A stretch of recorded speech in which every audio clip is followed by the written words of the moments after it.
4, 3, 2, 1. Happy New Year. All right. Yeah, hello everyone. Welcome back to another episode of the Scorpion Movement Podcast.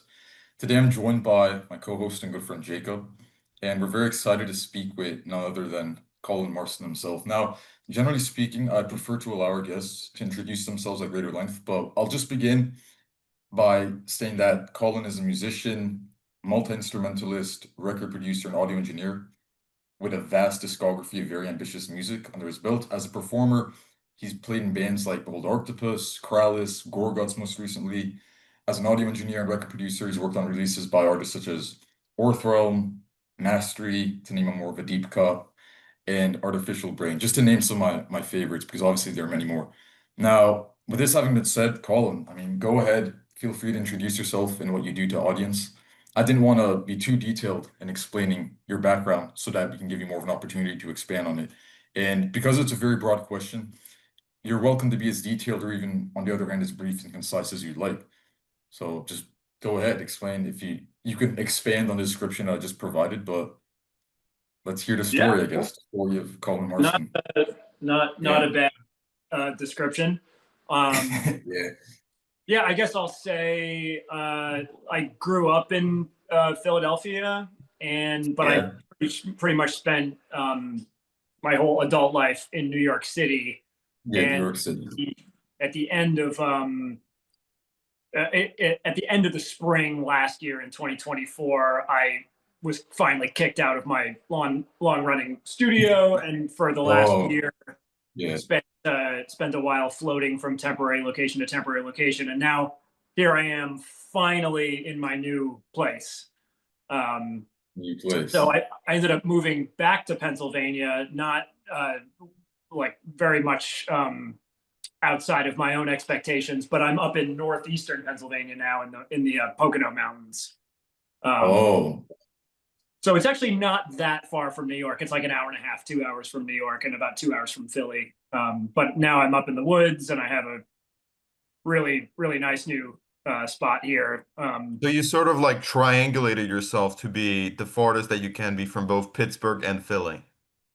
Well, Pittsburgh is very far away. That's all the way on the other side of Yes. Pennsylvania. But I'm close to Philadelphia and New York, which is nice because Of course. a lot of my regular clients and bandmates and friends and stuff still live in New York and the New York area, Yeah. and my parents still live in Philadelphia. So if I was going to go, I wanted to leave New York. I kind of had to leave New York, but I also sort of wanted to. So it ended up being, I just didn't want to have to be like more than 3 hours from this area. So I got pretty lucky with this place, I think, in terms of the location. yeah. That's And sick. I've only ever lived in super urban environments my whole life. So this is the first time that I've got to Yeah. have trees and stuff around me, and I'm so happy. Could not be happy. Yeah.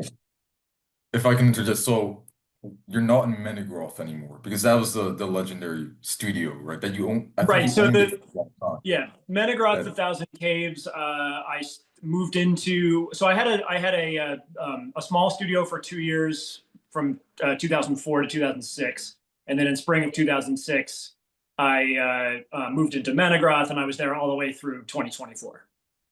Oh, okay.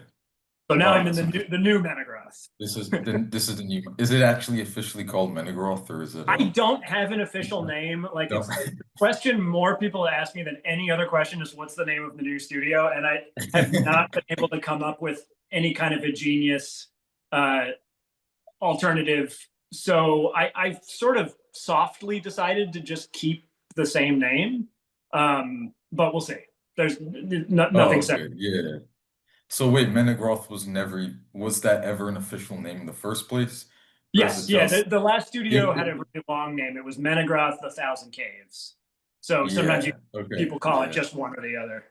Yeah, no, it was, I mean, it's a really cool name. I think I might be aware of the origins of the name, but I'll leave that for later though, because I wanted to Sure. go through sort of a narrative here. But Jacob, I know that you mentioned you had some leading questions that you want, not leading questions, just normal questions that you wanted to ask first to get your 2 cents in before we really dive into the Yeah, I details. don't know what the difference between a leading question and a normal question is. No, no, a leading I'm not question one. I'm not one of those types that paid $30,000 a year for a degree to go to journalism school and be taught ethics, which I believe is my strength.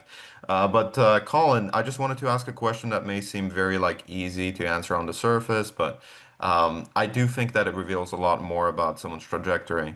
Out of all of the projects that you've actually worked on throughout your career, which one do you believe that pushed you like most outside of your comfort zone of what you knew, of what you thought you knew, up to this day? Are you talking about one of my own musical projects or like a work that I did for hire with another band I as would mainly gear towards your own musical projects, but if anything like falls specifically into this description that is in the other category, feel free to elaborate upon that as well. and you're saying the thing that was the most sort of out of Most the challenging, most like, the thing that left the biggest mark upon you. I mean, all of the music seems pretty challenging to me, I'd say, but well, yeah, but it's, there's a difference between music that's challenging in content and that's challenging to work on. And if the question is what was the most challenging to work on, that almost never lines up with the most challenging music, to listen to. I mean, sometimes it does, but definitely like the two are pretty disconnected. Um, for example, this isn't probably the most out there music I make, but the band Krallice I play in, which is like one of the more well-known yeah, of my bro. bands, um, has probably the most straightforward recording process of any of my bands, in the sense that we usually write a song, practice it a lot, all set up and play together and record together, and don't really do much after that. We've had a lot of albums over the years, so there have been certain albums where we did it in different ways. But our typical way of recording is a live recording, multi-channel, with overdubbed vocals and maybe doubled guitars. But that's it. I mean, we don't typically use lots of editing or like I never do anything with quantizing or anything like that. Yeah. So my approach to recording tends to be pretty straightforward when it can be. And even though that music is often, complicated and dense and so on, our recording process is very, very quick and easy most of the time. So, a recording I've done that was really difficult. Okay, well, I mean, you mentioned Skull Grid by Behold the Arctopus. Yeah, yeah, it's cool, yeah. That was difficult, but not because the music was difficult. Once again, it was difficult because the drummer, the first drummer, and Oh, I yeah. really didn't get along, and things kind of came to a head when we were in the studio finally recording that music. And it was we really disagreed about the process of how to do it. And I wanted to do it the way I record usually, which is to set up microphones, hit record, play the song, and maybe you play it a few times. Yeah. And if you make mistakes, maybe you've recorded the song 3 times, and maybe you'll take one section from take 2 and one section from take 3 and call it a day. But he wanted to do a kind of more piecemeal, modern type of recording Yeah. style where every bar was done separately. And then he demanded to take the recordings home. And even though we recorded on analog tape, we mixed digitally. So it after we recorded on tape, it went into the computer. And then he demanded to take at the time, Pro Tools sessions home and go in and edit like every little drum hit to put it onto the grid to be, exactly correct. Because he also demanded that we do everything to a click, which I don't like doing. Except for certain circumstances. So anyway, so that was like the only time in my life where I was like arguing with a bandmate in the studio, like actually getting into a fight, not a physical fight, but like a heated debate about that, and yelling at each other and stuff. That's never happened since. So I mean, that was one of the hardest recordings, because those were two people in a band together that were really deep in with this music who should not have been in a band together. And our approach to recording was only one of the reasons that we shouldn't have been. There was a laundry list of reasons of why we shouldn't have been in a band together. But at that point, it had been years of us working on this music, and it was finally ready to be recorded. So so that's an example like that. I'll say this, in general, extreme metal and death metal in particular are the most time consuming, is the most time consuming kind of music to record, because it typically is recorded with everybody sort of playing separately and being really meticulous and fixing every little mistake. There's typically like less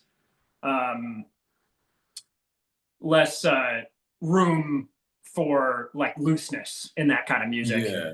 Another Yeah. kind of music I record a lot is free improv, and sort of like, you know, for lack of a better term, free jazz. And that music, you know, the recording process couldn't be faster. It's you set up, and then the amount of time it takes to record the record is the length of the piece. And maybe you record a bunch of stuff and you cut out a few things, and then there's your record. So Yeah. you know, and there have been times where the extreme metal records have been really fast. Like the band Afterbirth is a band I did two records for, and they record kind of more like in the style of Krallice, where they just all play together and they don't really sweat like little tiny things here and there. They're kind of happy to leave it a little more rough around the edges. Not that it really sounds rough around the edges if you listen to it, but the recording process is more straightforward. But in general, the improv ones are the records that are sort of faster and easier to record. Yeah. You know, I think, wait, just actually to clarify with Jacob, when you said the most challenging, because I wasn't aware of this question beforehand, were you speaking in terms of which dimension?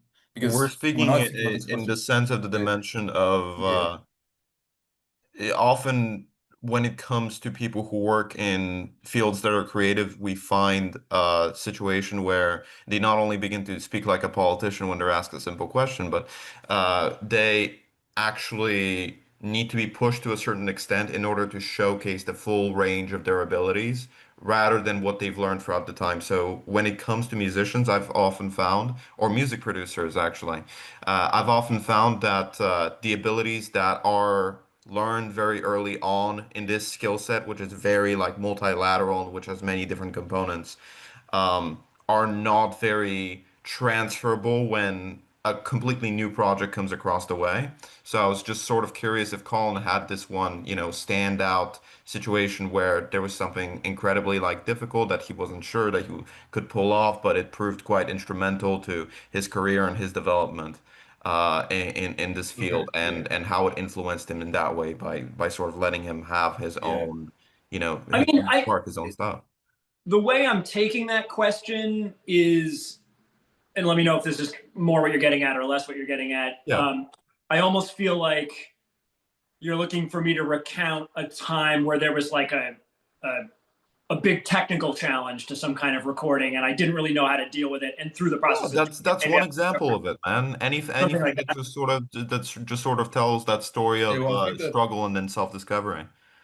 I mean, I think like, I mean, I could think of an example of there's a band, Chapang, I used to work with a yeah, lot. Japan growing Yeah, and involved. they have an interesting lineup because their classic lineup was two drummers, two singers, and one guitar player, and they play super fast grindcore with like the two drummers playing Yeah. easy flat Oh beats. man. And they I did didn't know a they had two drummers. that's Yeah. already challenging, but they did a couple recordings with me that were a little more experimental, where they had even three drummers, and they would come in with like when they would do a regular album, they would have traditional songs and lyrics and all that stuff. But for these more experimental records, they would often come in with very few concrete ideas, and it would be more, they would bring in a lot of their friends who were other experimental musicians and metal musicians, and then kind of just see what happens in the studio, and they'd improvise together. And I kind of Free drummers is a bit wild even for this genre. yeah. So, and there's a cool video you can see on YouTube. There's a documentary video where you don't hear any sound. You hear like an overdub different music track, which Yeah. makes it kind of comical, but you can see a lot of the shots from the recording with the three drummers playing and the different Yeah, guitar that's players and insane. stuff. I thought that And I it's thought that King Crimson was crazy. No, sorry for yeah, interrupting. but I thought but the that thing is with because King they did, Crimson, yeah, but the that was two live drummers and the though, three live. drummers is Yeah, like more about orchestration and like yeah, having yeah, everybody not playing the same thing. Like it's more like a little orchestra or a chamber ensemble. yeah, Whereas with Japan, it's kind of funny because it's like they're all pretty much doing the same thing. And so it has this almost like yeah, comical effect of like you're listening to two takes at the same time or three takes at the same time. But it gives it this energy, which is really unique and cool. And I yeah. think fell in love with pretty That's quickly. wait. So the drum parts are basically the same because Yeah. just to make a comparison here, when I saw King Crimson live, and just even looking at the recent live footage, I noticed, holy shit, they have two drummers. But Well, it's almost three. as if the In the drummers are. last lineup, it was three drummers, but Last one was they've three, had yeah. two drummers at two other points in their Yeah. history. Well, So when I they've saw them, had a lot because of when I drummers. listened, there was this live album that they put out. I think it was called Radical Action Twin Seat Monkey Mind, The Hold of Monkey That's with Mind. the three And I remember drummers. that. Yeah. Oh, that was three. Man, I thought it was okay. I thought it was two, but they had Gavin Harrison, who's a beast, amazing, and then two other guys. And it looked like obviously they could alternate solos, which is really cool. But as you stated, it did look like they were actually playing different parts. They were basically interlocking with each other to make not necessarily a polyphony, because I associate that more so with melody, and drums aren't really a melodic instrument. But to make this weird rhythmic interplay, I don't really have a more precise way of describing it, which is cool. Absolutely. But you're saying that Chopin doesn't even do that. It's just they're basically overlaying the same drum track.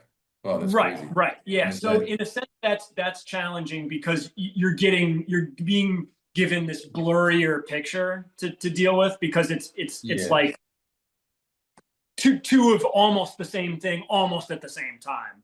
So almost like yeah. that presents some challenges with mixing in terms of like the expectation we have of what drum parts like that are supposed to sound like. And usually in metal and grindcore, the drums we expect them to be super clear and super upfront and super defined, more so than just about any other kind of music I can think of.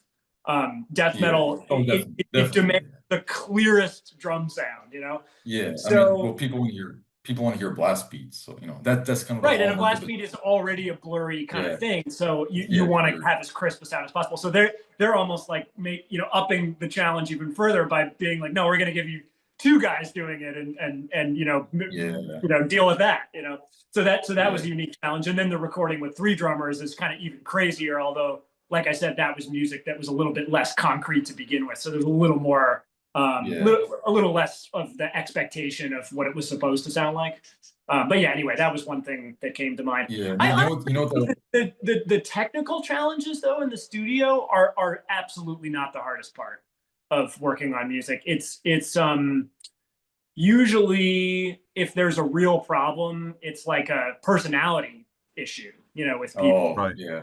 Like, but once again, like I was kind of saying when I was talking about the thing with Behold the Arctopus, that's really rare in my world. And I think I've been really lucky to 99.9% of the time work with people who are pretty easy to work with. And like if it's a band, they actually get along decently well. Like I can't think of that many times that a band was having like a horrible argument in the studio. I mean, obviously they happen, and you also see stuff that you don't see all the stuff that goes on between the people outside of the control room and so on. Right. But I think in hearing horror stories from other engineers, over Oh the shit. years, and famous examples of blow ups in the studio and stuff. I think I've been really lucky in that Yeah. department. That stuff. I don't want to just name drop or throw out too many random suggestions, because there is more of a narrative arc that I want to explore here when we talk about your discography, what you've done in music. But that just reminded what you just said reminded me of the documentary Some Kind of Monster, the Oh yeah, it's my Metallica favorite movie. documentary. That's my movie of all time. Yeah. No, that just man, that's basically the epitome of what you just described, isn't it? I mean, in terms of the Yeah. studio nightmare and that, yeah, Yeah, no, so that it's was like I crazy. haven't I had think anything it, remotely like a Metallica in the studio. So that's why that yeah, movie is so entertaining, because it's like it's exactly what I do for work. It's exactly the environment yeah, I'm in every day, but it's this bizarro world version with these guys who never grew up and never played in other bands and have no perspective on their life yeah, and are so self-centered and have just had all the negative qualities of their personalities reinforced with millions of dollars and a 40-year career, yeah, Uh, exactly. so Yeah. yeah, but No, like you're to get back to the original question of like what was the challenge that kind of helped me grow. I would say seeing like little bits of negative interactions between people over the years definitely uh, makes me sensitive to being like as easygoing as I can with the people that I work with and with my bandmates. And I don't always succeed at that. I get frustrated like everybody else, but I'm always trying to remind myself that it's not about me. It's about the music. and whoever's music it is is really the one in charge. So if I happen to be the musician and the engineer, then I have to wear both hats. But when I'm just working with a band, I always have to remind myself, like, look, you're in charge. I'll give you my opinion if it's wanted, but I'm here to like help you realize your vision. I'm like a facilitator of that. That makes sense. Yeah. So I mean, I think like I can remember like a band getting into a little bit of a fight in the studio early on in Metagraph and thinking like, okay, yeah, like and actually a better example would be I remember times early on recording where I'd be really frustrated with how a band was trying to work, and I don't know, maybe they're really dead set on punching something in that they messed up or something, and we're like hours working on this one little punch in rather than just playing the song again or just saying it's okay, or one of a number of possibilities of like what could be done. Otherwise, like the beating your head against the wall, playing something over and over again for hours and not getting it to sound any different, you could get frustrated at that, right? Yeah. But Yeah. I learned early on you have to be like really careful about how you navigate that space. And you can make the suggestion like, hey, why don't we take a break? But you can't be like, okay, look, man, this isn't fucking happening. We're breaking now. Like, you can't have that tone. You can't really say it like that, even if you're feeling like that. So being diplomatic, and I realized like being a recording engineer working with other bands is like one of the closest things I can think of to being kind of like a therapist. And that's in the Metallica documentary too, right? Like, Wait, what exactly do you mean by that? That last part being it's the equivalent of a therapist. I've never really thought about it like knowing that. how, in the sense that you have to manage the conflicts that might arise in the bands that you record. Not to mediate them, not in that sense, not like couples therapy or something when the husband and wife are fighting or whatever like that. I'm not talking about that. I'm talking about more like like learning how to speak to people effectively instead of just emotionally, and like actually being sort of strategic with the plan for what to do when you kind of hit a roadblock. So it's like, yeah, if a band hits a wall, I know that there's a few things you can do. You can keep doing it. You can take a break and 5-minute break and come back. You can kind of take a longer break, like let's get lunch. Let's like put our heads somewhere else and come back. Or you can like stop for the day and come back tomorrow. And a lot of times that's the biggest challenge when it's like getting late and everybody's tired, but they just want to fucking power through and finish the thing and achieve the goal that they wanted to achieve that day. Yeah, exactly. So that's the time where I feel like I can be like, okay, I've been down this road 1,000 times. I can tell you guys are losing perspective, or I can tell that this guitar player's, just hands are tired or brain is fried or whatever. And so it's about like how to make that suggestion of coming back tomorrow in the the nicest, but also like being kind of real and being like, this is I think we'll be actually saving time and money if we stop now and pick up tomorrow. How would you say it? How would you say it?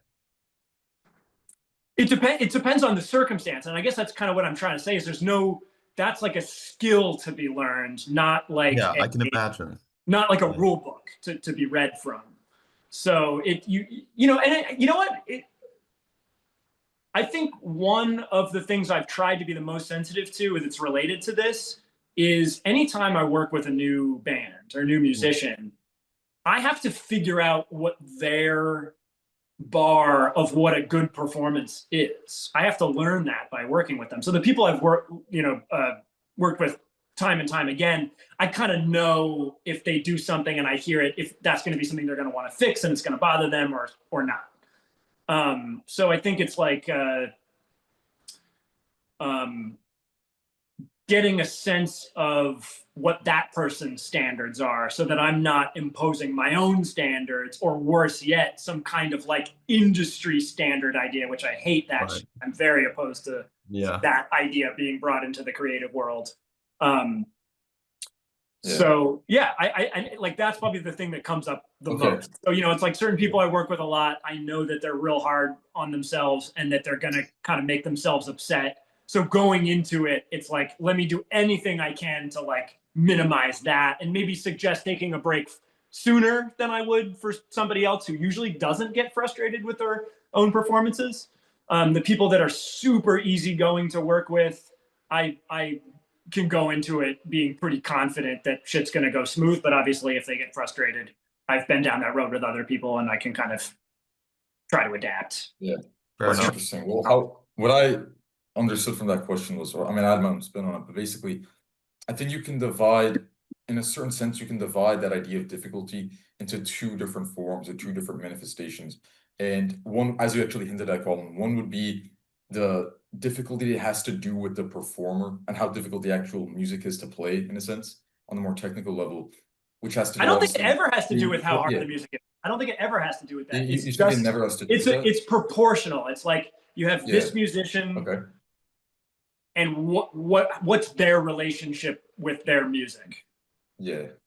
It could be the I see, simplest okay. stuff ever, and they could still get really frustrated trying to play it. So I think like Yeah, there really isn't like actually a concrete continuum of difficulty in terms of music. I mean, there's not no continuum. It's not like it's non-existent, because obviously there's pieces of music that fewer people can play, and there's classical music, which is typically way harder than rock music, and we have these tendencies. But I think it ends up at the end of the day not really being about how hard the music is. It's really about if it's my music, what are my expectations for what it's supposed to sound like, and am I fulfilling expectations or not? Okay. Yeah, well then I think more broadly speaking, then the vibe would have to do with, you have performance on the one end and then recording on the other. I think that's what we were hinting at earlier. And when it comes to recording, I actually recall you saying in an interview, I forgot, it might have been I don't think it was with Decibel, it was with some outlet whose name escapes me, in which you stated that the album that you worked on that's been the most difficult for you in terms of recording, mastering, engineering was actually an album called Regressions by the band Cleric. I think they released in 2010. I remember you said that because you were asked this question before about the hardest album to work on, and you said that it was that one, it was Regressions, because it has the greatest number of tracks in the actual mix, right? There was something about the density. Okay, no, that's a good example and a good one to talk about, because that was like, not forever ago, but relatively early on. It was relatively early on in Menegroth. And Menegroth. Mm-hmm. So like, I don't know, when were we working on that? Like 2008 or something? Oh, wow. That was a pretty long time ago. Yeah.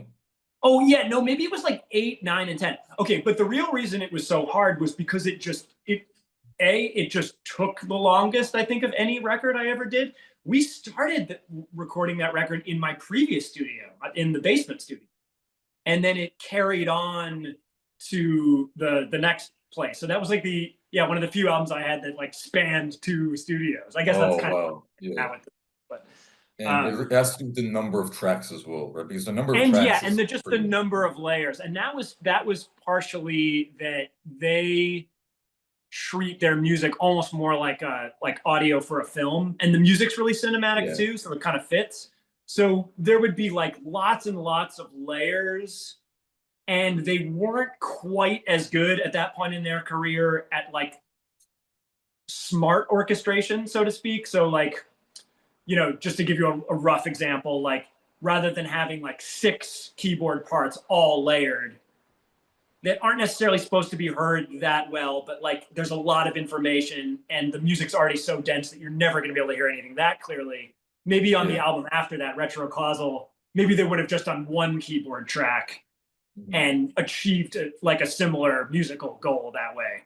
So that was kind of like, we were, both in a learning process, but I think them as a band, because that was their first full length, the way that they wanted to do it, and like take this approach of lots of layering to create musical density made the mix a lot more challenging than the next album we did, which was still really crazy, but like a lower track count, like less like stuff to wrangle, just to make sure it comes through in the mix. And also just every time I work with a band, it gets a little bit easier, because they get more used to making records. I get more used to hearing what they sound like and mixing them, and every time it usually gets a little bit better and a little bit easier. So but that was challenging because the music was really dense, the songs were really long, the track counts were crazy high, and it was like stretched out over like 3 years. Oh, I see. Yeah. I So mean, I mean, I virtual guess the calls. stretched out over 3 years doesn't actually make it harder because we weren't working on it every day. But I think mentally Yeah. it becomes a little Mentally, more it's taxing because you're like, oh my God, we've been making taxing. this album forever, you know? Taking so long.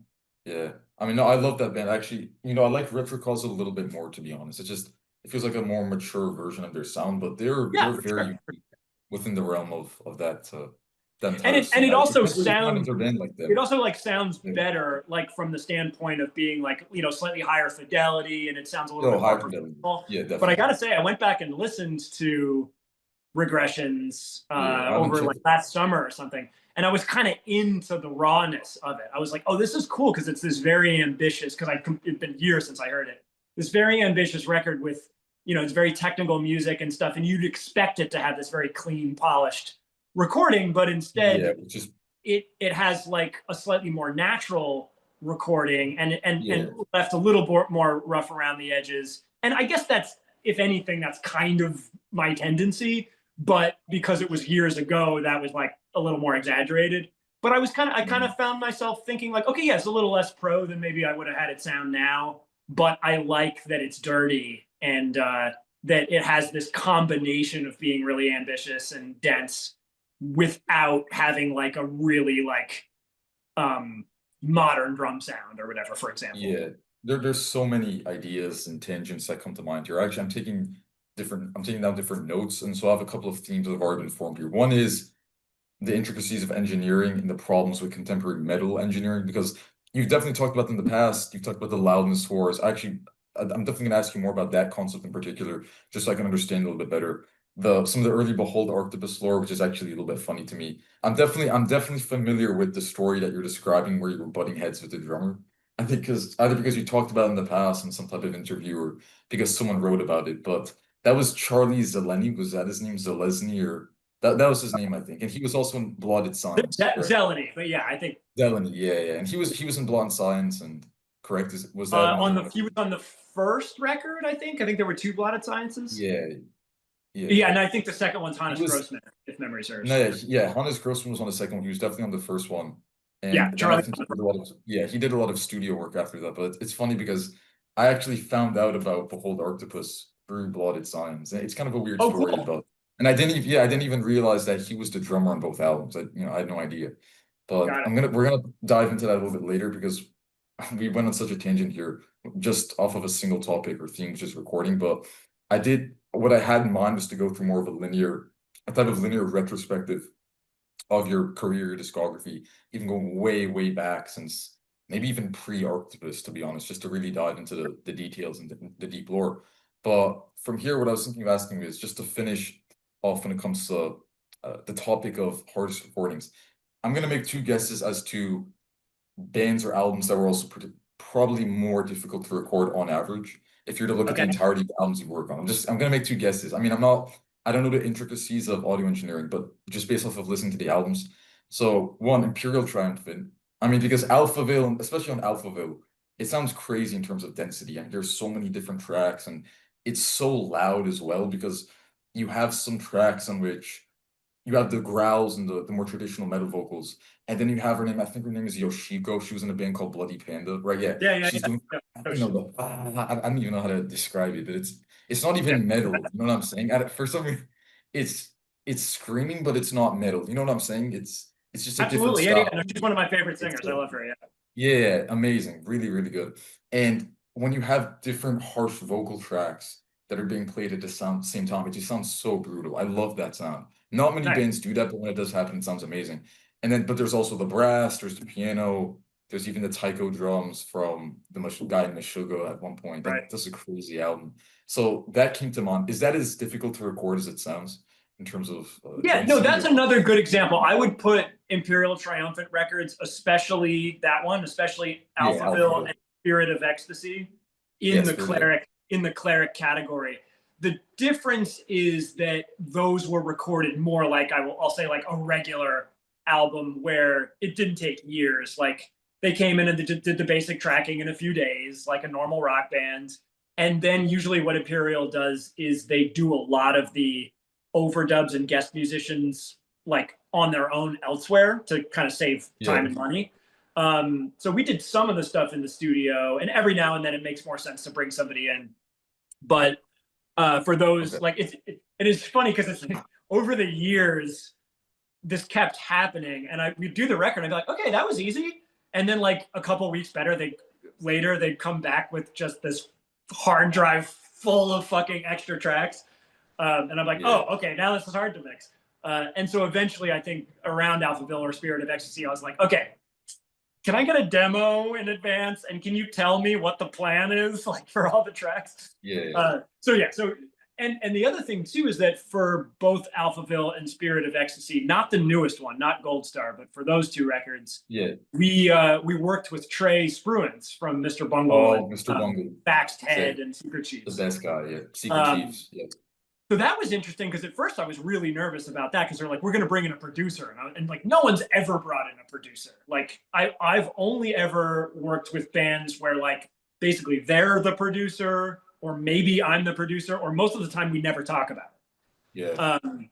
But so I was really nervous. I didn't know what that was going to be like. I didn't know if there was going to be somebody there like bossing me around, bossing them around. In actuality, it was a wonderful experience, and it wasn't. And that's the thing, is production is a completely nebulous term and can mean basically anything.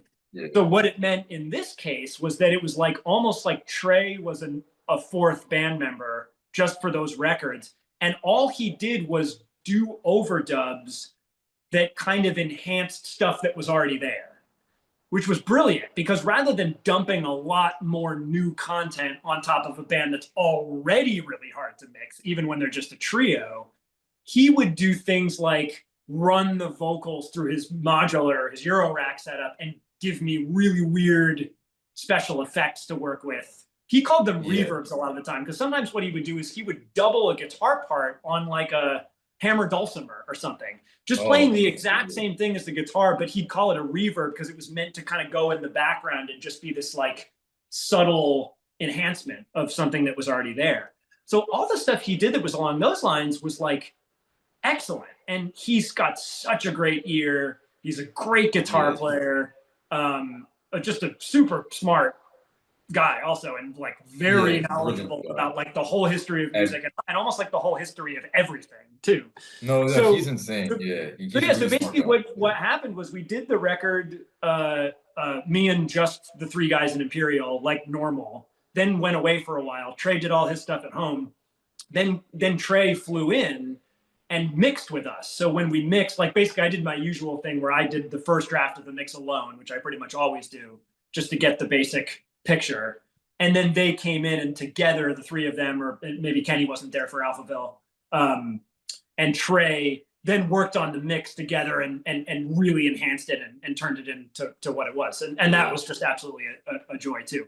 But yes, really dense, especially on Alphaville and Spirit. Really dense mixes, very challenging. You know, we'd spend like 2 days on one song sometimes, just trying to get things right. And you know, it's easy to lose perspective because you're hearing this very noisy, dense music for hours and hours a day. Definitely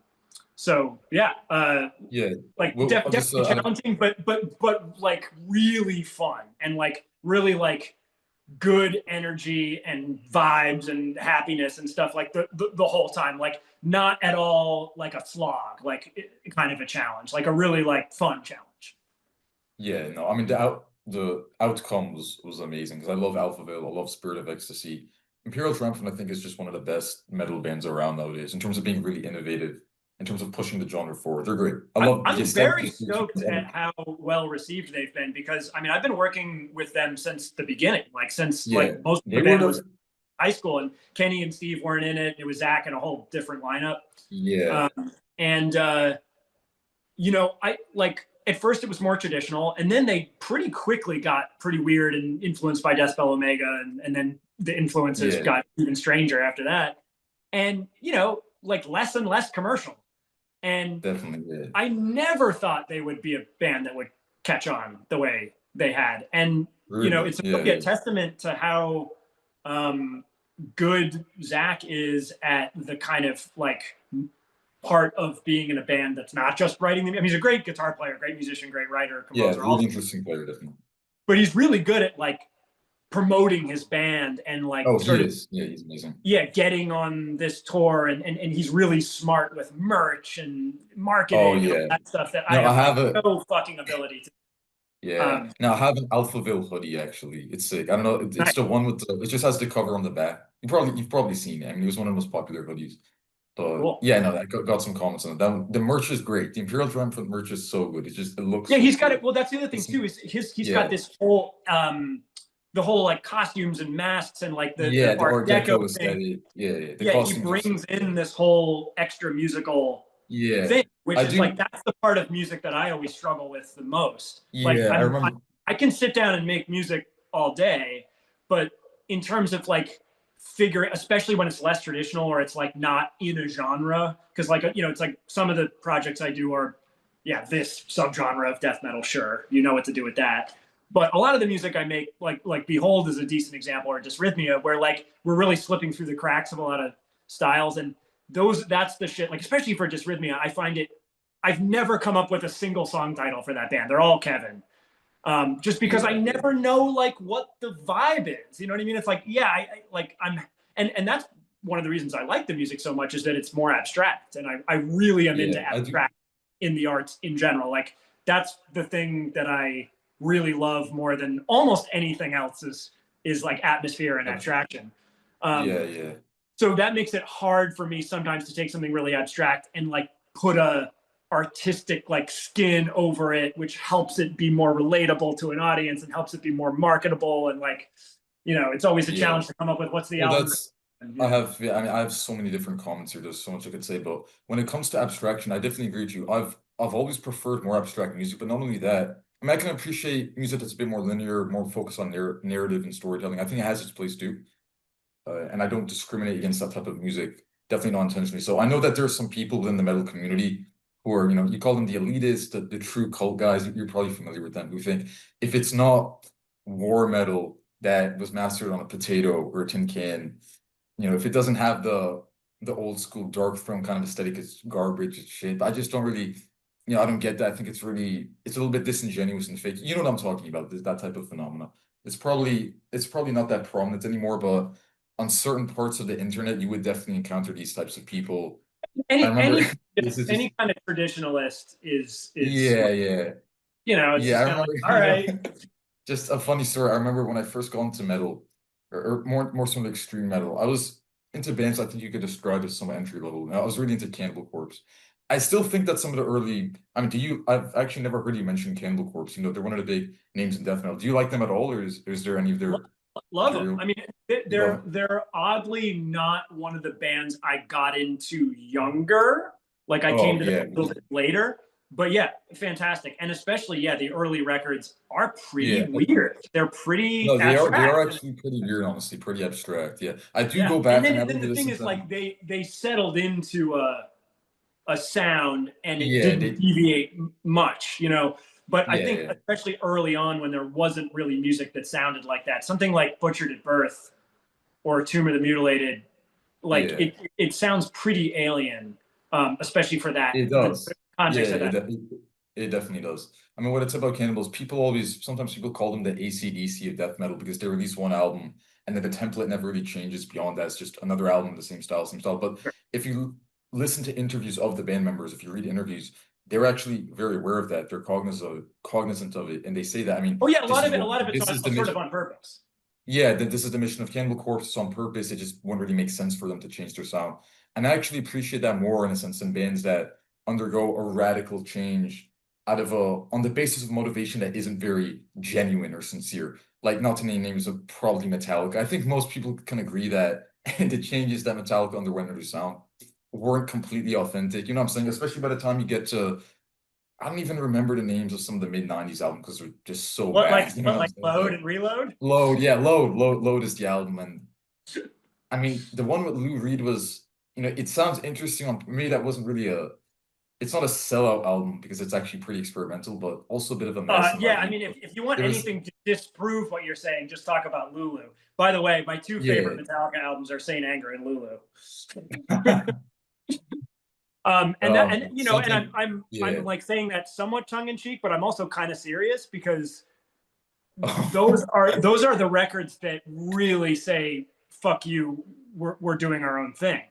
And like So what you if Load has the vibe of like we're trying to stay successful as a mainstream rock band, which definitely has that vibe, whether or not they had that conscious thought or not, like yeah those other two albums do not have that at all. I mean, that like yeah Saint Load is Anger pretty weird. does sound like war metal or brutal death metal or something. I mean, it has like insane production, and it's like that's a baller move. To at that point in your Yeah. career, you've made these incredibly professional sounding records, and then you kind of go out of your way to sound really raw. Now, the way in which it's raw kind of sounds a bit contrived, you could argue.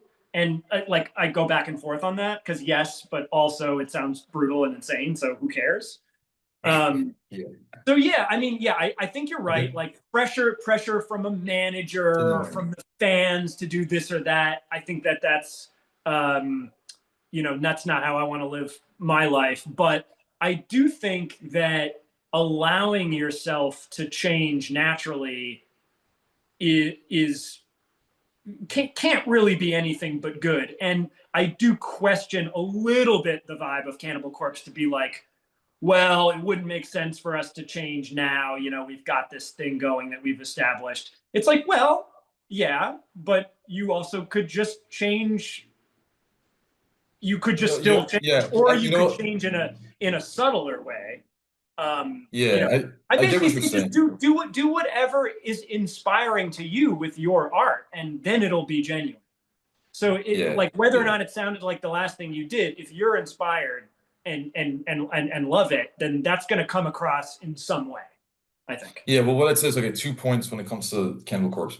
I would say there was actually a pretty major stylistic change, or change in terms of audio and sound even, that they underwent that people don't talk about, which is the shift from Eaten Back to Life, which was their first album, to Butcher That Birth and everything after that. Because Eaten Back to Life is way thrashier. I mean, some of the Yeah, riffs almost sound like early Metallica, for like sure. mid-era Metallica, just sped up, early Slayer. And it's probably because that's what they were listening to the most at the time. But then after that, it converges towards what we would now think of as death metal, basically For more sure. old school death metal, having excised the thrash influences, I'd say the vestigial thrash influences. So I do think they underwent that shift, but since then, you're right, it has been pretty consistent. Even though, to be honest, I do actually like the '90s albums more and some of the early 2000s album, because the production is just more interesting in my view. I mean, would you agree on in that sense? Because it's a bit Yeah, more yeah. I mean, raw, I and I I tend towards it has the that Scott grimy Iron. sound, you know. Yeah, Yeah, the love Mora sound style was really good. And some people call it dated because you can really tell, okay, this was definitely from the '90s. This is from the Mora sound era, but it makes yeah, the music sound a little bit more evil. You know what I'm saying? I mean, if you listen to a track like Hammer Smash Face from Tomb of the Mutilated, it literally sounds like it's coming from the cemetery. You know, I mean, it's kind of a right. cheesy description, but it just sounds No, more but atmospheric. it's dirtier. And It's then dirtier. Yeah, yeah, it's darker, it's dirtier, and then the riffs have more of a bite to them, especially on the guitar tones, because oh boy, absolutely. there's so much to talk about when it comes to modern metal production, but I dislike the guitar tones that a lot of the engineers are using nowadays. I don't know if you're familiar with this type of where it sounds. I mean, I don't really know the technical terms, but it sounds a bit too digital. You know what I'm saying? Yeah, no, And I I don't know think I know what what you're saying. actually A friend of it's mine, an old friend of mine, who's also an audio engineer, I think put it very yeah well when I was hanging out with him not too long ago. He said that metal, but especially death metal, in the early '90s, it went from being scooped mids guitars and yeah it's that's the mid-rangey change. drums to Yeah. being super mid-rangey guitars and super Oh scooped drums. So yeah, it's that's kind of it. like now we have these drum sounds that are like gigantic with so much low end and so much high end, and they're so big and huge. And a lot of the times too, with modern techniques of sound replacing all the drums are Oh, actually samples. So it's like every hit, even if it wasn't, even if it was hit with like a medium dynamic, it's a sample of a really loud hit.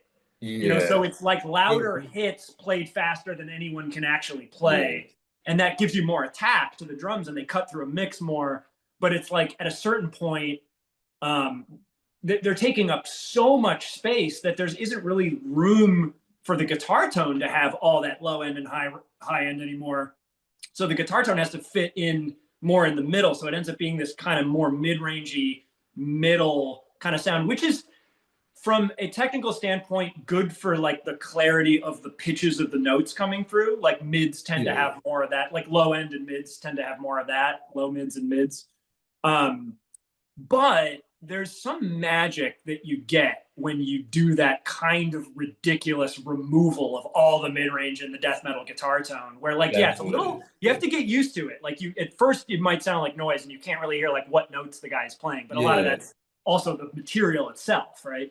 But I think that combination, like it took years for me to get used to it, but once I finally did, I realized that that extra grit and gnarliness to the sound really goes a long way towards the atmosphere and the vibe being more successful. And like a good example would be a Cynic Focus, because that was done at War Sound with Scott Burns, right? One of my favorites. And when I first heard that album, I loved the music, but I was like, oh, but the guitar sound and it's like a little too rough, and like the drums are kind of mid-rangey, and and it like, but after I kind of got more into recording and learned more about sounds, and I don't know, just listened to more music and listened to more death metal and stuff, and also heard remixed versions of that album done in a more modern style, where I realized, no, I really prefer, and I'm sorry, Paul, Paul's a friend of mine, but like I prefer the original version with that kind of like more ferocious, noisier sound. I feel like it helps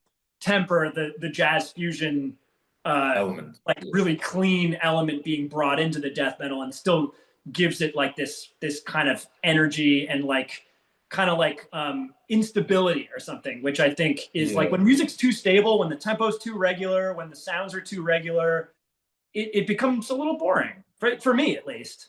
Definitely. So yeah, it doesn't have to be like Beharit. It doesn't have to be the rawest recording ever, although I do love that shit. But like letting the sounds be like a little more like what they are in reality, rather than pushing everything so like perfecting and cleaning everything so much to the point where you can hear everything in the mix really clearly and nothing's harsh, but maybe like leaving a little bit of harshness and a little bit of grit in there, even if you can't hear the content of the music quite as clearly. Maybe the actual listening experience overall is still better. Changes, I completely agree. Especially when it comes to genres like death metal or black metal in particular. Black metal is actually an even better example, because I think in many cases the point is to actually shy away from the hyper-modern recording techniques in order to yield a more raw sound. But when you these types of genres, there's obviously an emphasis on atmosphere and ambience. I mean, whether or not people like to admit it, and it's just as prevalent, I think, and just as important as the emphasis on musicianship, on technicality, on the actual riffs and the individual notes themselves.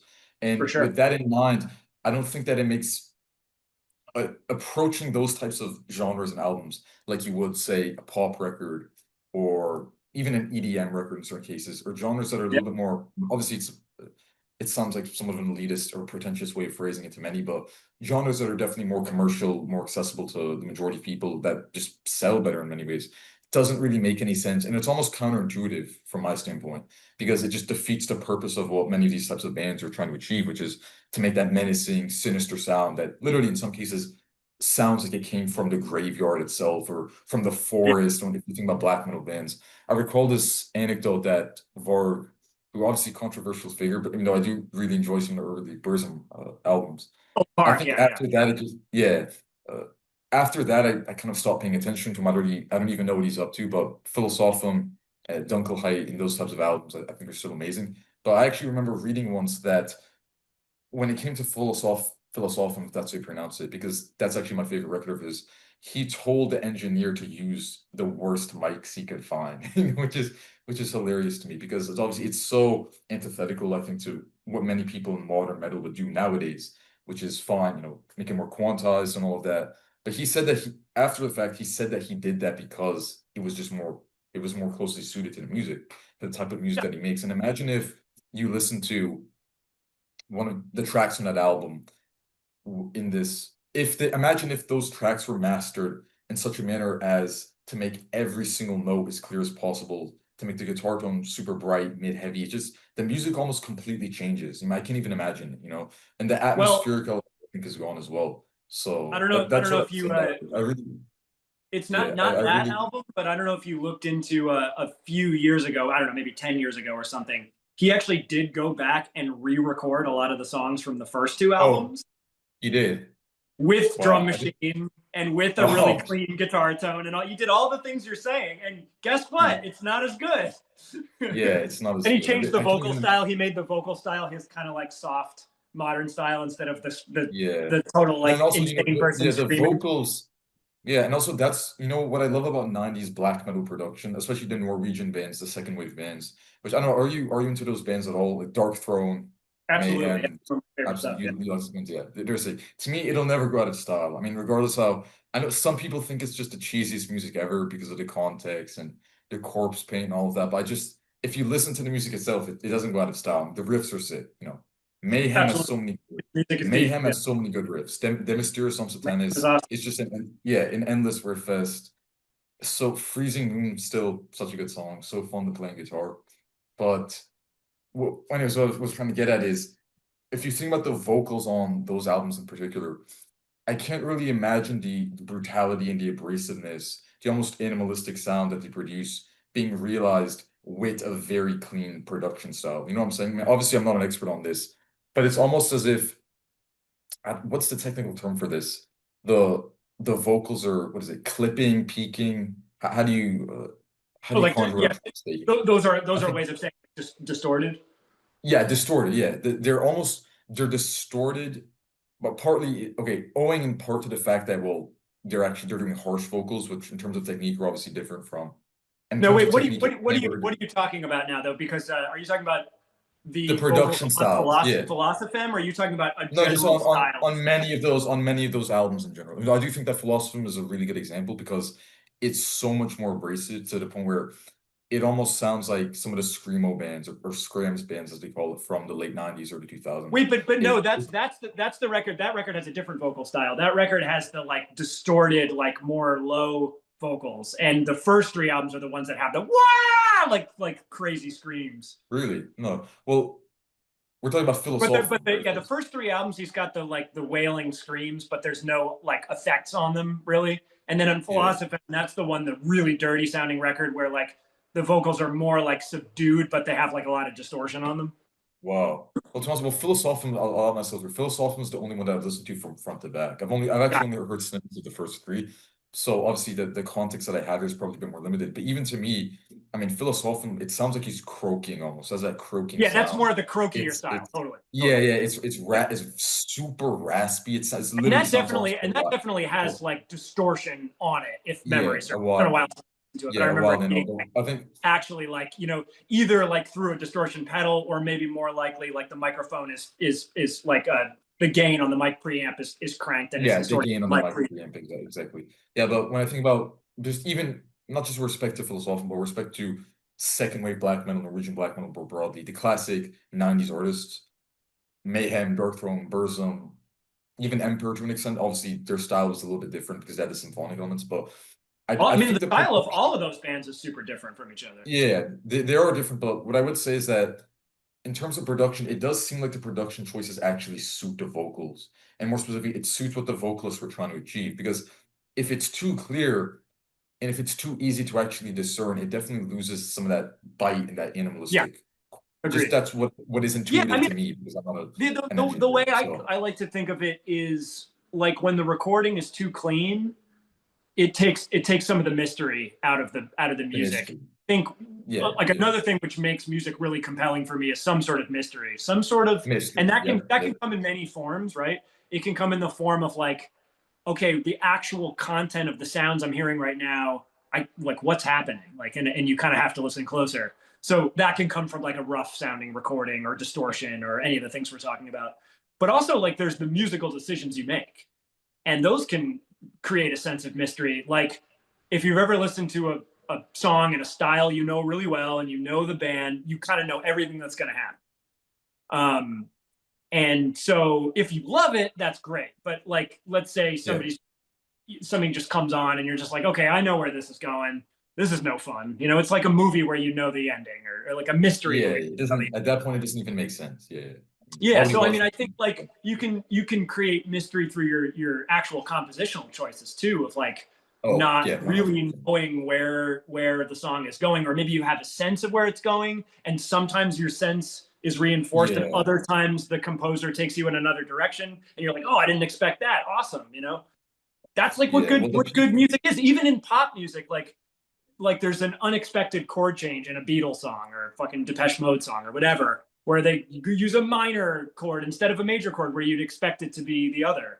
And that's what people get excited about, even if they don't that's true. Yeah. realize Well, it. Like, people like, yeah, I think people don't realize that they do like some form of change. I mean, to me, the epitome of that type of mystery in some sense is actually it lies on both ends, opposite ends of the continuum. Because on one end you have through composed music where there's literally no repetition, kind of like I think some of the early Orthreum albums would probably fit this description, like for Iroh sure, yeah. I mean, Scimitar. not literally zero repetition, but Yeah, yeah, some of that stuff has it's not very zero. little. Yeah, well, I mean, when I listen to, for instance, an EP like Iroh Scimitar, which is actually probably my favorite Orthron release, because I do like the more maximalist, chaotic Yeah. sound. I like note density in music. I mean, I can appreciate OV. Is it OV or OV? I never really Oh, understood how to pronounce it. It's OV, right? I mean, You voice. I don't think he'd be upset if you said oh, but yeah, it's Okay, a OV. I like that one. I think, I mean, in terms of introducing a certain strain of 20th century classical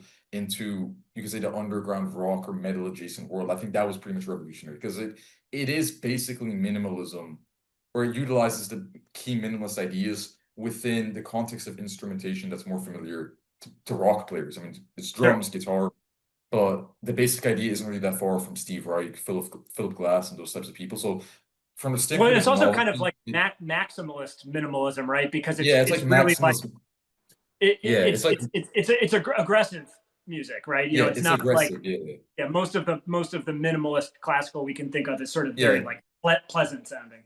yeah. Well, I'm obviously, yeah. The mind's okay. The Not that manifestation Orthrealm is isn't different. pleasant. I love Orthrealm, but you know what I mean. Yeah, I love Earth as well. The manifestation is definitely a bit different, but it does have, you could say, more of a 20th century classical mindset in that sense, minimalist mindset.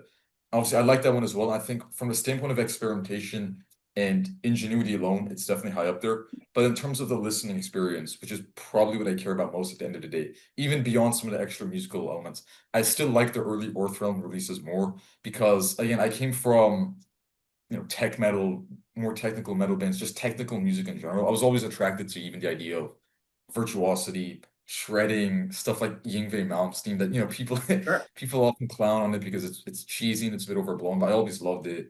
And Yeah, but there's I something love great the about idea of, yeah, do you like, I think I've heard you mention some of the 80s shredders in the past, like Shrapnel Records I and those. did not grow up with that stuff. Like You both, didn't grow up with that?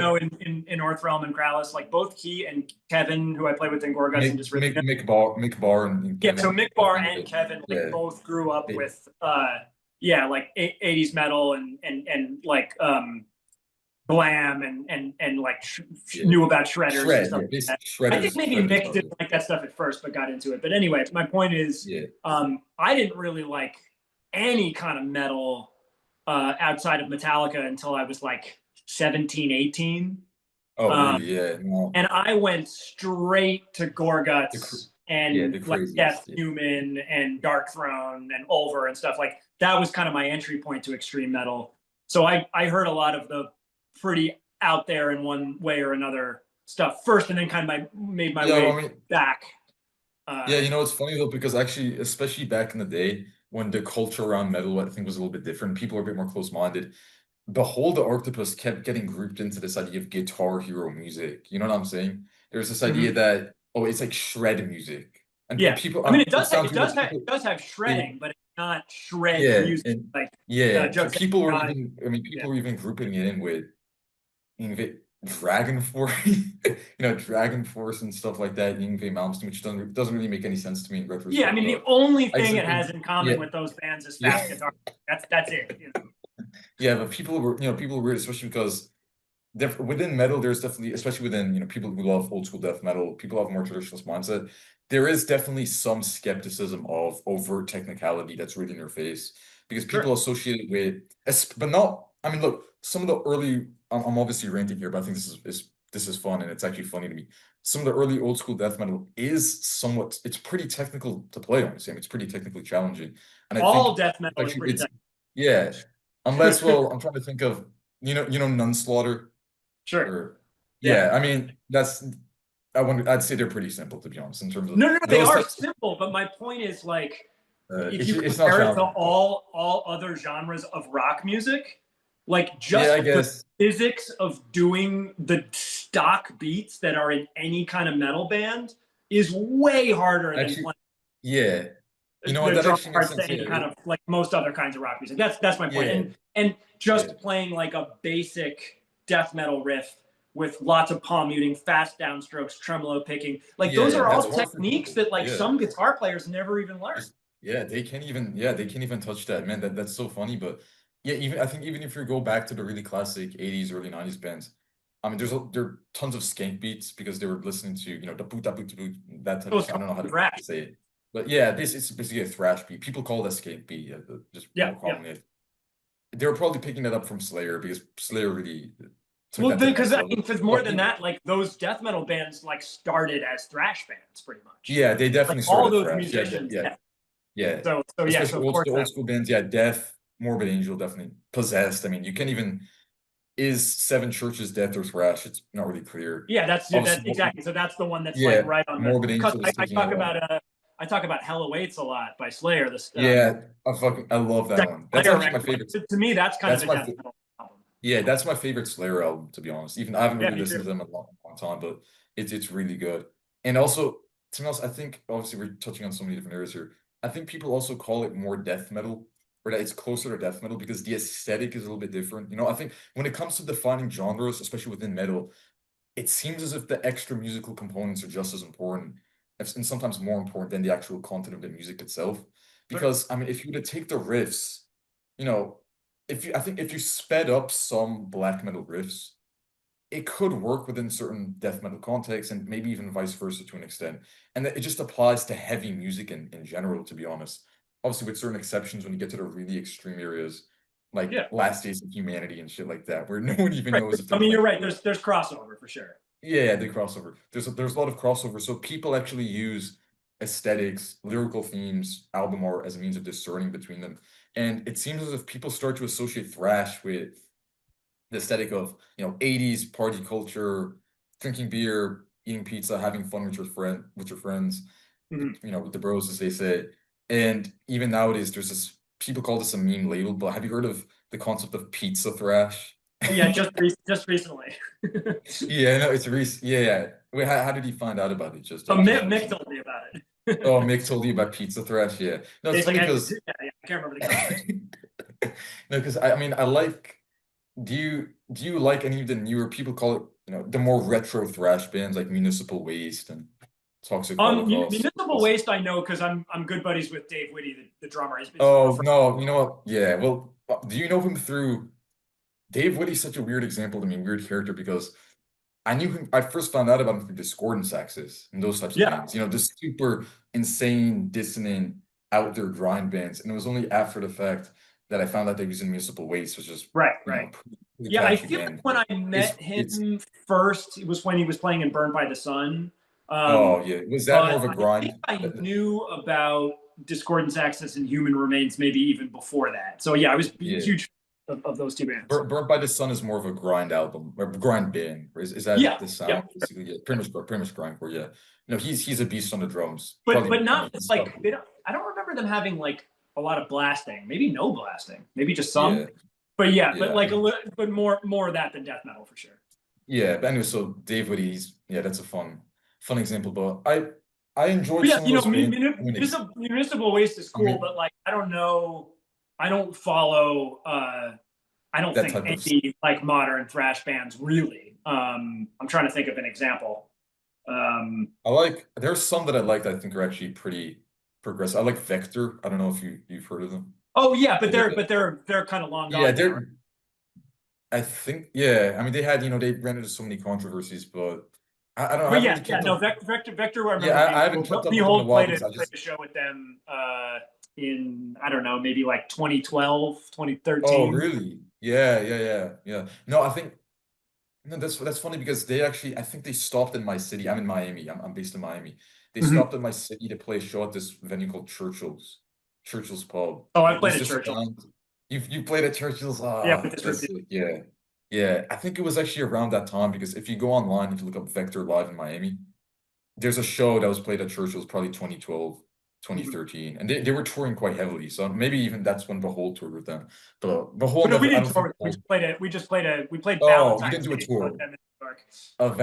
of Valentine. Yeah. Yeah, so Behold, okay, Behold never toured with them. You played a show with them. But anyway, we can talk about Churchill's later. That was really, really good venue. I mean, they closed, which is unfortunate, but yeah, when it comes to Vector, love them, great, super interesting. Aesthetic is cool. I like the sci-fi aesthetic. I love seeing that metal. Uh, Nocturnus, Time Ghoul, I think they're also great examples of that. But I just stopped following them after 2016. So I'm kind of like you in this sense. I'm not super familiar with these types of bands, but when it comes to go back to the idea that I was working on of aesthetics and how we use it to discern between genres.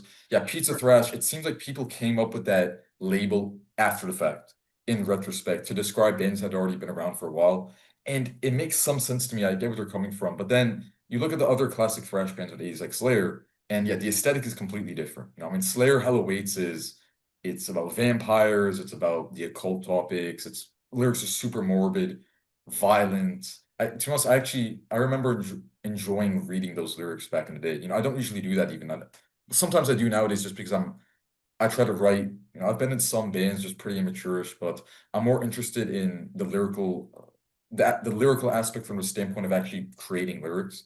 Because Mhm. for a while that was actually my blind spot. I think I relate to you since you said that you struggle with coming up with song titles for the Dysrhythmia songs, basically Dysrhythmia tracks. I just never have. I just leave it to Kevin.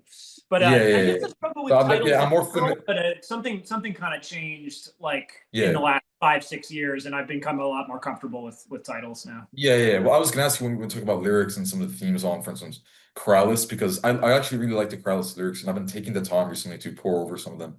There's some really interesting, almost political themes that I detected on some of the or Interesting. quasi-political. I don't know if I'd I be don't know if curious to I'm hear reading that what you correctly. heard is political. Interesting. Yeah, no, I mean, because you've talked about some of the Krallice is an well, interesting case because yeah, actually all four of us have written lyrics for the band, and now we have three. We've pretty much always had two singers, but now I sing also, so we have three. And Lev used to write lyrics, not as much anymore, but these yeah. days it's Oh, like usually if I'm doing the vocals, I'll write my own lyrics, um, oh, and what vice about the versa. vocals on? What about the lyrics on Ig Her? If that's how you say it, that the one So that's named that after would the have Celsky been a track. combination. That That that was Mick and McMaster both singing, and they each wrote their own lyrics um, yeah, for those songs. I guess maybe yeah. McMaster only sings on one song on that album. I'm trying to remember. Yeah, it's mostly Mick. So for a while you weren't really touching the lyrical department. That was more so Well, I didn't McMaster. start singing in the band until our 2019 EP. I think that's the first time I did lyrics and vocals. So yeah, the last like 6 years I've been doing. But now that there's three of us, it's like usually only like Okay. one or two songs per record that I'll do, and like we'll each do like a couple songs. Yeah, Um, yeah, but we all have very different approaches to lyrics, very different. yeah. So Okay. McMaster doesn't always do this, but he has a tendency to actually not write lyrics from scratch, and instead he compiles bits of existing poetry and just sort of Oh wow. like sampling.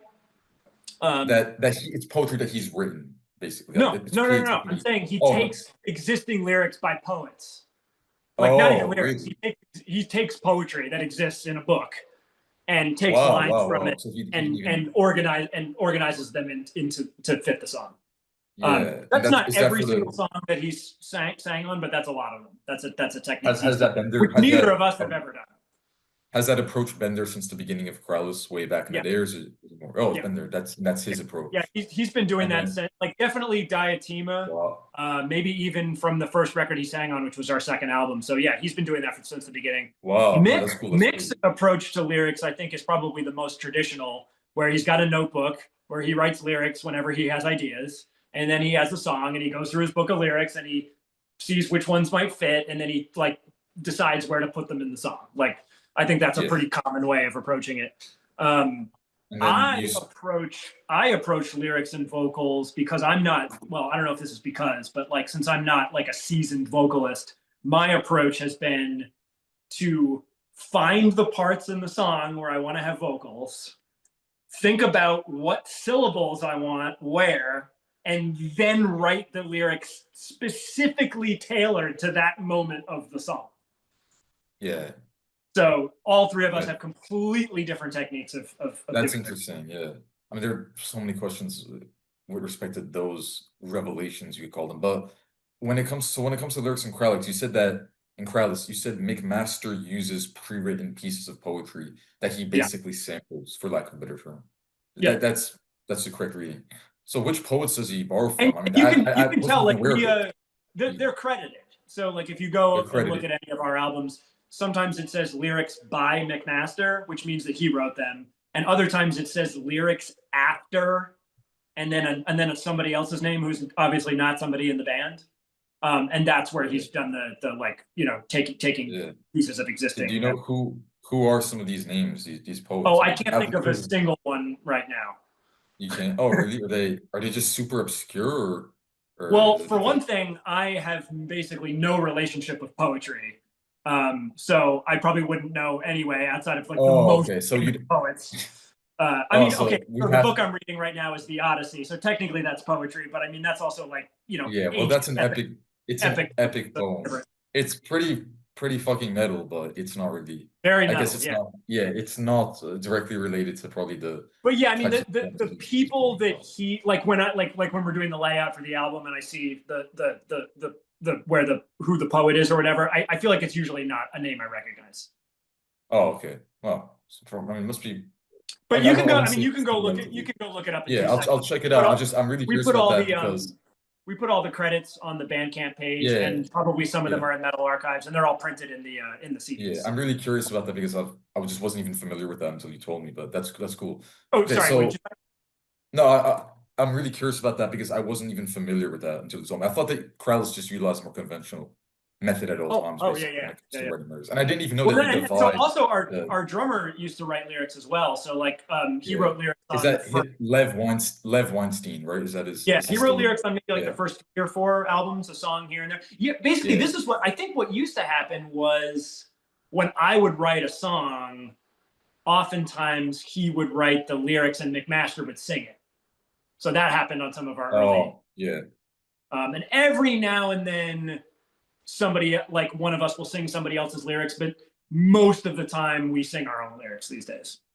Yeah. And it's funny to me because okay, so most Oh, of the and time we also had an album where we had Dave from Neurosis do all the vocals and lyrics. The album yeah, Lounge. which Lam. Okay, It's that's a like more L recent one? L O U M is the title. LLOUM. Okay, interesting. The Krallice titles were always they were pretty hard to pronounce for so many people, but they're usually references to something that's not necessarily contained in the music, right? Because from what I remember, Yeek Her is a reference to what a 20th century composer, I think it was Celsi.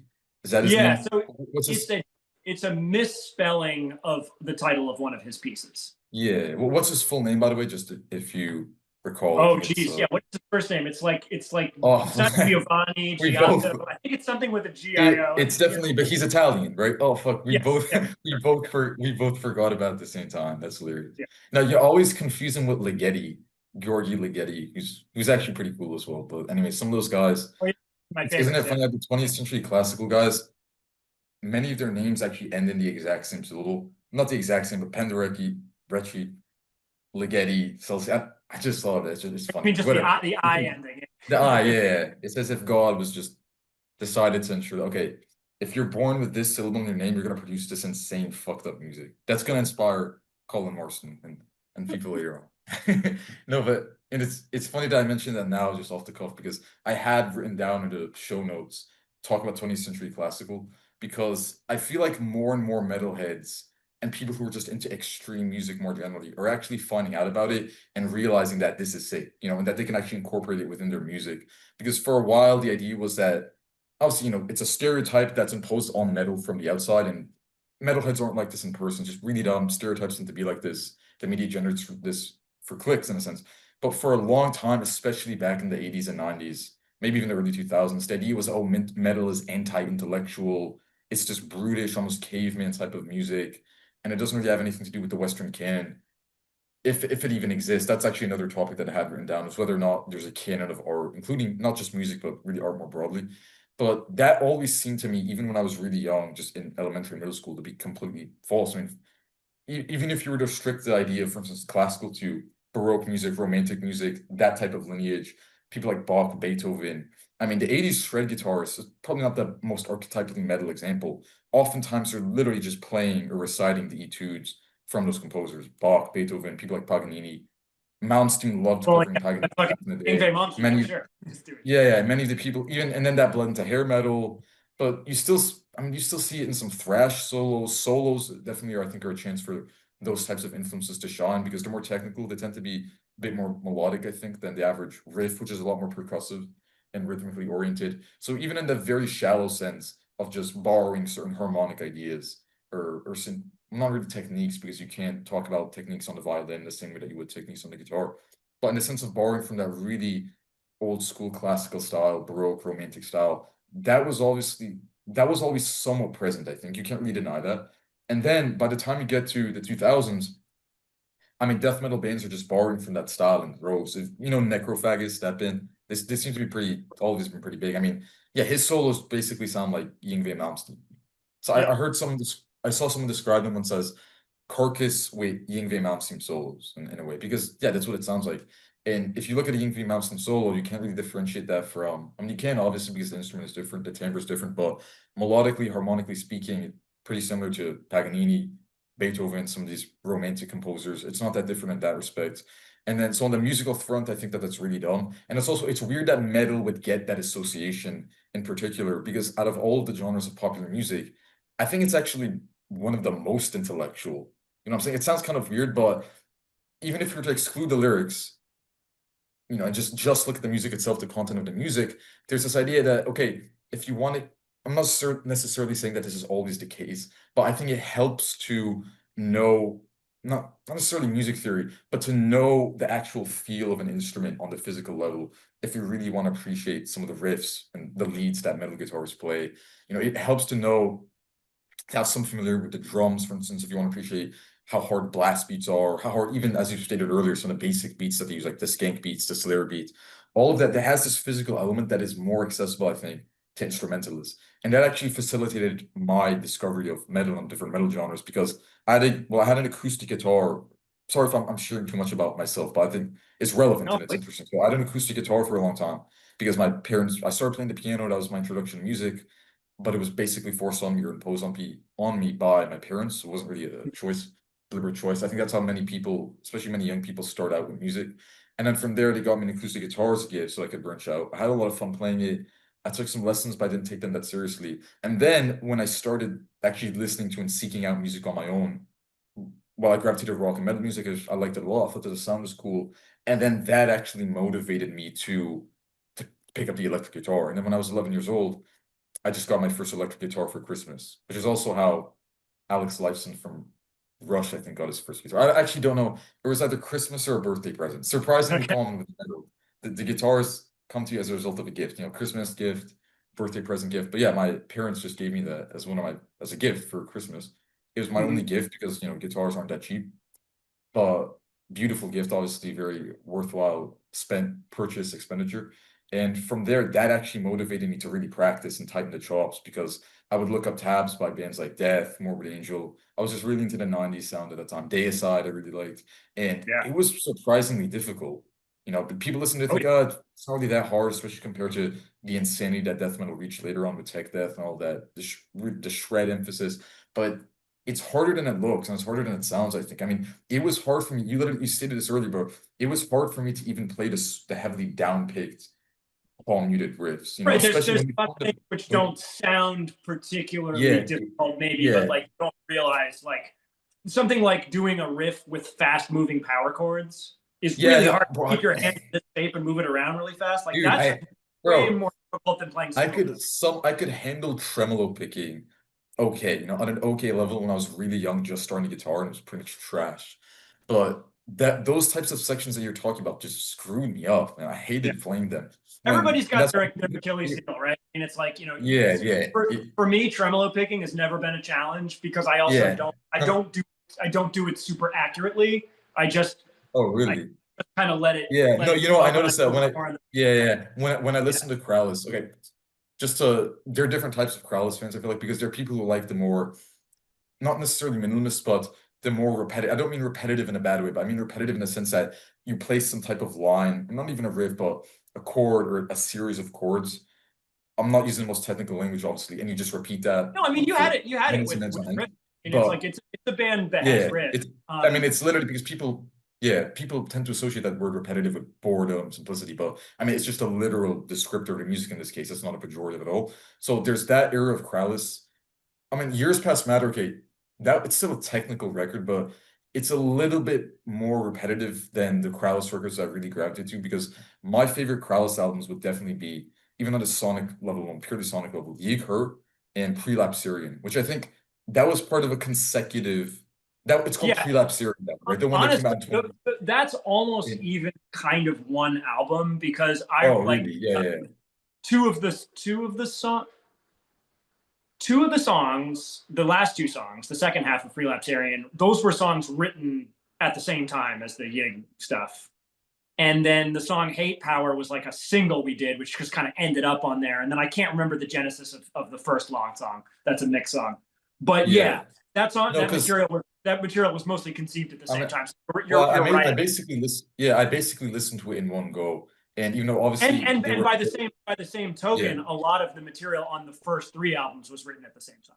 Oh yeah. Okay, so that makes sense. You know what? Were you guys thinking that, because I might have read this actually in an interview, or it might have even been to Reddit AMA, if you remember that. That one's a deep cut they Oh did a yeah, long yeah, time yeah. ago. But yeah, that people ask some funny questions. I remember obviously I'm trying to stay on topic here, but it's just I free associate and all of that. I keep getting so many ideas in my mind. There was one guy who's trying to talk shit about your music, and I think he said, I don't remember oh that. man, what did he say? It was just funny to me. That's why I'm bringing it up. But you had a funny response. He said, fuck. It was like, I don't know, how does it feel knowing that the music you produce is trash or something? I don't know. It was a weird, do you remember Okay. the guy, Wow, the I don't one, remember. no, it was the one negative comment. It's Okay. just, no, I think it was like, or when is your music gonna stop sucking? It was, Right. negative comment. Some It was a real bit Was childish. advanced it level insults over there. Yeah, yeah. It might But have, yeah, it like might have, was it a real insult or was it like somebody joking around? Like could you no, it tell it? was definitely, no, the guy was definitely pretty pissed. Yeah, he seemed Okay, pretty okay. mad. No, no, because no, because you know how people make that joke? It wasn't exactly this joke, but when people listen to more, I don't want to say atonal, but you know, music that's not as conventionally melodic or it's not as standard from the rhythmic standpoint, they always make that joke. I've heard this countless times. Oh, when are they gonna stop tuning their instruments and Yeah, start yeah, yeah. playing? That's okay. Dude, I've heard that. Dude, people were saying that. No, I'm just free associating here. This is so funny to me. People were saying about Early Behold, man. If you look at, Mhm. okay, there was a set that you guys played a long time ago. It was definitely the Skullgrid era. It was probably 2007, 2008. And there are a bunch of live videos from that set. And if you look at the comments on the performance of You Are Number Six, was that the name of the track, right? You Are Number Six? That is a song on that album. Yeah, yeah. Yeah, no, there's this one guy that kept spamming this, and he said, "Oh wow, it's 5 minutes of tuning the instruments or some shit like that." For people, they love making those types of comments, but they don't say that about songs like Canada, because if you look at the Right, because that one has a Canada, little actually, more of traditional yeah, harmony. it's funny because Canada. I was gonna talk about this when it was time to dive through the discography, really, the catalog of these different bands that we've been in. But Canada to me always seemed like a song that was actually somewhat more palatable to just the average normie type of metalhead. I know the term normie is a little bit strange, but I know people who are just even in real life and online. I know people who are only into bands like Dream Theater. Dream Theater was about as weird as it got for them, and Dream Theater is Yeah. not a weird band at all. You know what I'm saying? Dream people call it prog metal in the sense that it's basically, I don't want to say that's a pastiche because that's a little bit negative, but it's basically it's drawing very heavily from bands that were considered prog back in the day. And as a result of that, we're subsumed into the label of prog. But if progressive is Yeah, taking the mean but they're pushing, not actually that yeah, progressive. yeah, if progressive is taking to mean pushing the boundaries, Yeah. going beyond what's been done before, it's I don't want to say it's the opposite of progressive because I actually like some of their Absolutely. I mean, music. that's true of so And many prog bands. I mean, yeah, yeah, yeah, yeah. well, and Prog it's is true such of, a but think about it, it's true of punk too, yeah, right? I mean, like yeah. Punk once is punk became established, it ceased to be punk, right? It was about yeah, being And same with black metal. Black metal was a reaction You know, against death metal getting too yeah, I mean, clean. it's so funny. We talked about this on our podcast with Charlie Looker. I think it was on the second part. Yeah, But it he was. said that people sometimes call Extra Life a prog band. And we asked him about, I think, if it's a prog band. And he says that he's pretty much never listened, well, he has listened to, but he doesn't really like. Yeah, And I he's was not a surprised to prog hear guy. him.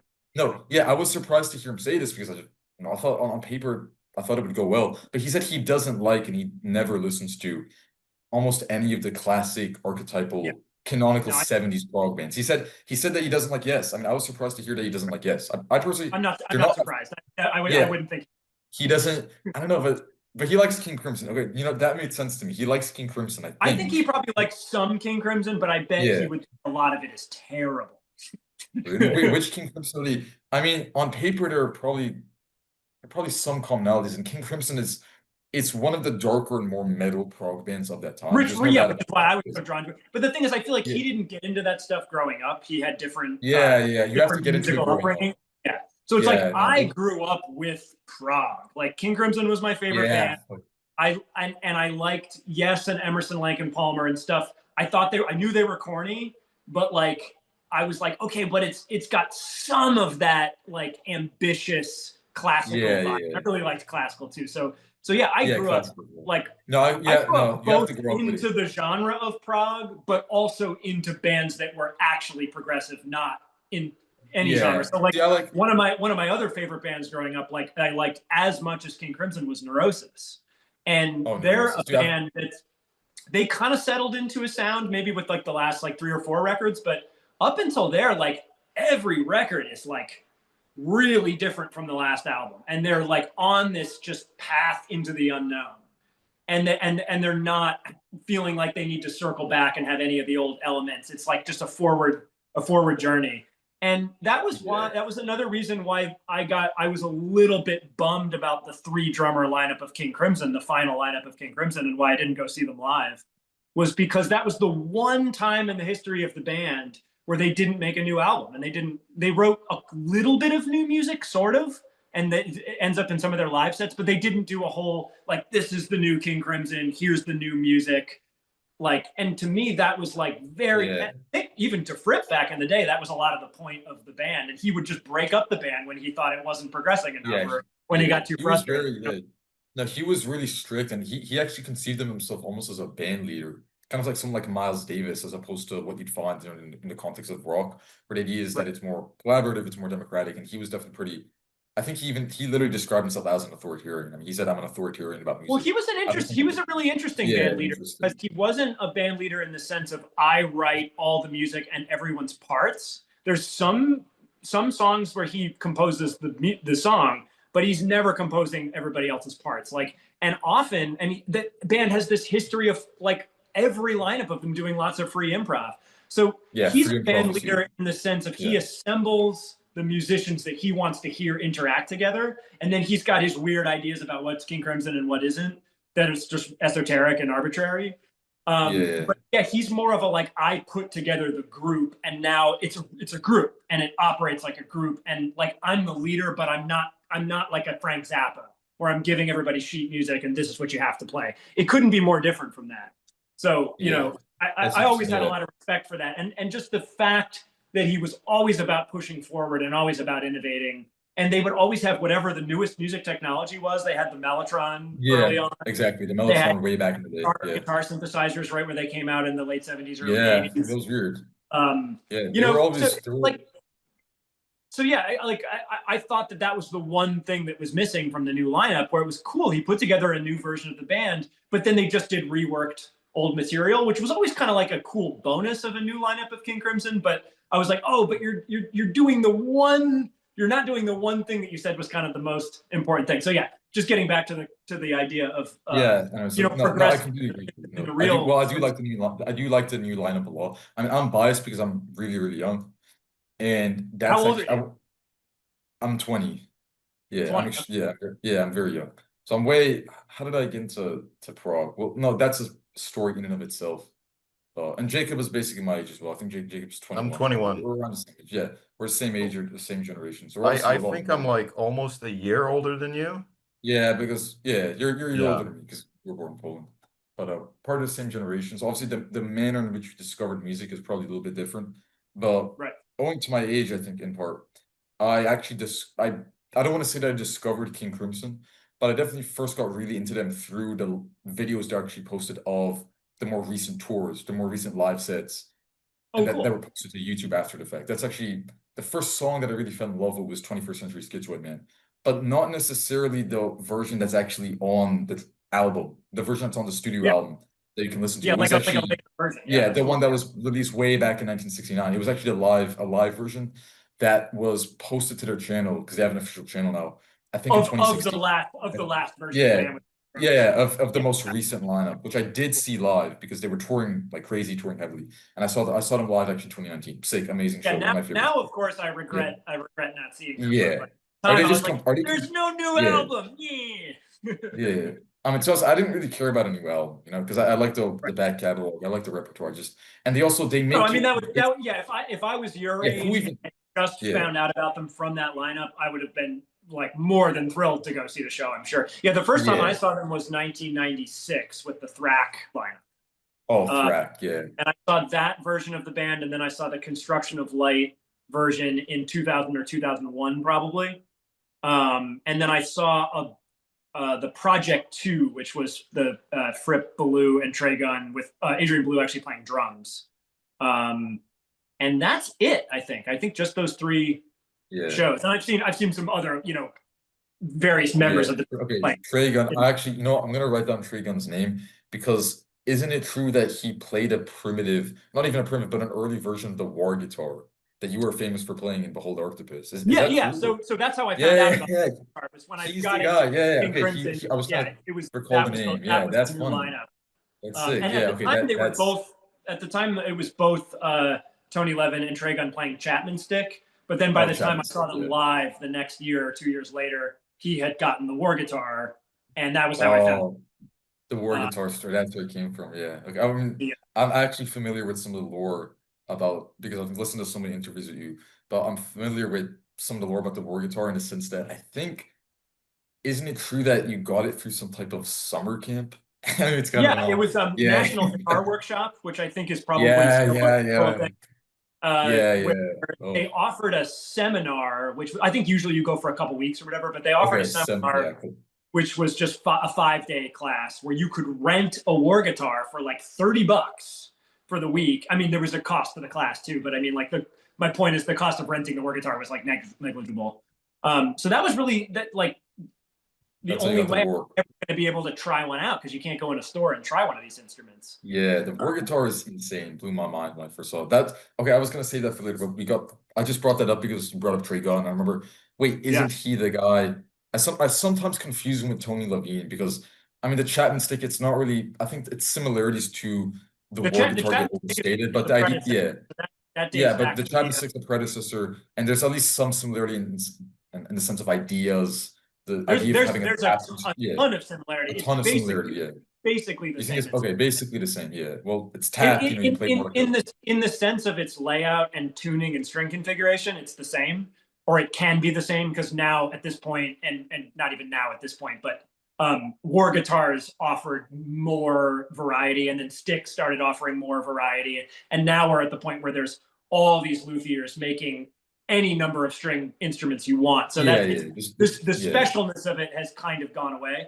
But at the time I I got mean, it, it was yeah, literally the exact same string configuration and tuning as the 12-string stick. yeah. I mean, well, you said that the specialness of it, in other words, has gone away, but isn't it still the case that you can't really get a war guitar unless you contact the War family themselves, right? Jim War, isn't it? Doesn't have to go through him, is that? Mark War. Oh, Mark War Mark is, War. Who am I but confused? yeah, Yeah, I'm confused with he Mark War. shut Yeah. down the company for like 15 or 20 years because he was in cancer recovery. Oh, wow. Yeah. I think he just started doing it again. Oh, he just started doing it again. Yeah, I but it's think. probably still, generally speaking, very hard to obtain. Probably for the average person, Well, right? I mean, not hard in the sense of like, where do I find it? You know exactly where to find it now. It's just that you'll have to wait forever and pay a lot.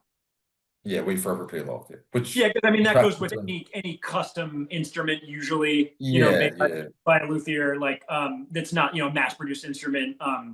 Typically the cost is insane and you're waiting like, a year to many years for the instrument to be yeah. built. The cost is out of control.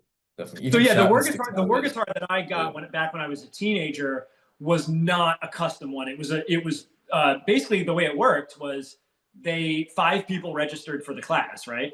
For the seminar. So he made five kind of cheaper stripped down versions of the war guitar that had like passive pickups and less wood and just kind of like a cheaper version. And then those were available for sale at the end of the class for only $1,000. Now, yes, $1,000 is still a lot of money, but considering that getting one new would have been like 4,000 and you would have had to wait 2 years, it was kind of like a no-brainer to get back then.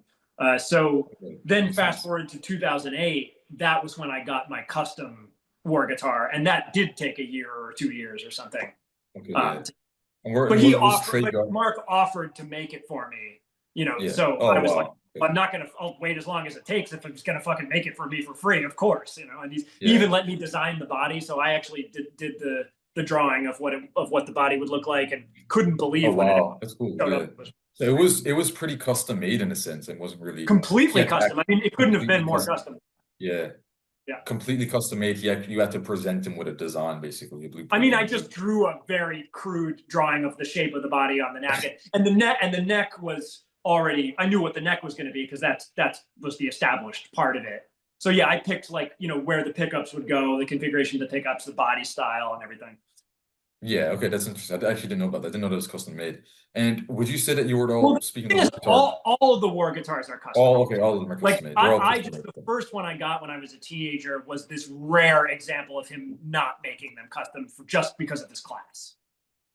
Yeah, okay, that's interesting. I didn't even know about that beforehand, but it makes sense now in retrospect because of, well, I mean, how large and bulky those types of instruments are, and also how niche they are in the sense that the demand is probably not huge. I don't even know, outside of you and Trey Gunn, I can't really name any war guitarists off the top of my head. I mean, if you look up war guitar performance on YouTube, you'll find a guy who's doing covers of some type of song. It's not even a metal song.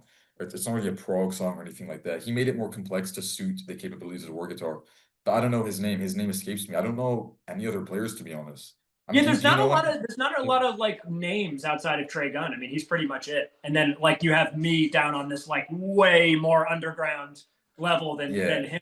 There's definitely more dudes in the kind of prog and jazz world that are playing it, like more in the world of Trey Gunn, You but think? just not anything that's as famous as King Crimson, by a long shot. Yeah. Do you know any names? Any other names? Because I literally can't think of Yeah, any I other mean, names. like one guy I've known since way back in the day when I first started playing is this, and he's really funny. This guy Brian Kenny Fresno, and you can Okay. find his stuff on Bandcamp. But he does like a one-man band kind of like music comedy performance Oh where yeah. he's a really sick war guitar player. I mean, he's really good at the independence of like playing a bass line and playing another thing on the guitar side at once, which was the kind of thing I never actually got that good at. And he does, I mean, I guess it's kind of maybe influenced by Frank Zappa, although I really don't have much of a relationship with Zappa. I don't know his stuff that well, but it blends like technical musicianship and comedic like subject matter. And Okay. so Yeah. his What is that? thing is That's like he's kind of like he's sort of like a singer songwriter, but he plays this wacky instrument and yeah. Okay. has these very silly comedic songs. That's interesting. Yeah. Okay. I'll definitely check him out. Sounds pretty interesting. But point is, yeah, definitely war guitar is pretty niche. Not a huge Like I'm saying reach. now too, like just the fact of a war guitarist kind of doesn't mean that much anymore because there's Yeah. tons of people playing some version of an extended range instrument and Yeah. tapping. There's Yeah. Extended like range is way there's all those like instrumental gent. Gen. What do you call that Yeah. stuff? Like Just uh Gen. People call it Gen. Yeah. Are yeah, you but talking like about bands? those bands where it's more of the jazz fusion side and less of the metal side. Like Yeah. Are you I talking think about bands like Animals as Leaders, those Animals types of as bands? Leaders is Yeah. a good example. Yeah, Animals so as I mean, Leaders. there you go. Perfect. Like he's Yeah. playing I think he's an 8-string guitar, and he does a And lot of tap. you're talking about Tosin. Yeah, Tosin Yeah, Abasi. yeah, yeah. Yeah, So I no, mean, he like, he definitely plays an 8 string. He might have right. So he might have in even played a another 9 string in the past, to be honest. in No, but in you're right. another The extended range is more popular. Yeah.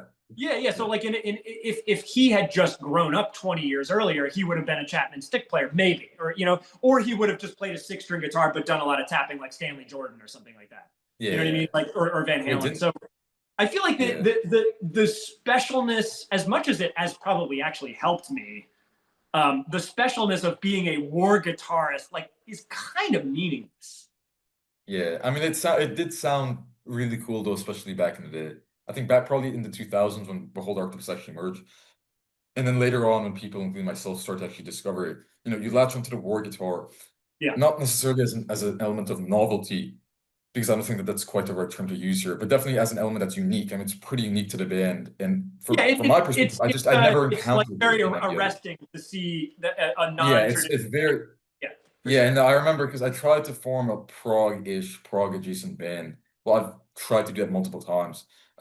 Actually, right around the time I was really getting into Behold Arctopus, which I was very new adopter because I'm young, but probably 2019. And I sent my friend a picture of a guy who was playing war guitar. It wasn't you, it was someone else, but it was just the first picture that came up. If you search up war guitar on Google Images, and he said, "What the fuck is this?" Like he thought it was crazy. Yeah, he said, "This is Yeah. insane." He said, "Oh, this is the most prog instrument I've ever heard." He thought it was funny at the same time, and he said he liked No, some and of I those mean the prog. thing He had some of that the used to vote. happen to me at Behold the Arctopus gigs. Like the second I took the Yeah, guitar out of the case, like it does everybody, look crazy. Yeah, what is going to happen? What is that? So like I guess you're I right. mean, There is a certain it looks cool. Yeah, specialness it looks very about cool. Yeah. like the weird layout of the strings, the fact that they don't all run in one direction. I mean, that's kind of a thing that's less, even with extended range guitars now, they usually go from low to high, and you're not dealing I with mean, usually. what's crazy about it is, I guess theoretically you can do this on basically any guitar, but you just don't see people doing it on standard 6 or even 7 strings because of how hard it is. But what's cool about the war guitar, from my perspective, what I hear in the Behold Arctopus songs, really, in the Behold Arctopus tracks, is it's much easier to play what you would generally call rhythm and lead parts at the same time. And Right. I hear that in some of the Behold Arctopus songs. Isn't it the case that if you go back to Canada off of Skull Grid, you know how there's that solo section when the clean guitar comes in for the first time? And then, Yep. there's a big shift and then you get, I think his name was Mick Lerner, right? That was his name. You get Mike. his solo. Mike, yeah. I'm confusing with Mick Barr. There's too many, Yeah. Yeah. It too happens. many alliterative similarities in this world. But Mike Lerner's solo comes in, but before that, you have a war guitar solo. And I love that one. That one really stood out to me because It's it's on actually the clean tone. Is that the one you're talking about? yeah, it's a clean tone war guitar solo. There were a couple of solos like that, I No, think. no, I think it has I don't distortion, know but if I solos know is I know the one you're talking about. I know the one you're talking yeah, about. Yeah. I don't Yeah. think that solos is really the best word to describe them. I mean, they're Yeah, passages. it's They're like a passages lead that melody. Yeah, I know. yeah, they're like lead. Yeah, I love those because people associate Behold Arctopus, especially the early work, with very raucous, abrasive, high music where dissonant music, obviously there's more of an emphasis on, or there's a huge emphasis on technicality. Some people thought it was technical for the sake of being technical. I don't really know if that was the case. I don't really agree with that. But every once in a while, you get these really spacey, just beautifully melodic passages that come in on the war guitar. There was another track that uses this element, Exospatial Slanagora, off of Nanoclonic Cyborg something. It has that beautiful tap war guitar passage. And I just love those parts. And Canada has that as well because they have the one on Canada to me almost has this jazz fusion-y sound. I think Yeah. it has something to do with some of the intervals that you're using. Well, Just yeah. So that song. So long. Canada, and then from that album, the song "Some Mist." Some Mist Those has were it too. those were actually written by Mike, Oh, written by Mike. Wow. and Yeah. I wrote the really dissonant songs. So like I wrote "You Are Yeah, Number yeah. 6" and X. What the fuck's it Did you? called? Of Cursed Womb Oh yeah, and of course the Womb is insane. Yeah, that Scepters. Scepters is yes. mine. Yeah, yeah. So yeah, so Mike has a good ear for that type of stuff. But we did have a little bit of that sound in the early material, which was more collaborative. Like you mentioned, it's not exospatial, it's a sensory amusia. That's the one with the clean part in the middle. And Yeah. that's something No, the and that's something I exospatial, wrote. yeah. But No, exospatial definitely has one as well, but it's just that has earlier on. Yeah, yeah. oh no, you're It right. does. Yeah, that has a clean middle It section does. as Yeah, well. no, it Yeah. does because Yeah. that was one of my favorites. Yeah. I can't obviously just Yeah, sing it off the top it's of my all head. fucking eighth notes So or it's 16th all notes. I know. tap, yeah. And it just the sounds on those two solos in particular are so rich because to me it always sounded like, I mean, I can't really, I would have to watch the live performances to actually confirm this, but it always sounded like you were playing almost two different parts at the same time, two separate parts at the same time, because I hear more of a rhythmic component. People will call it a rhythm guitar part. Yeah. And then you have the lead, which is actually tapping out some of the melodies, like da da Yeah. la la la la la la, on the Yeah. Canada. So Yeah, I'd the seen Canada that. one, that's But an that's example where the left hand is on the bass and the right yeah, hand it's is like they're on the playing guitar. two But it's those are two the most, like complete. I was saying earlier, those are the most challenging parts for me. I'm really Oh, not good at. really? So every part in Behold that's like that takes like 100 times longer for me to learn than any Oh, other part really? Yeah. of the song. And like the one in Exospatial, that's not what I'm doing there. That's just me on the bass side and Mike tapping on the guitar. So Oh, the wow. guitar kind of Oh, sounds like yeah. a guitar there. Dude, that's So crazy. I always thought that that was just a war guitar when I listened to no, Exospatial. I that's think that, both of us. That's both of us. yeah, Yeah. yeah. And then there's a And are part in we, the last song on yeah. Nanonucleonic, Sensory Amusia, which has a clean part in the middle, and that's just starts with just me playing both, and then the guitar comes in. So yeah, we do a lot of different configurations with that. But anytime I could get that sound and not actually have to do two things at once, I would try not to, just because it was always so difficult for me to do those parts, to learn them Yeah, later. But that's yeah, but that's interesting, bro. one that's an element of the band's sound that largely went away in the last bunch of albums. But in our Yeah. most recent album, the one that came out last year, um, that's the record with no distortion. It's all clean the Oh, whole. yeah, yeah. I've listened. And with that one, I part of what I wanted to do was bring back a little bit of that kind of sound. Dude, yeah, I need to listen to more. I need to listen to its entirety. It's probably the only Behold album that I haven't listened to from front to back. I've heard It snippets it, of it. it I might haven't. might be our best album. You think it's the best? Yeah. No, I mean, but I I don't mean, know. I don't know. people, You never know. You dude, always it's think weird, the man, most because there are people who like the old material, but actually don't really have the same affinity for instance, Hapalectic Overthrow. It's that that so one I because understand. That one is it seems like toughest pill for people to swallow. I get it. yeah, it seems like many people think that not only okay, the compositional approach seems to have changed slightly, and then it seems as if the influences are also changing in a sense because isn't it the case that you guys are drawing heavily from basically because of the tradition of art music percussion, free jazz percussion, even some contemporary classical percussion on that album, such that well, first of all, you got rid of the standard the standard rock band drum kit setup, and you Right. actually hear a lot of relatively unconventional percussion sounds. I think that's what was a little bit harsh and a little bit Yeah, jarring to some people. that's the thing that's a bridge too far for people. Yeah, Literally, the record label Willowtip, who released that record, Willow Tip was which is great. Yeah. when I sent him the final record, he said, "Oh, I hate this. I don't want to put it out." Oh, really? You said And I that? was like, Yeah. "Wait, but what about all the demos I sent you of this same music? And what about all the gigs we played playing this music?" And he's like, "Oh, I didn't realize it was really going to be like that." Yeah. I mean, you can because well, if you listen to the early material, you can still probably hear some vestigial death metal elements. I mean, if I'm reading that correctly, because they're riffs, you know.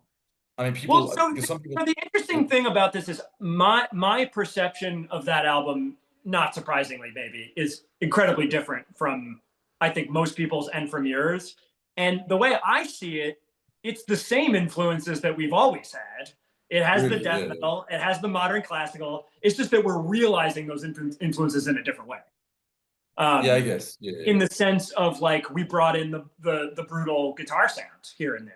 Oh We yeah, brought yeah. in like There are definitely the some, Morris yeah, sound, guitar sound, so that's there. yeah. That wasn't really there before. And then we brought in the like Xenakis, Oh yeah, a Varese kind of like style percussion aspect, which wasn't yeah, there yeah. That's before. huge. But Yeah, that was yeah, always the modern classical that I liked. You know what I mean? Like, so it by changing some elements of the instrumentation, we managed to like highlight different elements. I think of those maybe those similar same influences, and obviously yeah, like at the time of writing that music, I'm listening to different stuff than I was listening back then, and I have different ideas about what I want to do, and all that stuff is true to some degree. But I wouldn't say that really fundamentally the influences are different. There's pretty much yeah, it's yeah. pretty That's much the true. death That's metal true. and the modern classical and the prog Yeah, rock. yeah, yeah. All those When I try to think about it, yeah. If I try to think about the influences, key influences, yeah, death metal, modern classical, that's true. It was definitely always there. I mean, because some people, there's even a guy on YouTube comments who it was under the video for either Hapalectic Overthrow or I don't know if it was a full length or an EP, the one that came out before Cognitive Emancipation, if that's Oh, what it was called. that was for Ascension.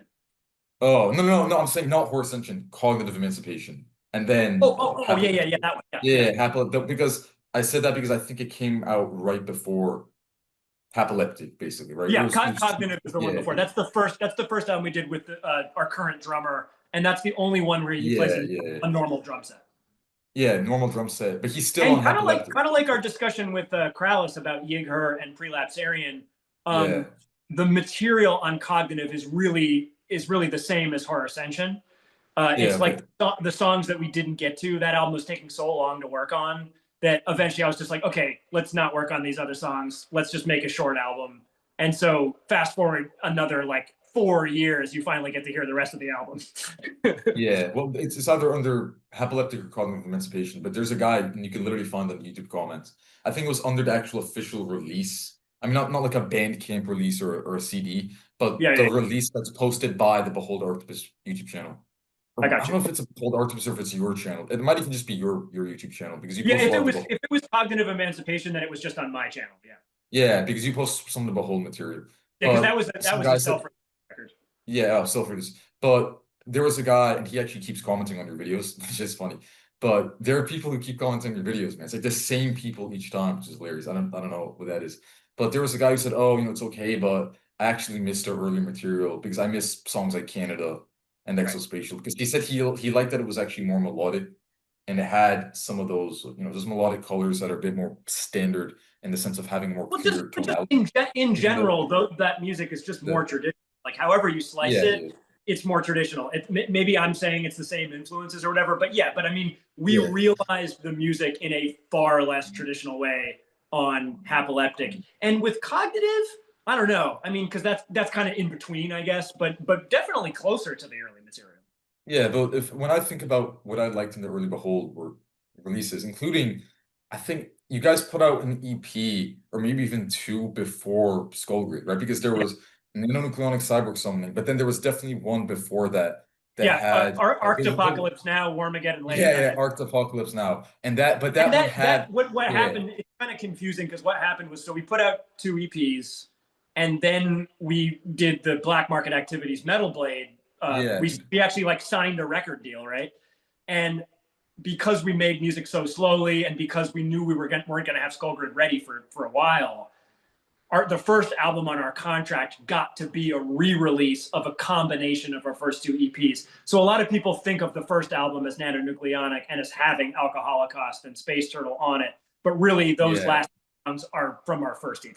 Well, if you go on Spotify, I mean, I don't even have that anymore, but they don't even have, I think, the original version or pressing of Nanonucleonic with the original tracks. It's Yeah, just that makes sense because is it those just came out on it, small labels and yeah. yeah, but was that the one that also has, I think on the B side, side B, the tracks from the first EP or demo, whatever it was, but Yeah, Alcoholocaust You Have Been Resurrected. Was that a remastered or was it just it it's was the same? remastered. It It was was a a remastered. So it's not remaster. just taking the tracks from the first release and then Nanonucleonic and just basically splicing them together. It's actually remastered. There's a different mix, basically. There's a different Well, okay, no. It's not a different mix. It's a different oh, not master. a oh, okay. I'm kind of a novice when it comes to the Okay, engineering so yeah, stuff. so like quick for anybody who doesn't know Yeah. the difference, just Okay, I think you know. Yeah. really quickly in a nutshell, mixing Yeah. is when you take all the multi-track, like you have a track of kick drum, you have a track of snare drum, you have a track of guitar, and you blend them all together in the proportions you want and to get the sound you want. It's a much more intense and time-consuming process and has much more of an impact on the sound. Mastering is like the little bit of finishing touch that you do to the already finished mix once it's already mixed.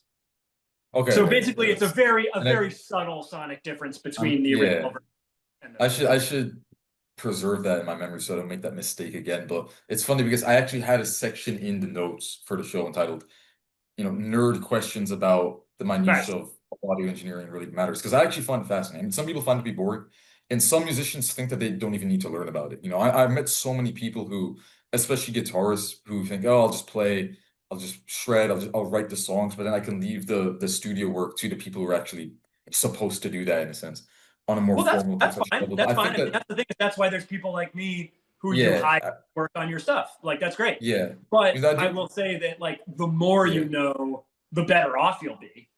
That's all. yeah. You don't have to know about I, it. You can still get by fine not knowing anything about recording. But the more you know, the more Yeah, it'll well, I just help you have a easier time doing it. yeah, I mean, I just find it to be I don't know, I find it to be interesting on a level of personal curiosity alone. I mean, even if I wasn't to I be this find it way I this find it way weirder when the opposite happens, when an really, yeah. engineer is not a musician. When like somebody who mixes records isn't a musician Yeah, and you has know what? never That's played an actually, instrument, yeah, that's a bit that to screwed me is up. Is that, baffling. I have no idea how you'd know what to do if you didn't play music yourself. yeah, well, I'm trying to But think of, man, but what that happens the, all the yeah. time. Oh, And really? Yeah. yeah, sure. I mean, what I'm trying to think of a Oh, wait, what you said you're talking about, to be specific, because at first I thought you were talking about, this would have been really, really weird, absurd to me. People who are audio engineers, maybe even as a profession, who just don't actually care about music or somewhat not very enthusiastic. But it seems like you're talking about people who are audio engineers but aren't musicians. yeah. Is that Have okay? no actual have never Yeah. written a song, But have what never exactly do played you an mean? instrument. Yeah. Like Oh, I don't so understand when it comes, how you would yeah. know how to produce a record, how to mix a record, how to record a band if you had never done any of those things yourself. But it happens all the time and it can work for Yeah, people. but So when you talk about someone who's not a musician, do you mean in the sense of not playing instruments, or what yeah, exactly do you mean? Just yeah. not playing, not being an instrumentalist, basically. Okay. Well, Yeah, isn't not being a musician, that, not being yeah. a singer or a guitar player or a piano, Well, doesn't yeah. that describe Rick Rubin? I mean, am I No, mistaken, or is that? Rick Rubin is a musician. Like he played Oh, he is, guitar okay. on Boys records and stuff. Okay, Like I'm trying to think of another guy. Yeah. he'll downplay his abilities as a musician, but I mean, like, no, he knows about that stuff. Like he Okay, does, this actually could be this guy could be a pretty interesting example of, Rick Rubin is not an engineer. He's a producer yeah, who's he's, not an engineer. That's an oh, he's interesting. not an engineer. But the thing is, Okay, yeah. like, I don't think that's weird as a producer because, like I said earlier, like producer is a completely meaningless term. It can mean anything you want.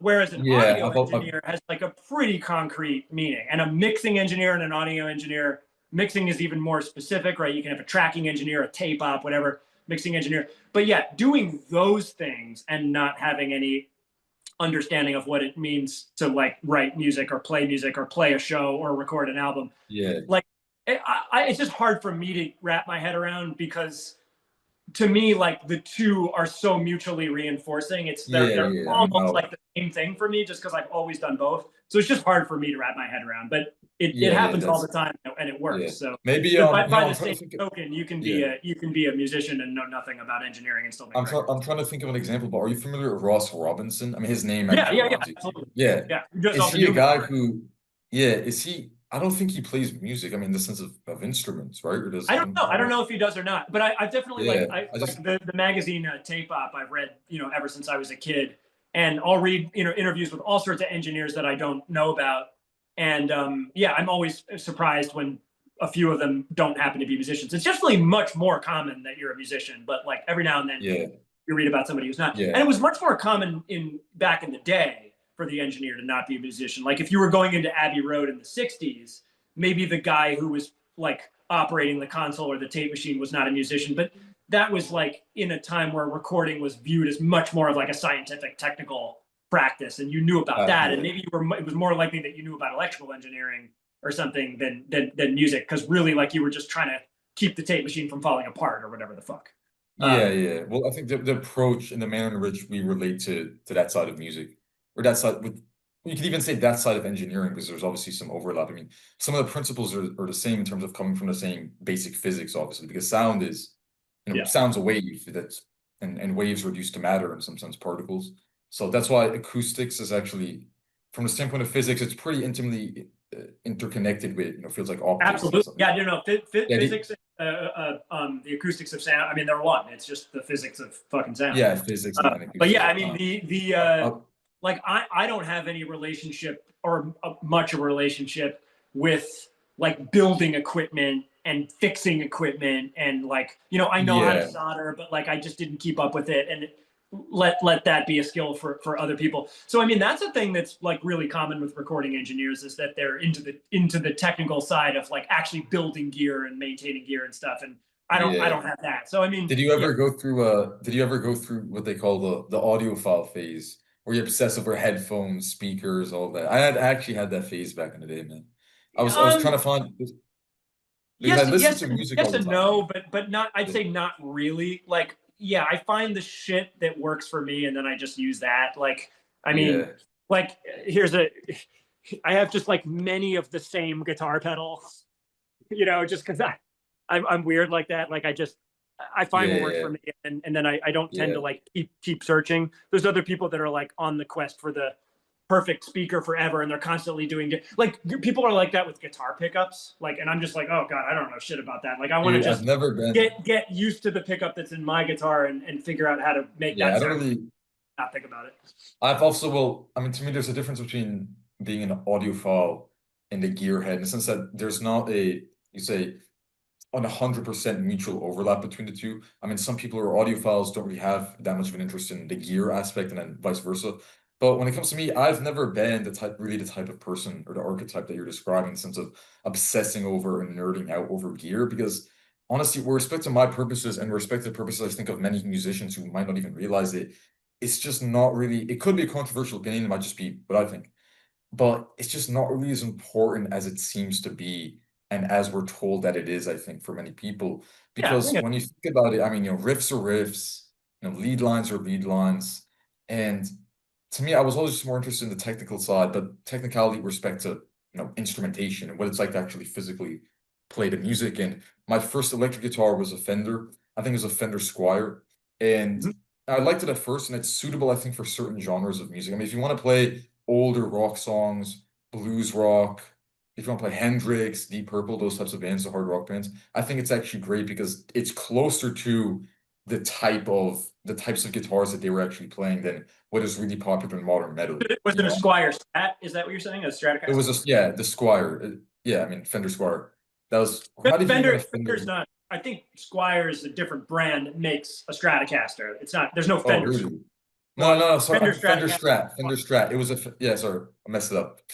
Fender Strat. It was a Fender Strat. Okay, yeah. Actually, it Well, might I have mean, been a not Fender. that it matters, but yeah. Yeah, But it no, I might was have going even to say been a. about that guitar. It's interesting because it's like, yeah, it is associated with Jimi Hendrix and classic rock and Yeah. stuff. But I find that those guitars are great for doing like any kind of clean tone stuff. Yeah, Uh, no, they're great for clean tone. even in really heavy music. Yeah, very, very good for clean tone, definitely.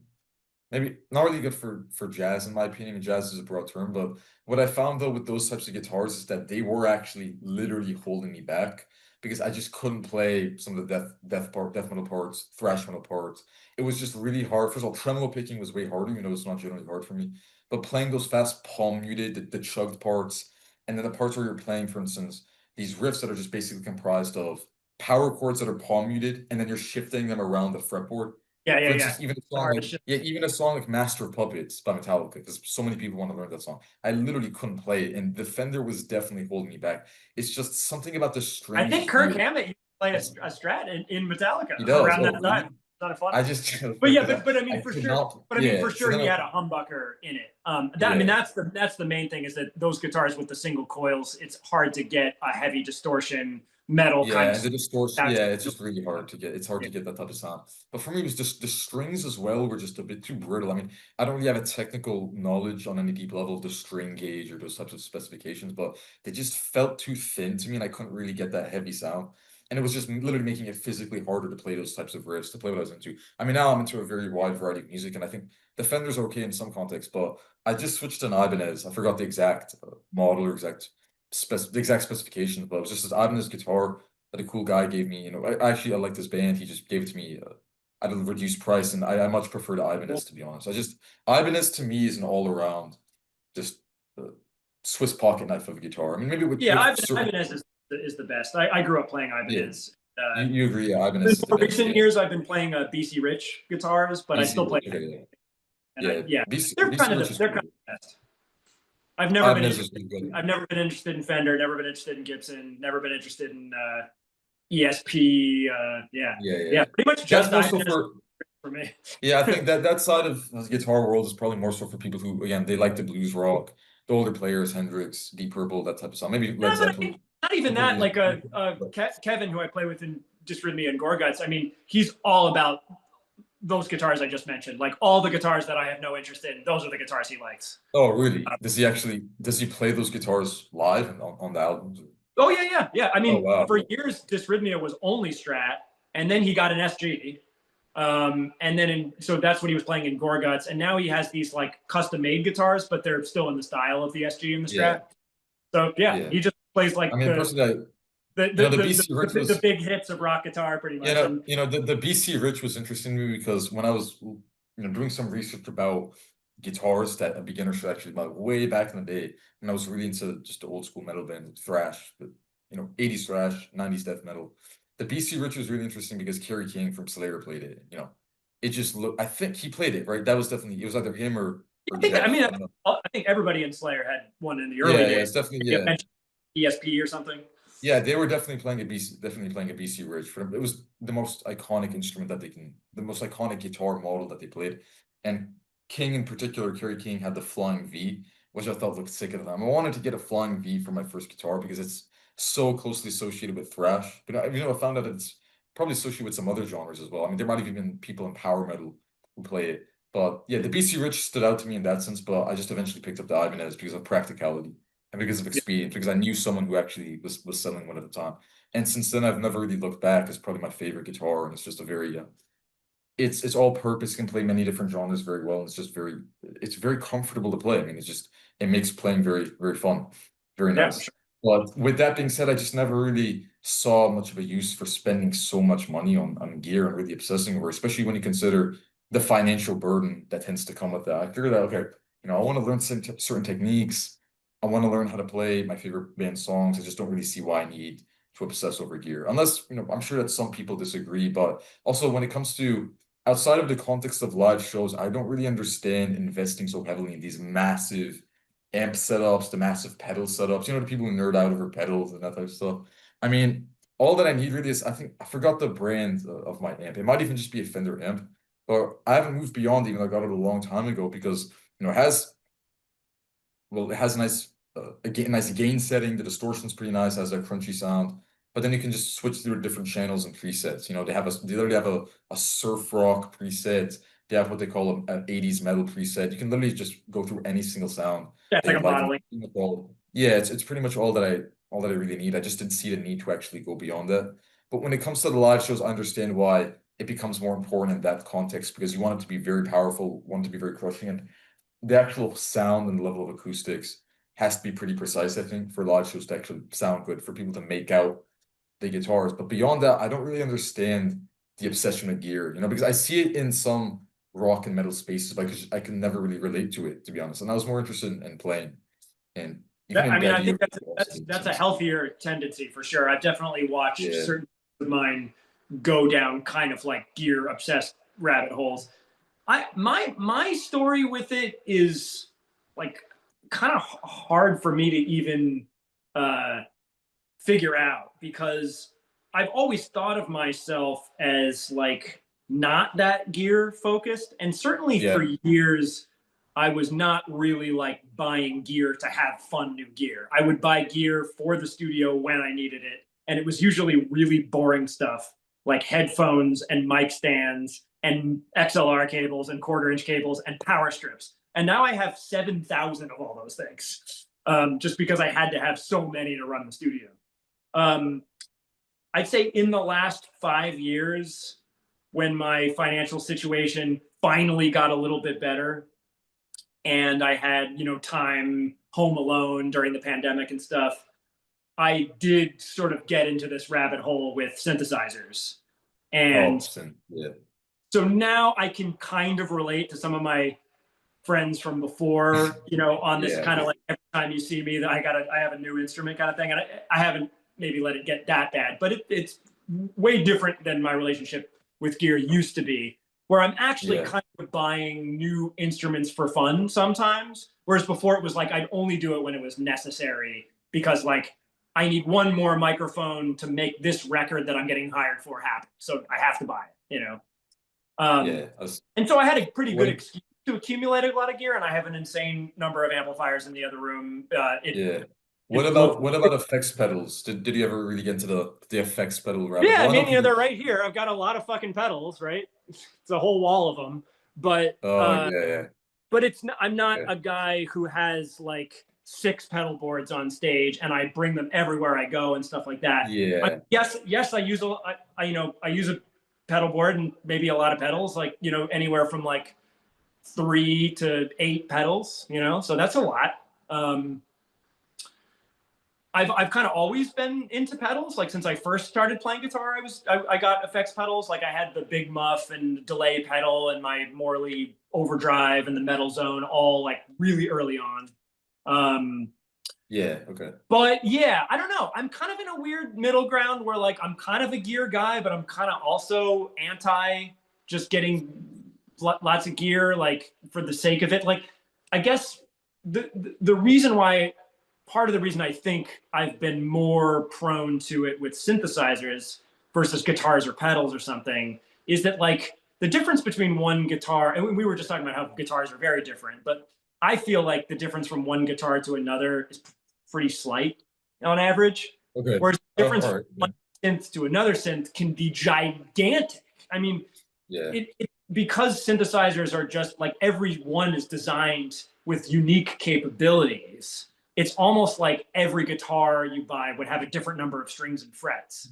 It's like more significant differences. And maybe I'm exaggerating the difference, but you know, you have synths that just play one note at a time, and you have synths that play 4 notes at a time, and unlimited notes at a time. I mean, every guitar you can do 1, 2, 3, 4, 5, or 6 strings at a time, but no more, right? With synths, you can even like lock together like 6 synths and play them all at the same time. Yeah, So it was really stimulating to my imagination, and it kind of made me feel more like I was a little kid again and like didn't have all this familiarity with music, and music was like this unknown place to explore. Yeah. And also like I'm not a keyboardist as I am a guitar player. I just haven't spent as much time playing the keyboard, so that feels like kind of new and fresh and mysterious to me. And like I was saying, I like mystery and unexpectedness, and I like to explore and all that. As well. So I think that kind of finally caught my imagination in the same way that maybe people that get into like the different nuances between different guitars, like Luke and Kevin from Gorguts, like they both have tons of guitars, tons of the same guitar, like not the same guitar. Like I'm just saying, Kevin has lots of 6-string guitars, and Luke has lots of 6-string, guitars, lots of 7-string guitars. They're all in the same. Do they think it's not like I've got a 1-string guitar and I don't know. I like they have those too, but my point is that I like, because my focus as a musician maybe encompasses more instruments, maybe my like gear relationship is like a little more diverse across different ranges. So I'm not just buying the same kind of instrument as much all the time. So maybe to me, my perception of it is like that I'm less in like succumbing to that kind of gear thing, whereas maybe I am, and it's just more spread out over different kinds of things. Yeah, I see. But yeah, I mean, like I don't really like getting new stuff. Like I like even with the synths that I buy, most of them are from the 70s. Like I have one new it's from like a new company because it's kind of designed like something from the early 80s. So that's what attracted me to it. But like really? I don't update software. I have the same computer for 15 years. I'm not interested in the new EQ plugin. Like I don't care. So in that sense, I'm not interested in the new stuff that's coming out so much, with the minor exception of some of these interesting modern synth companies, which I feel like are really kind of doing some interesting stuff. But yeah, I don't need I don't need a new distortion pedal. I don't, you know. When you talk about the synths from the early 80s being particularly interesting, what about them makes them better in that sense? I'm pretty ignorant when it comes to synthesizers. There's nothing better or worse. It's just there's a difference. There's a difference in design philosophy, partially coming from the limitations that were inherent in the technology in the 70s and early 80s for synths. And then once digital synths came in, and basically synths became like samplers, and then basically now computers. There's something a little less special about them because they can kind of do everything. I like things that do less.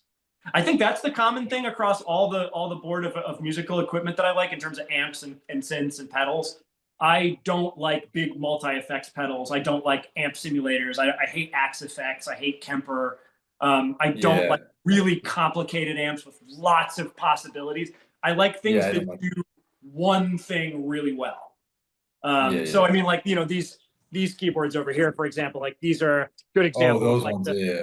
the 70s string machines that I like, which are kind of like an outgrowth of like electric organ technology. Um, Yeah. I'm familiar with and these. Wait, they are just those, yeah. what's Is that? that a Korg? Korg, Yeah, is that this is a the one at the Korg bottom? Lambda on the Korg, bottom. yeah. And then this is just a MIDI controller. You can ignore that.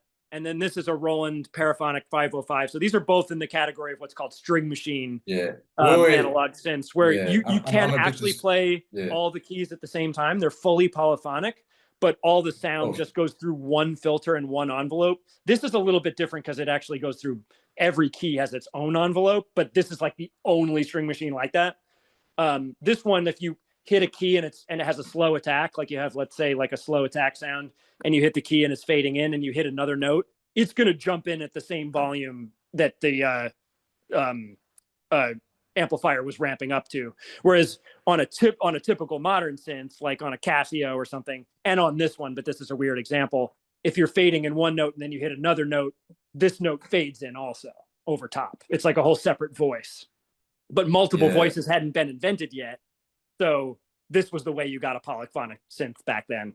That's And I don't know, interesting. there's Yeah. something about the simplicity and the fact that these can't do everything and make every sound that I find more inspiring Well, first of for all, yeah. coming up with sounds to write music with. I mean, as someone who's a bit of a novice when it comes to synths, I'm more familiar with actual acoustic pianos, different Yeah. Yamaha and all that. And people are also people nerd out over the minute differences between different brands of piano as well. But they are actually fairly pronounced. I mean, they are serious. You can literally achieve a much better sound on a good Yamaha or Steinway than you will on shittier brands, for lack of a better term. But when it comes to synths, I'm just not really as familiar with the digital aspects. So what I've noticed though about those synths, the one that you just showed us, is it might not really be that important. It might just be me thinking that it is because I don't know that much about them. They seem kind of small. You know what I'm saying? I mean, it's like literally small in terms of the actual width. Or does that affect the number of? I mean, I would say actually quite the opposite. I mean, the 70s synths are way bulkier than modern synths. Really? I mean, you could like do a digital emulation of these in a smartphone, obviously. But I guess what I'm saying is like I don't have any modern keyboards is the problem. I mean, I have that one that's in the style of old ones, like I was saying, and that's in the other room. But like, I guess my point is that what happened in the mid 80s and then into the 90s. Well, like, okay, I have a Casio over here, which is kind of like, this is more like what I'm talking about. Let me just turn the lights on here.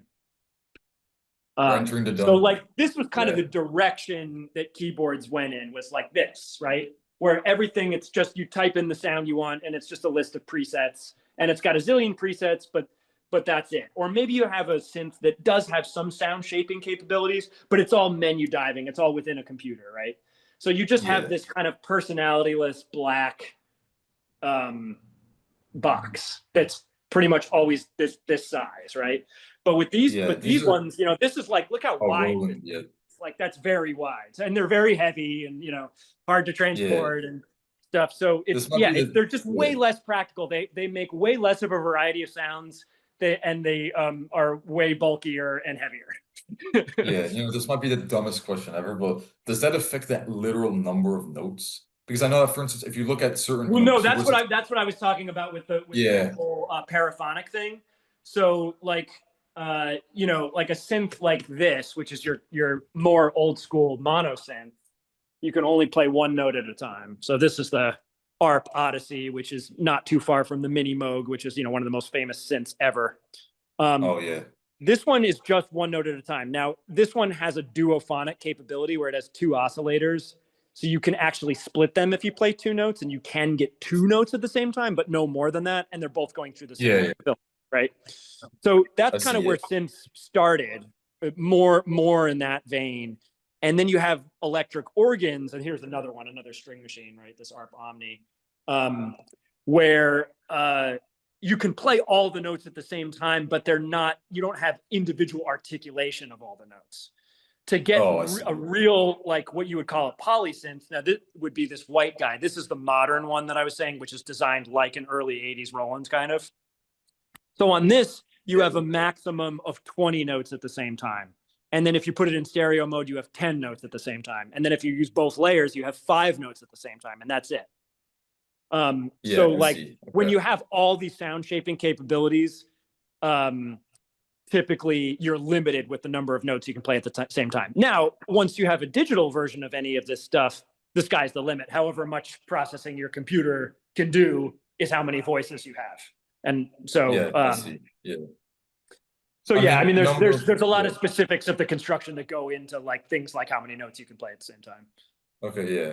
Number of notes might not even be the best way to phrase it then because well, it depends on what exactly you mean by that. But in terms of the literal number of keys, I guess, that you have Oh, the on number of the keys. I mean, keyboards. that's Yeah, kind that's of what I mean. just up to the design of the Basic, synth. So yeah. I mean, like that is a 3-octave keyboard, that is a 4-octave Yeah, keyboard, that is a 5-octave keyboard. With synths, yeah. those are usually what you get. Also, You usually get 3, 4, or 5 octaves. You know, with the piano, you have like what 8.5 octaves. You almost never see like an analog synth with a full, 88 keys, right? Like you see MIDI yeah. controllers with that are designed for piano players, but it's much more common with a synth to have fewer keys and then you just have a button Yeah. to set the octave. Yeah, too. Also, I never really understood the logic that underpins the synths that only have a very, very small number of actual keys, such that the literal width of the instrument is insanely narrow. Yeah, like the little You three actually octave just guy. showed them. Yeah, I don't really. Yeah. I mean, what are they even used for? Maybe kind of a dumb question, but I never understood that because I come from a piano background Well, and no, the that's my ideas that you point want. is that you're That's not limited to those pitches by having only a few keys. So like here, check it out. On this guy, you have a transposer. So if I put it oh yeah, the here, I have transposer. this Yeah. octave, and if I Oh, click that transposer. down, it shifts the entire keyboard down 2 octaves. And now I shift the entire keyboard up 2 octaves. So Yeah. really, it has 2 extra octaves on either side. It's just that Yeah, you and then can't play yeah. that key and that Oh, key, okay. but you can still access that whole register. You can mess around. Yeah, you can mess around. I mean, I know that there's And you some can synth. dude, you can even tune the oscillators low. So you can actually get like any note that is in the range of human hearing on this keyboard that only has a 3-octave keyboard. You can get notes that are too low that you can't even hear, and notes that are so high you can't even hear. Yeah, that's crazy. That actually reminds me, it's not really the same, but I've messed around with this before. You know how you walk into Guitar Center and you just have tons of synths and Yeah. keyboards, and then people just sometimes, I mean, messing around in Guitar Center, who doesn't love to do that? Obviously, you don't want to be rude about it. I do that on the guitars as Gordon, well I think sometimes. we've done this in person before. I think Yeah. we Now, did Jacob, Oh, this I a love little going into over a Guitar year Center, ago. fucking around on the keyboards and the V drums, and yeah, that's my favorite. I still have a yeah, video no, of I it. love, yeah, we did Yeah. that about 2 years ago, just In walking fact, to because we're talking about this, I should direct you to there's a video on my YouTube channel of me playing a synth in Guitar Center, and I'm jamming with the other people around me. And there was a guy that walked in, and he went up. He's not on camera. You just see my hands on the keyboard, and the guy's behind me. But he went up to one of those keyboards that has like preset songs already in it, and he just like hit play on it, and he stood in front of the keyboard, and he started chanting the name Sabrina Carpenter over and over again. And at the time, I had no idea who Sabrina Carpenter was. I found out like later that day. So there's a whole YouTube video where I was like, I got to get this on tape somehow, but I didn't want to be rude and like film him, So I did a jam with him, and it's one of my favorite things I've Wait, ever. so, wait, why was he chanting Sabrina Carpenter? Just out of curiosity, I don't know. that- Oh no, I mean, Was okay, I'm that- sorry. I know to some degree he was going to see Sabrina Carpenter at the Barclay Center, it was Atlantic Avenue Guitar Center in New York. So basically, she was playing a gig across the street, more or less, and he was there early, like killing time before the show. But why he walked up to the keyboard, hit play, and started chanting her name over and over again is another question. That's weird. We don't even need to speculate about that. So you just start jamming, basically, you're jamming on the keyboard. Yeah. That's I mean, fun, yeah. I love the Bro. idea of two people jamming together who don't actually even know that they're playing music together. Yeah, no, I love that as well, man. That's actually sick. That's such a cool idea. Imagine that for an album, like a free improv album, where you have different tracks, and they're created by people who don't even know that they're playing the same album. It's a great idea. How awesome would that be? That would be hilarious. Like, yeah, that'd be so good. I wonder, you could actually, you know what that reminds you of? That reminds you of this YouTube. We're gonna touch on this later through the deep dive of the Colin Marston lore, all of your output, including book bands and beyond.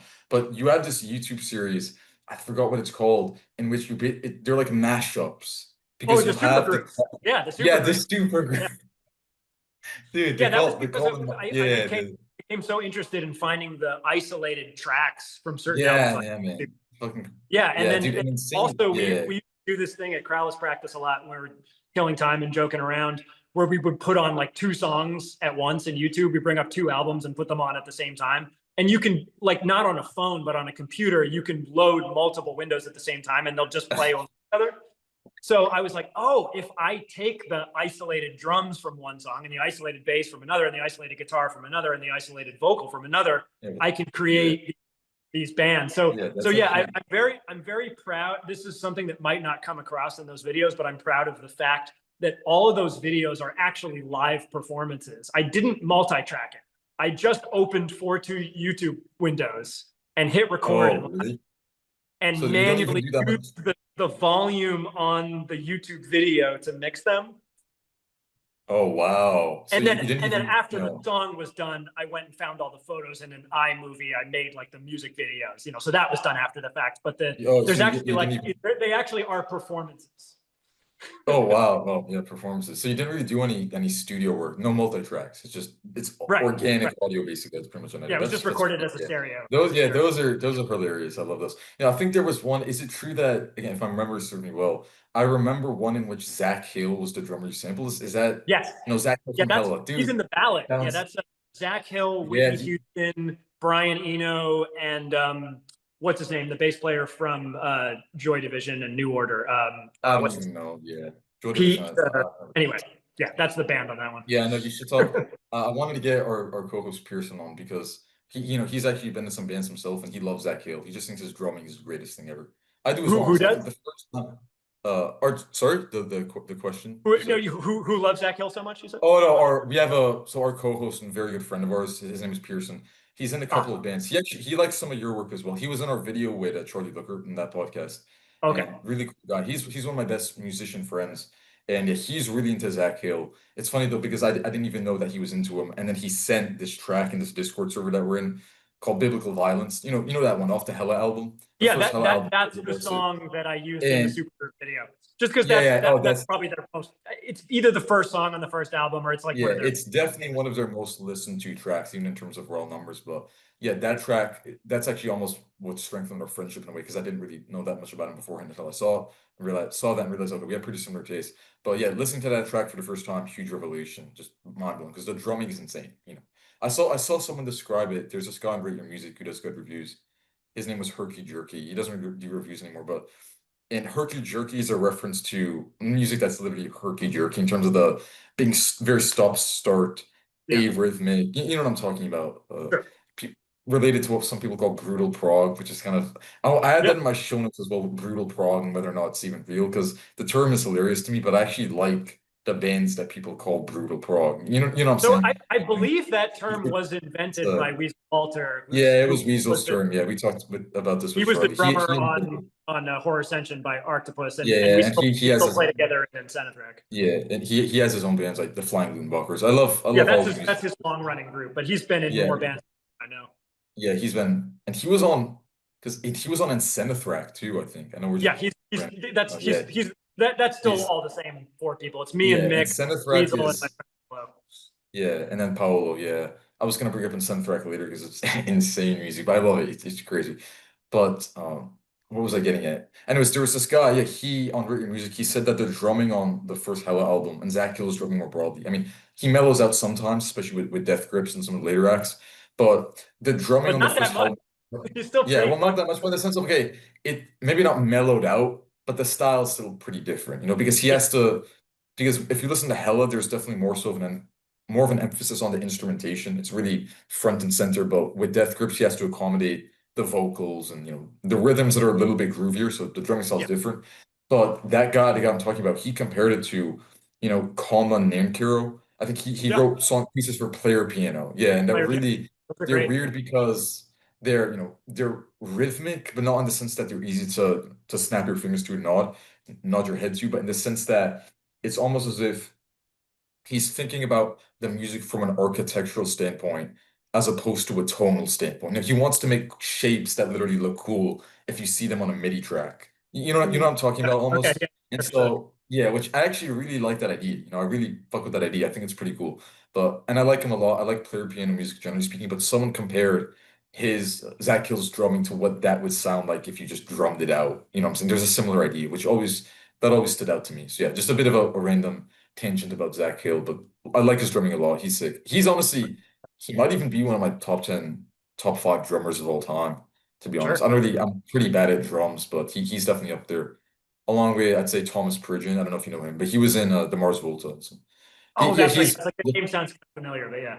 yeah, Yeah. Thomas Pridgen. Because I like drummer and generally speaking, not always, but I like drummers who are just insanely flashy. You know, I can't make all the noise, but who just are Yeah. over the top with the Shredder fills. drummers. I don't like minimalism in drums. You know, I like people who are crazy with the fills, who are really, really skilled. The ghost notes, I love all of that. Speaking of Hmm. which, a band, there's so much just free association here, but a band that you mastered, I don't know, mastered or worked with in some capacity, also utilizes drumming that's in the style of gospel.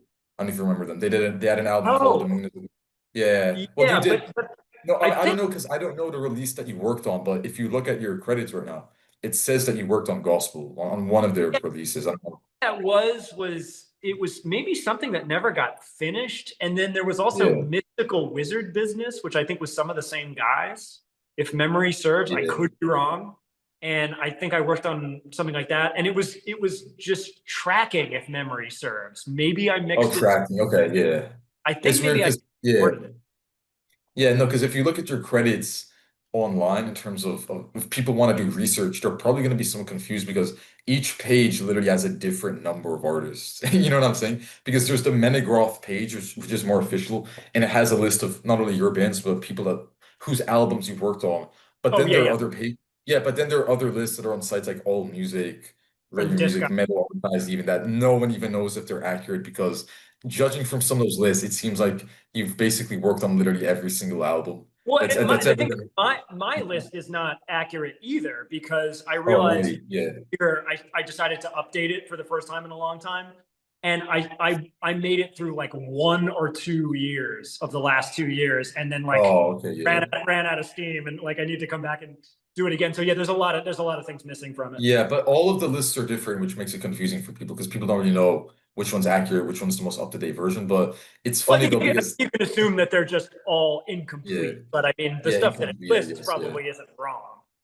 yeah. This stuff's not wrong, but so you didn't actually you helped record or track a release for gospel, right? Because they're amazing. I don't remember. I feel like those Dude, guys came over for 2 sessions, and I think it was two no, because different it's bands.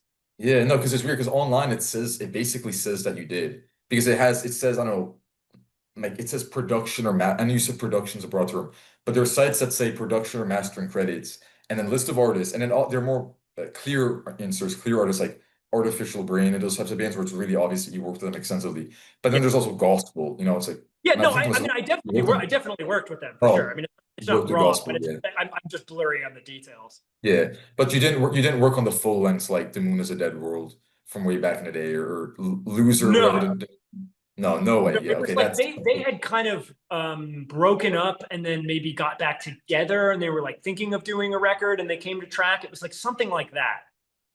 yeah, But okay, yeah, okay, I see. I'd have to look That at if you remember where you found it. Yeah, I'd be curious. it's somewhere, man. Yeah, it might even, to be honest, I won't take my word for it because my memory's a bit hazy. It might be on All Music. I don't know if you know Okay, that site. Yeah, got it. or Yeah, I maybe know it, but some I other haven't. site. Yeah, it But might be on All Music. Their transcriptions of events and details are somewhat inaccurate at times, but yeah, whatever. Regardless of what it is, it's still it's cool that you worked on gospel. Again, super underrated band in my opinion, but particularly the drumming is insane. You know, everyone talks about it, yo, but I yeah, think his name drummer was good. what's his name? It's Rosenblum. It's like I don't know if it's Neil, but something Rosenblum. You know, I don't remember his name exactly, but they were definitely one of my favorite, you know, New York bands back in the day because they're just from New York City and Right, right. they had that, you know, people call that some screamo or screams. I was actually going to talk that I had that in the notes too. There's just so many areas, so many areas that we've yet to discuss at length.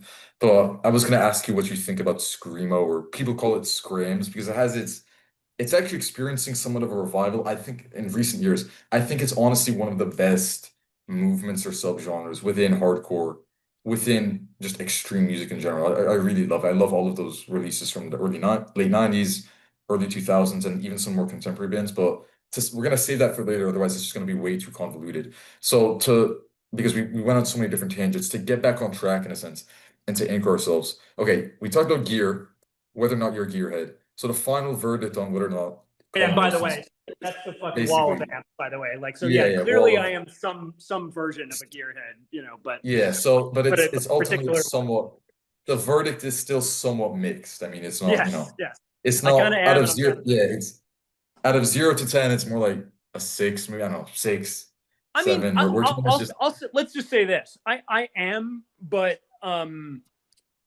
maybe in a way which is like relatively like mentally healthy, because it's kind of just like my whole life is just running a studio and making music. So it's not like I'm just yeah, it's obsessed just with buying guitars and I have a closet full of guitars or something. So I don't know. Yeah. yeah, I So mean, yeah, I guess I'm a so gearhead. Sure. yeah, but you said to a certain extent, it's almost as if you have to do that. It's kind of by necessity in a way, right? Yeah, You have to for be, sure in the early days, like a lot of my just like having lots of amps and lots of mics and stuff like that yeah, was yeah, because this is what I decided to do, and so I need the tools to do it. you need the tool, yeah. But yeah, but I mean, like I definitely, especially in the last like half decade, have gotten more into like buying instruments for fun. Yeah, okay. See, to me, what was interesting about that, not really, not that interesting, but intimidating, is the financial aspect, because I couldn't even imagine what Well, yeah, it's I mean like that's to the just other thing own is that much I just gear, you couldn't know? afford to buy, even if I wanted Yeah, to like yeah, yeah. buy this thing 8 years ago I couldn't have, or whatever, 10 years ago. Yeah. But in terms of your studios, then, how maximalist is the type of setup that you have here in terms of the number of different pieces of equipment, the overall, just the range of equipment? Because I'm not that familiar with the ins and outs, but I know that there's some engineers who are insanely minimalist. They don't really use that many different pieces of equipment. Correct me if I'm wrong, but I think Steve Albini, he might be an example of that. I think he leans towards a more minimalist style, and then you have the complete opposite Well, on the I mean, other end. he's got a minimal style in the sense of like he doesn't like to over process stuff in the mix. He likes the Oh, mix in to the be mix, yeah. almost just like the same as the tracking sound, and he's really specific with the mics and the mic placement and stuff, so that he doesn't like change the sounds that much when he mixes. But in terms of like the quantity of Oh, gear, okay. he's Okay, so absolutely I'm not wrong about minimal. He's got a bigger that. Oh, okay. mic locker than I actually have. The check this out. This is kind of cool. Yeah. Let's see. All right, so I was probably somewhat mistaken on that for. So I actually went to electrical audio back in 2002 when Dysrhythmia was recording there before I joined the band, and tagged along for their recording session there and got to like be a fly on the wall. And I saved Yeah. the electrical audio gear list Oh, from wow. Actually, it has 2002. his. Wait, what's So I Steve mean, Albini Inc. yeah, Incorporated? Did Steve he have Albini an Inc. electrical audio recording. So I mean, like, this is just consoles and tape recorders, like microphone preamplifiers, equalizers, effects, Wow, dynamic. okay, that's insane. Microphone Yeah. starts here and goes whole Okay, so page. he is not at all. Whole page. Here's Yeah. drums. That's 1, 2, 3, 4, 5, 6 drum sets plus like all these snares. These are all amplifiers. So no, I mean he had more of everything than I have for sure. But Yeah, okay. So he's running not at all. running Yeah. a much bigger studio with much higher paying clients. Oh, really? Yeah, well, I mean, he did Nirvana, right? Wasn't, I mean, didn't he do? Yeah, I think Yeah, he did Nirvana. that was before electrical audio, but yeah, he did In Utero by Nirvana. Yeah.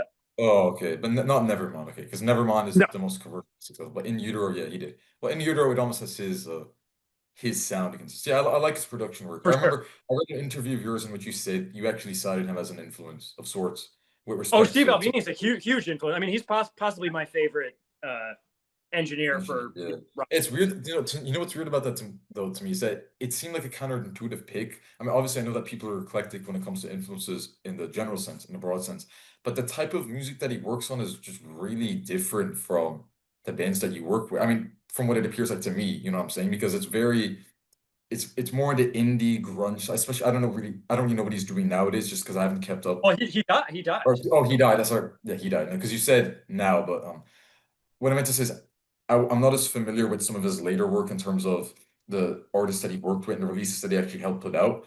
But if you go back to the 90s, because I'm familiar with some of those bands, obviously Nirvana, everyone knows, but he also worked with a band called Slint. He did Yep. Tweez, that was the first album. It's not really my favorite album. I like Spiderland a lot more, but I liked Slint a lot.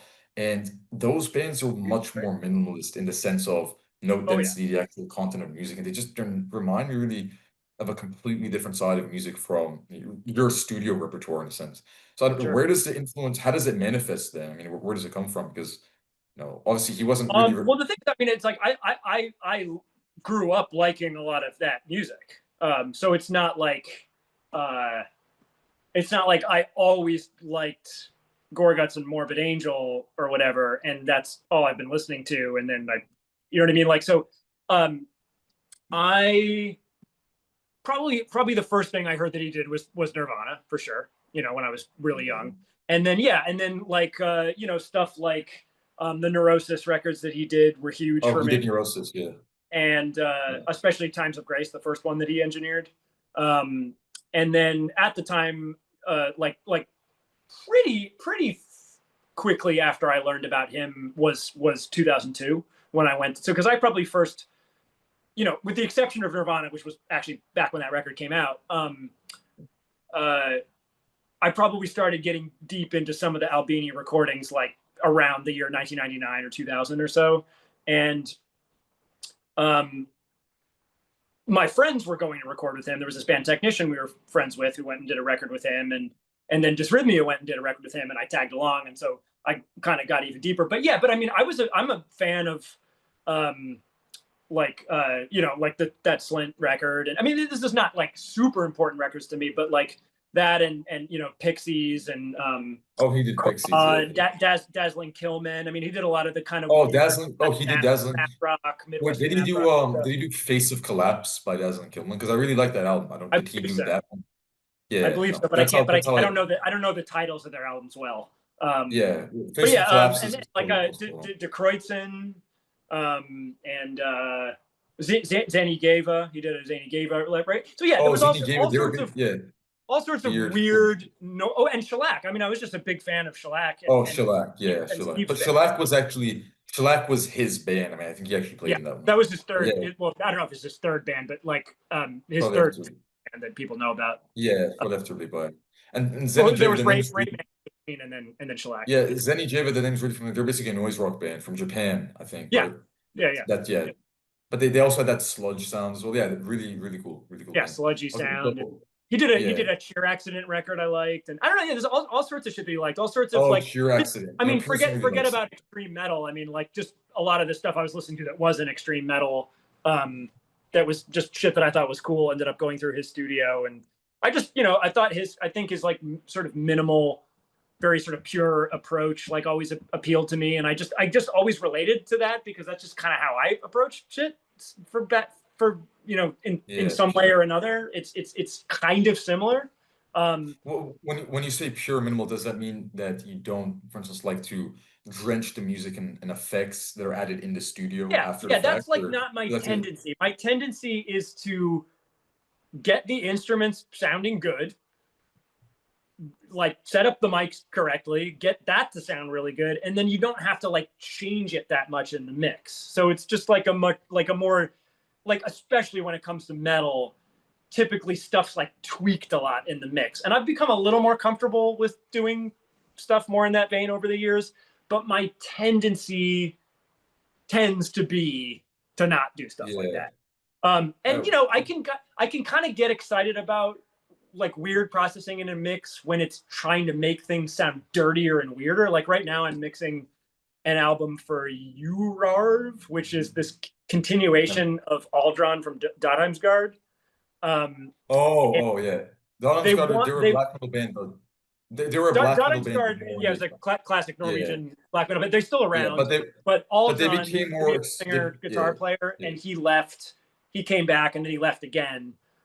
So yeah, he wasn't on the most recent record, but yeah. In any sure. case, this band has more of the sound of the old Dodheimsgard records, and they told me like they don't want like a modern sound. They want something that's like a.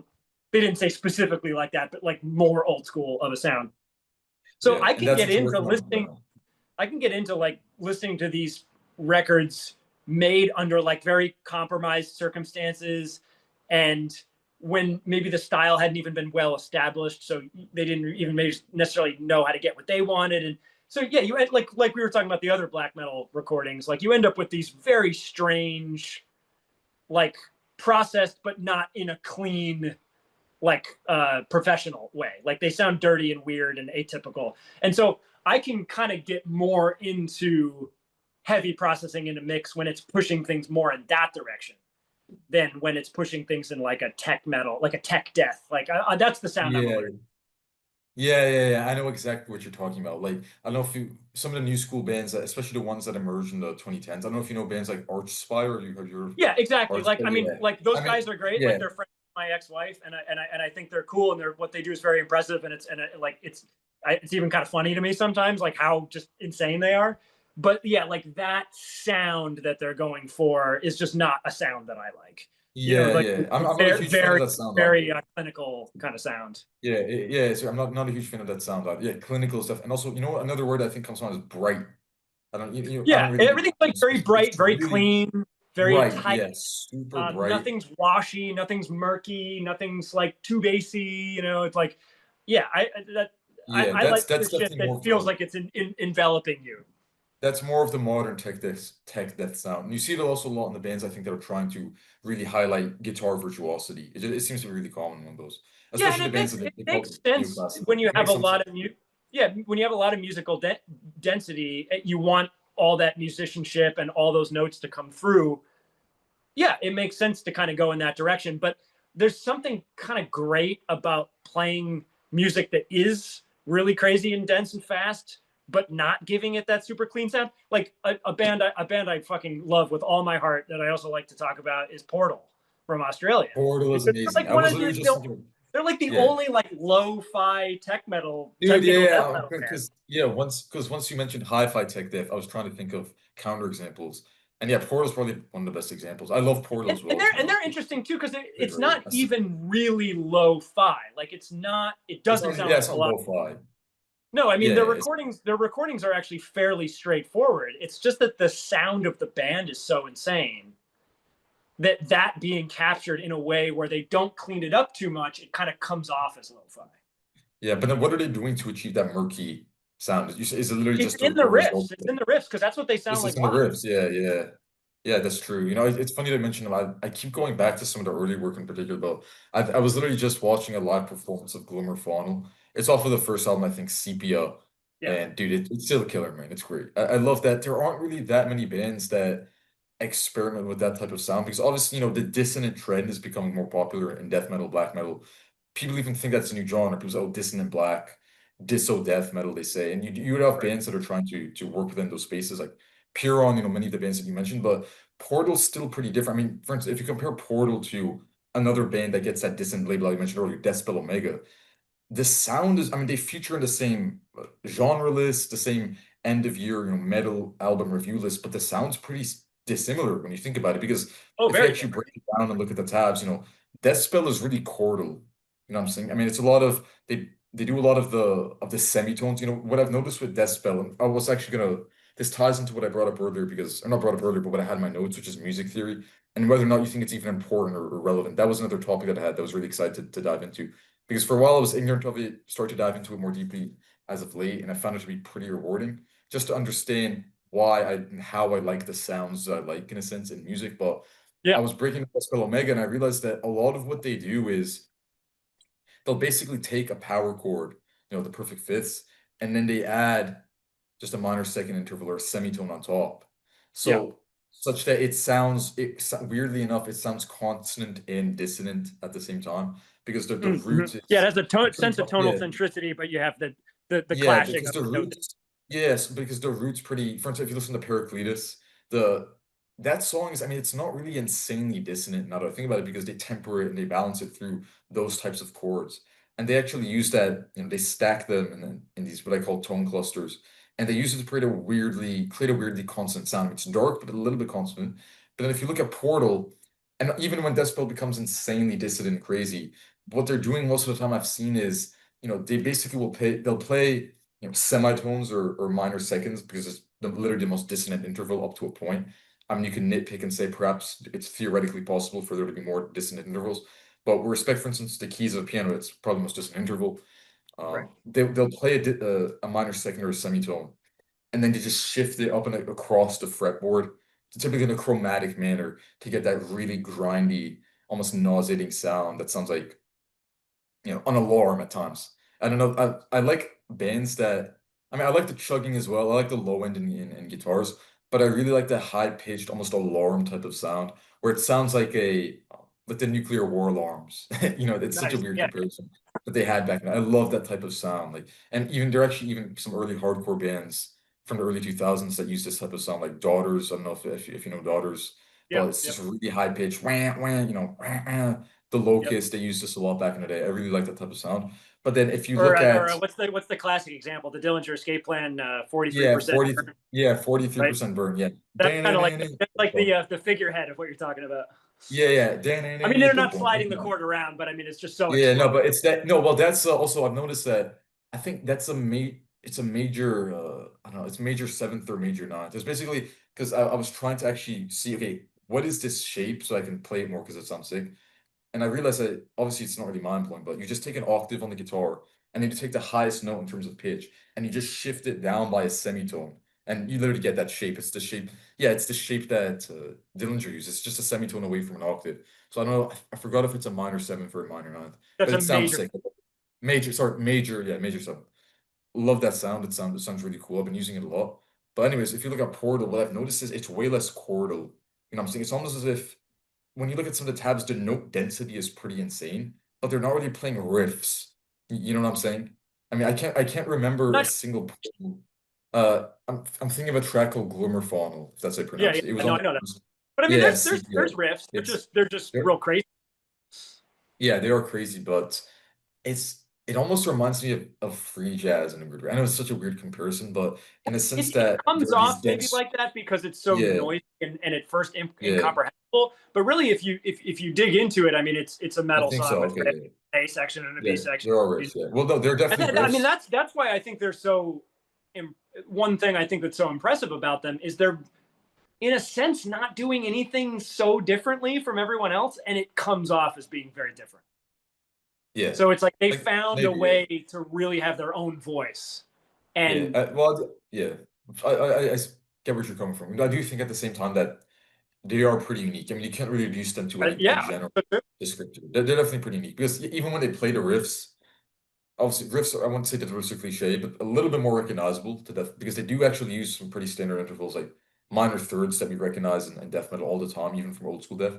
But then they'll shift into this weird spastic technical part that just comes in out of nowhere where it's like blah, blah, blah, blah. Obviously yeah. it sounds weird when I say it like that, but I like that. I like when they No, I know mess what you're around talking. with it. It's not, yeah, I love when they do that. And that's actually to go back to Behold because we started at one place, ended up in so many different nexuses, you could say. But what I liked about Behold too, in addition to the more melodic tapped parts on the board guitar and some of the clean parts, that they were sparse and they didn't occur that frequently, but when they did, they hit hard and they were pretty memorable. What I liked in addition to that was the really spastic, just dense barrages of notes that come in and make you think, what the hell is going on? The really discombobulating parts, like the actual track, Skull Grid itself. I really like that one, because there aren't really riffs in that song, and that's actually what intrigued me I'll because I I'll I'll, I'll finally agree with you on that. That Skull Grid yeah does not. Yes, yeah that's just Skull Grid does not yeah that's through composed, no repeats. Yeah.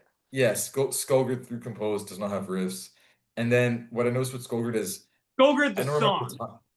Yeah, the Skull Grid the song, not the album. Yeah, the song, which is this is also another bit of deep cut lore. It came from an electronic composition that you made earlier, Oh man, right? you know your shit. You know your Yeah, shit. yeah, it came from, and on that album, you also had a cover of no, it wasn't of We Will Rock You, but people thought it was We Will Rock You by Queen. Remember Oh that yeah, one? I don't even think anybody thought that. It's just that Or no, or you so thought that people when I did. went and Yeah. put that music on Bandcamp, after like not having listened to it in 20 years, I think I was just like, or maybe it was something left over from back in the day, but I was like, yeah, this is kind of the beat from We Will Rock You, but the actual inspiration was from the band. Swans. Yeah, Swans, yeah, early Swans, because which they just just happened have to use the same We Will Rock You beat, but for yeah, way yeah, yeah. sounding It's just music. it's funny how funny how music works. It's a similar beat, obviously two different contexts, and then it becomes completely different. But yeah, Yeah. because I remember that Skull Grid, but they weren't exactly the same though, because the version that was on that electronic albums, I think it's longer. I don't know if it's longer in terms of length, Yeah, but in terms it's of it's way it's actual, way faster it's and yeah, it's it's way faster. more Yeah, material. Yeah, because basically we yeah, yeah. realized it couldn't be done that fast easily or whatever. It couldn't really be done. We couldn't do it. So we slowed it down to the tempo we could play it and realized we kind of didn't. I like at a certain point, like I didn't actually need the whole piece to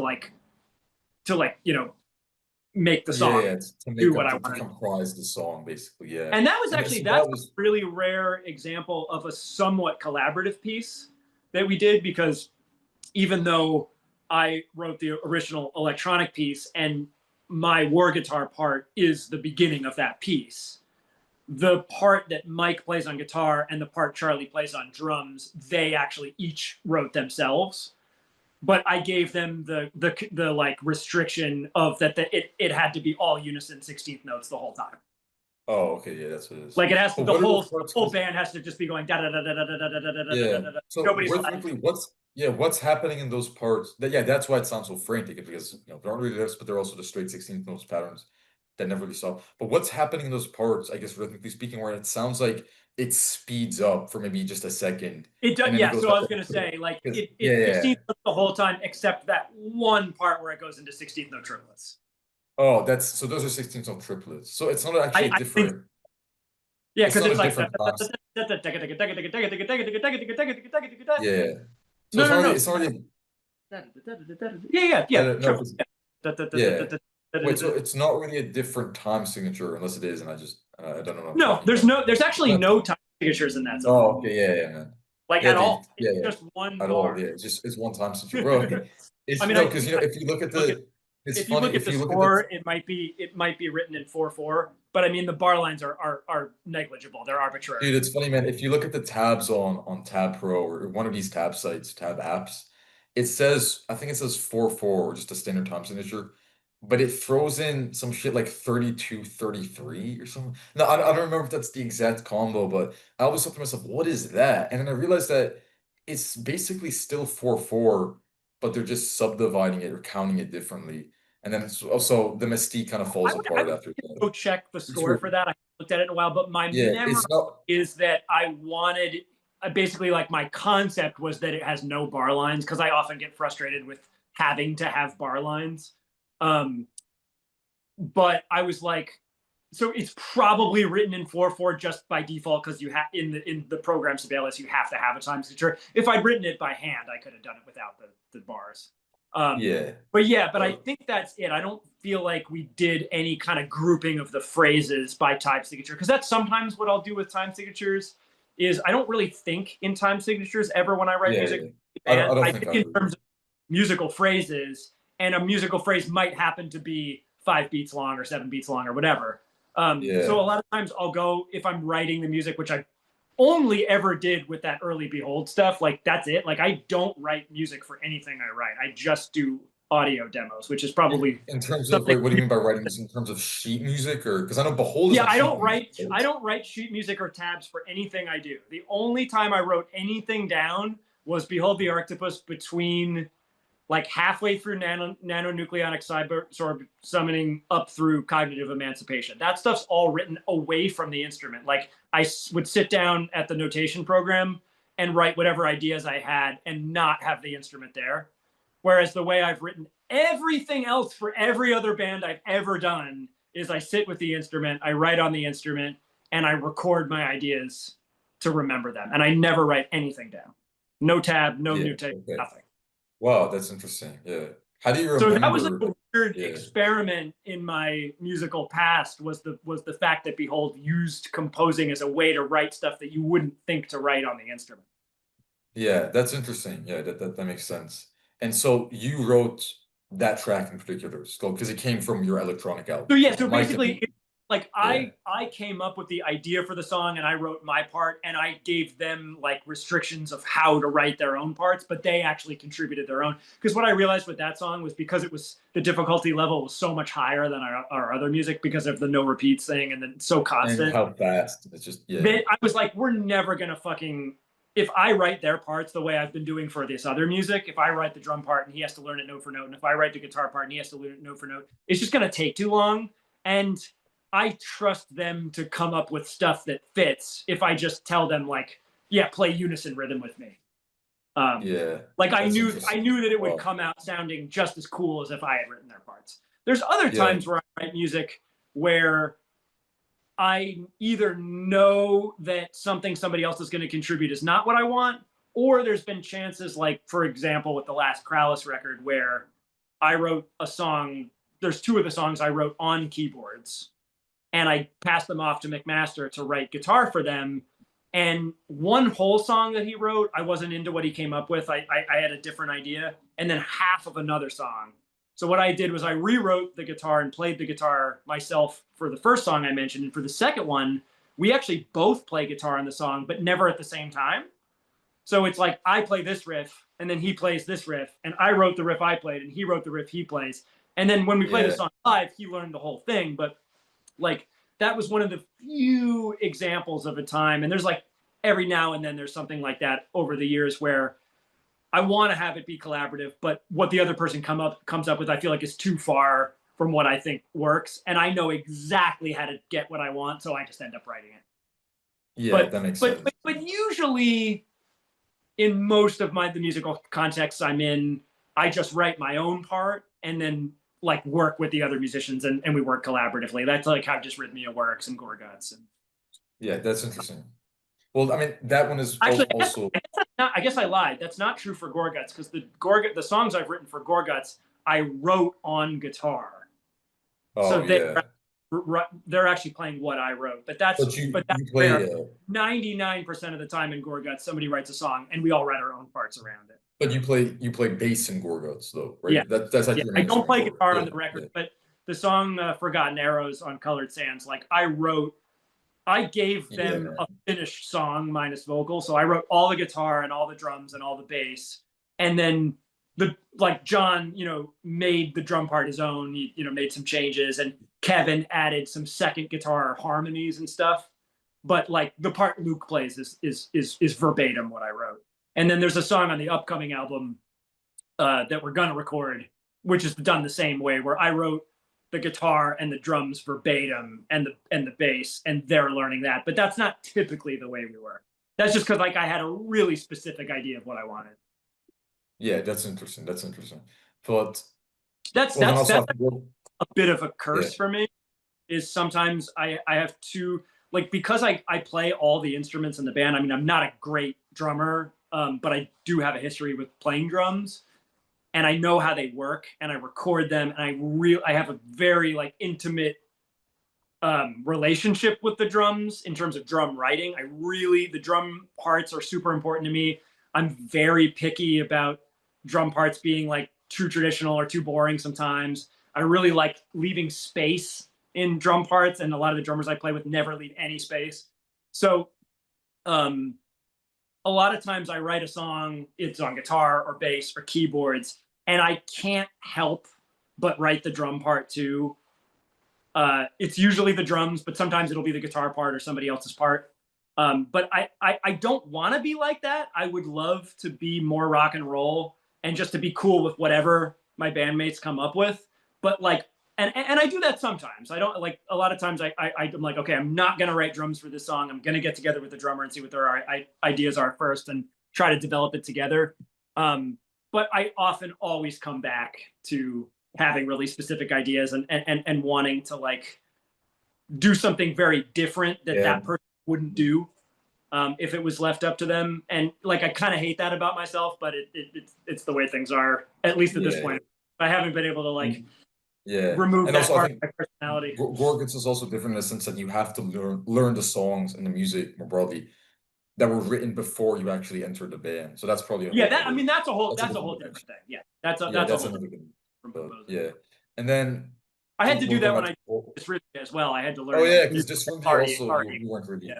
And Yeah. actually, it's But funny, you were like the tour that Gorguts did last year with Cannibal Corpse and Mayhem and Blood Incantation. Oh wow, yeah.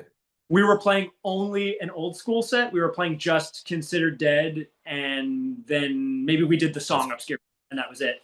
That's And crazy. that's Oh the my God. first Yeah. time I ever done a tour or played shows where I wasn't playing a single note of music that I wrote. That's crazy. And it was really, it kind of weirded me out a little bit. I was like, what am I doing? And the thing is, like, it's also by far the most successful tour I've ever been on and the most money I've ever made on tour by like 10 times, Yeah. you know? And I'm just like, oh man, that's pretty depressing when I think about the fact that like the most successful tour I did was shit all written when I was like 9 years old that I didn't have anything to do with. Yeah, yeah. I mean, it makes sense that it'd be the most successful because with Cannibal Corpse. You know, Cannibal Corpse tends to do pretty well, honestly, financially. I mean, relatively Oh yeah, I mean, speaking, within dude, it was yeah. Cannibal Corpse and Yeah, Mayhem, which basically like the yeah, two big Mayhem, yeah. metal bands in the world, So also, you know and what's Blood Incantation, who was like on their wait, way oh, to Blood blowing the Incantation fuck was up. also Blood Yeah, I mean Incantation was also on that day. they were the opening band on that tour, but now they would not be the opening band. Yeah. And so then what was Gorgo's role? You guys were We headliners, were, co-headliners, or you were sorry? You just cut out for a sec. we played second, so it was Blood Incantation, Oh, Gorgon, second. and Okay, so that's Mayhem, basically and then Cannibal Corpse. But Mayhem actually played a longer set than Cannibal because it was a yeah. co-headline tour. So even though Oh, it's Cannibal co-headline with me and Cannibal Corpse. No, that's a cool lineup. I would have gone to that. Did you guys tour in North America, or was it Europe tour? Or were you yeah, but guys, we didn't go to I, Florida. It was just yeah, the U.S. yeah. I Oh, know just US. that, sorry, I'm still here. Hi. I know that Cannibal Corpse was touring the UK recently because I had friends that went to that show. And from what, the information that I've been acquainted with, most of their track lists are actually quite long. Like their shows tend to quite stretch quite long. So I'm surprised that they were like outstretched, I suppose. Yeah, I mean not by much. I mean, when I've seen them in the past, I don't think they would play that much longer of a set. They might have played an extra 20 minutes or something if it had been like just their headlining set. But I think that the compromise was that they get to play last, but Mayhem's going to do this extra long set where they have like costume changes and backdrop changes, and Oh, they did Mayhem Fair enough. actually does that. that at Oh, the that's end. crazy. So that was Well, like what are the the being like you're still a headlining band, I guess. And they were so probably the Mayhem show was actually reasonably theatrical then, I mean, in a sense, right? Because I didn't even know that they were like that. theatrical in the sense that they had they had like these costume changes, and they had like these flags, they had stage props, and Attila's always kind of theatrical. He always has his own Yeah. really crazy makeup and outfit that he's in, and some Wait, props. Attila, wait. I'm confused about Attila. I haven't really kept up with Mayhem in a while. Not Attila. What's his last name? Is that just a stage name or is it No, Attila's his real name. Attila Kashir. I don't know exactly how it's pronounced, but oh I wait, like but to call then him Attila the Cashier.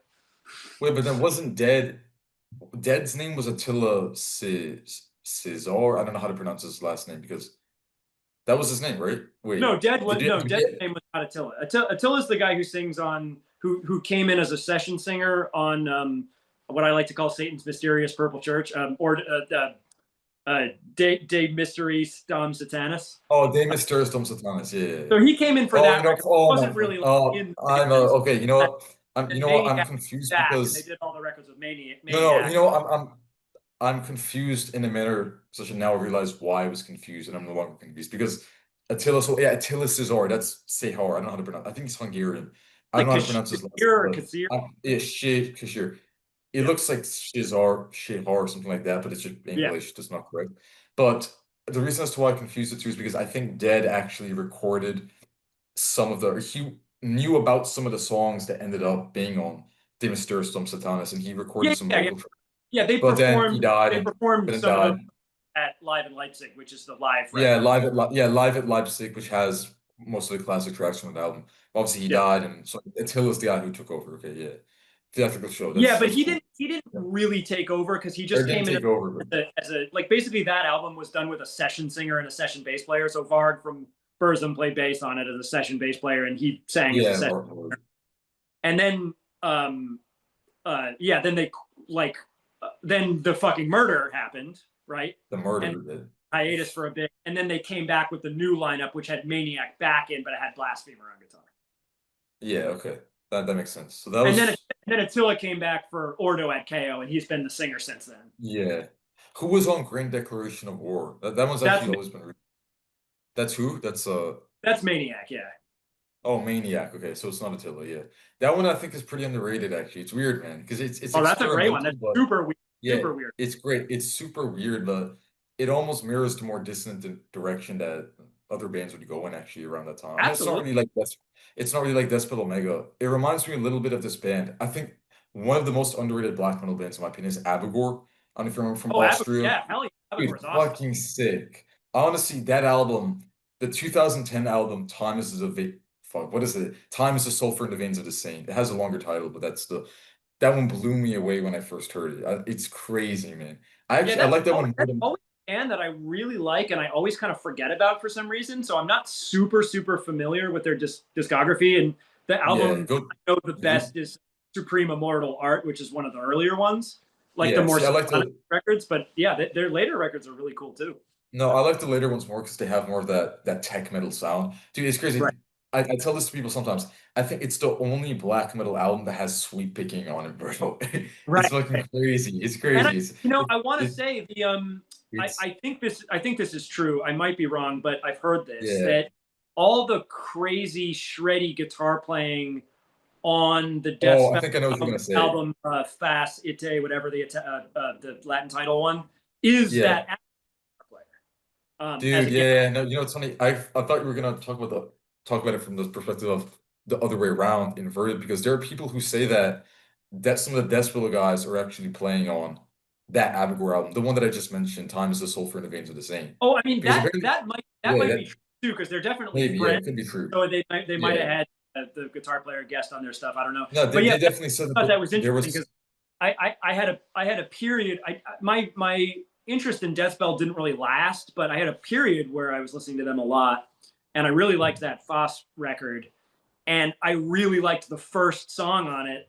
I mean, after the intro song, like the first main song a lot, "The Shrine of Mad Laughter," because it had all this really crazy, interesting, like quiet shredding in the background. And then yeah, it does have I some. later learned that that's not even anyone from Deathspell. That's the Abigor guy. And I was like, oh, that makes Yeah, sense. that makes sense. Yeah, dude, that makes so much sense. Yeah. No, I like that people don't bring that up, but it's not really it's not really alternate, but it's tapping. I think that's basically what's happening. It's a lot of tap parts with a lot of note density. But it comes up later in the album as well on Fast on the song A Chore for the Lost. That one I like that one a lot. Very underrated. And some insane tapping on that.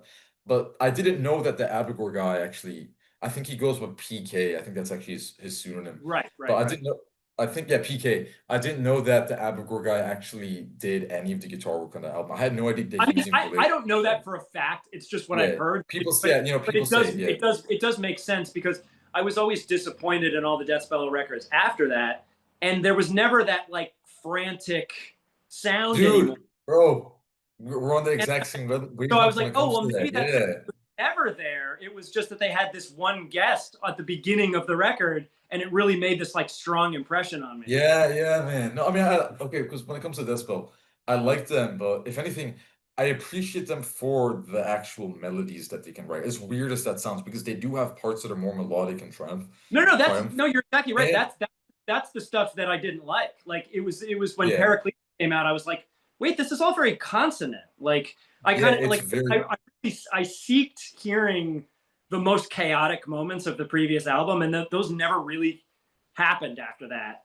And Yeah, they never I, to happened. be Well, honest, my favorite Deathspell stuff was their really early stuff, which was just regular black metal. Like before they I got think so. I haven't really checked it out. avant-garde, Yeah. that was actually the stuff that spoke to me a little more for some reason. And I feel bad saying that because it's a really interesting band and they have a really unique voice, but for some reason, it just It just doesn't. it didn't stick Yeah. with me the way it did with a lot of my friends. Like you know, once again, like Kevin and Luke from Gorguts, they love that Death I Spell stuff. love that spell. Yeah. And I don't know. There's just there's Yeah. No, dude. I'm in the exact same something spot I can't. because it's weird. It's almost as if I'm supposed to like Death Spell because I like certain artists that people tell me are related to them in some sense, even if only in terms of influences and lineage, not really in terms of members. And some of my friends, both in real life and online, they tell me, oh, check out Death Spell. I know guys who love Death Spell because the fans are pretty obsessive. But yeah, it never really did it for me in the way that other artists did, to be honest. I think it's because the descriptions don't really always match what I actually hear. You know what I'm saying? Because everyone online for reference, I learned about a lot of music through a site called Rate Your Music, which is it's actually becoming increasingly well known nowadays. It was basically just for nerds in the past, but people that are very passionate about cataloging music and trying to actually understand and describe what it sounds like on a very deep, detailed level. And people are saying, "Oh, it's the most technical black metal of all time, non-repetitive, insane from a insanely out there and unorthodox from a harmonic Isn't and Rate Your tonality Music perspective." just letterbox for music? Yeah, well, it's Or better, like honestly. I It's just better know than it from like the Fontano crowd. I'm not really like familiar with the yeah, name. I just it's looked at different. the It's website. honestly better than Letterboxd. But anyways, very cool site. I actually use it to find. I used it a lot back in the day, more so than I do now because I don't have as much time.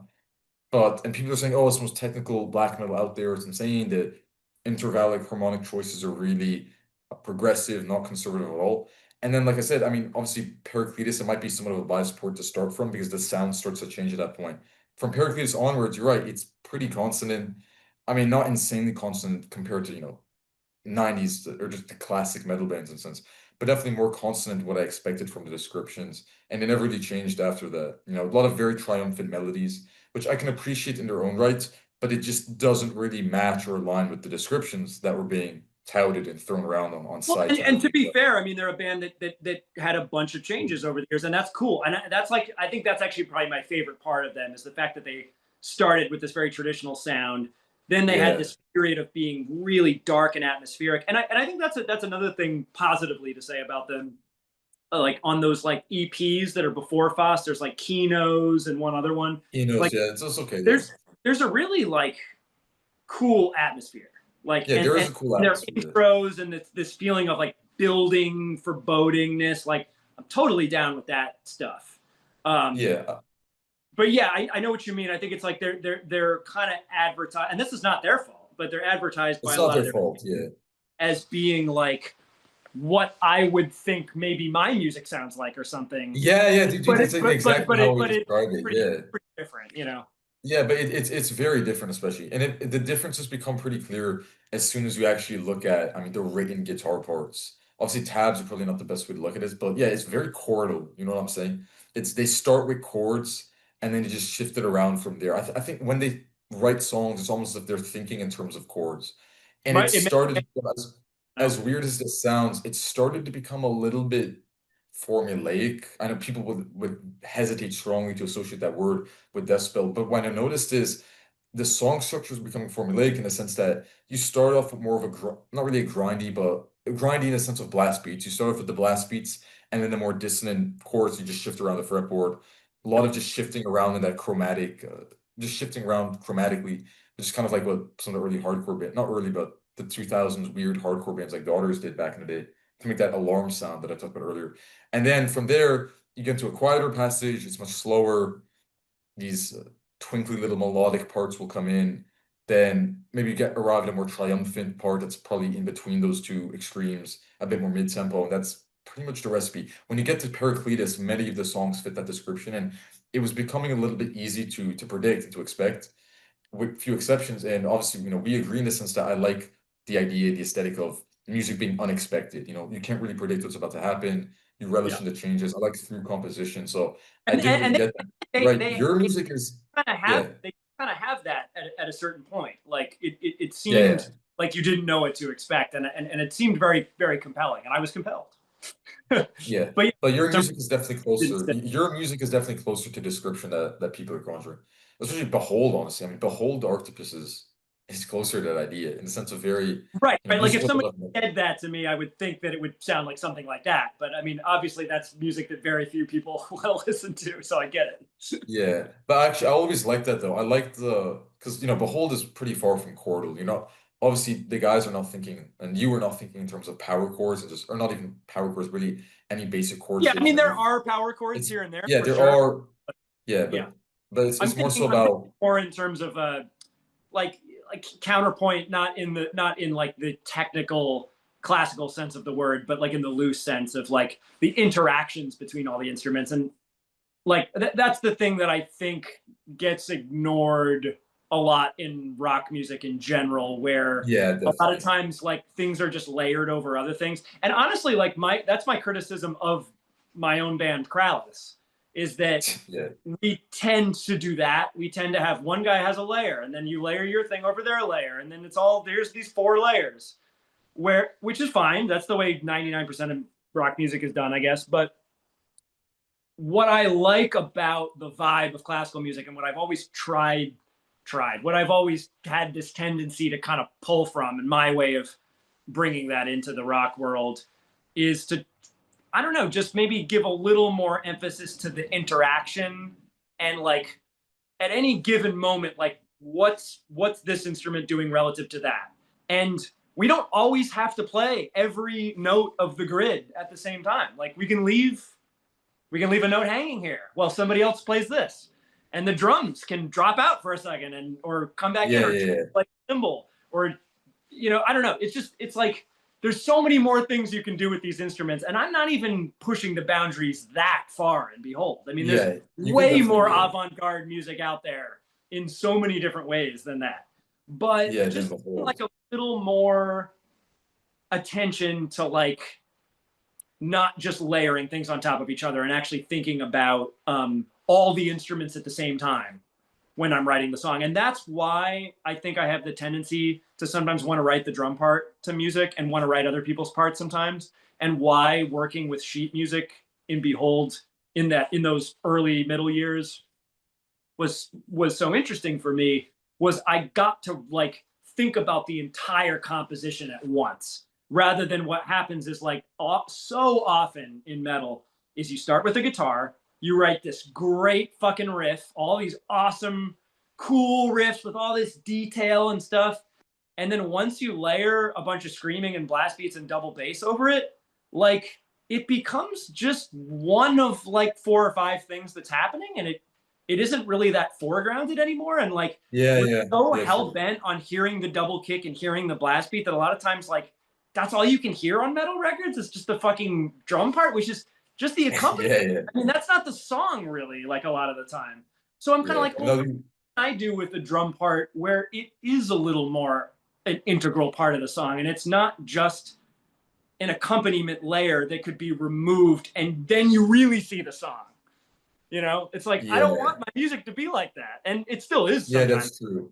Well, I think that's probably a plague that is more frequently seen in riff-based music and songwriting. Because once you hear a riff, I mean, generally speaking, because of a lack of, well, I don't want to say it's a lack of through composition, because even through composition is not the most clear defined term. When you think about certain rock and metal artists, many of them, they do want people to to sink their teeth into riffs you can actually remember, not really hum, obviously, but Yeah, headbang to. that's a whole different thing from what I'm talking about. That's a whole different Really? thing. I'm Yeah. just Okay, talking you think it's different? about Yeah. the vertical aspect of the way music is constructed, and having like one thing start as the composition and then like some layers of accompaniment put on top, which are kind of Yeah. accompaniment, kind of not as important as the first thing that you did, but the first thing the thing that really is the character of the song ends up in the final mix just being like one of many things that's happening and not really the main attraction. And it's like there's so much emphasis given to A, the accompaniment of the drums, and B, the like lyrics and vocals that are kind of just the thing that you put on last. That Yeah. Actually, like I yeah. think vocals are really important. Like they can really help the pacing of music. Like they can help something feel like it's not dragging. So I think vocals are really important. I'm not somebody who thinks vocals are stupid, like, and that's coming from someone who makes a lot of instrumental music. But um it's like a slight lack of general creativity given to the actual way the instruments interact with each other. And like whether or not you have memorable things in the music, it's like that's a separate conversation. We can talk about that, but I just think that's kind of different. Yeah. Yeah. No, I get what you're saying. When you talk about a vertical approach, you're talking about instances in which, okay, you have this guitar track, and then you basically layer different instruments on top of that, and that actually shapes the mindset that you use to write the music. Is that what you're describing in a Well, sense? yeah, I'm just saying That's that the typical way of making music, and the way like even my other bands work, yeah, is just that you start with usually the guitar, which like is the song, is the riffs, right? And then the drums are not. It's like you didn't start with a drum melody. You didn't start with like some catchy drum hook, right? You started with yeah, riffs. yeah, right? And then you layered blast beats and double bass and stuff on top of them. And it's just going the whole time. The whole time you have the riff, you have fucking a bass drum that goes with every pick of the guitar. They're always together.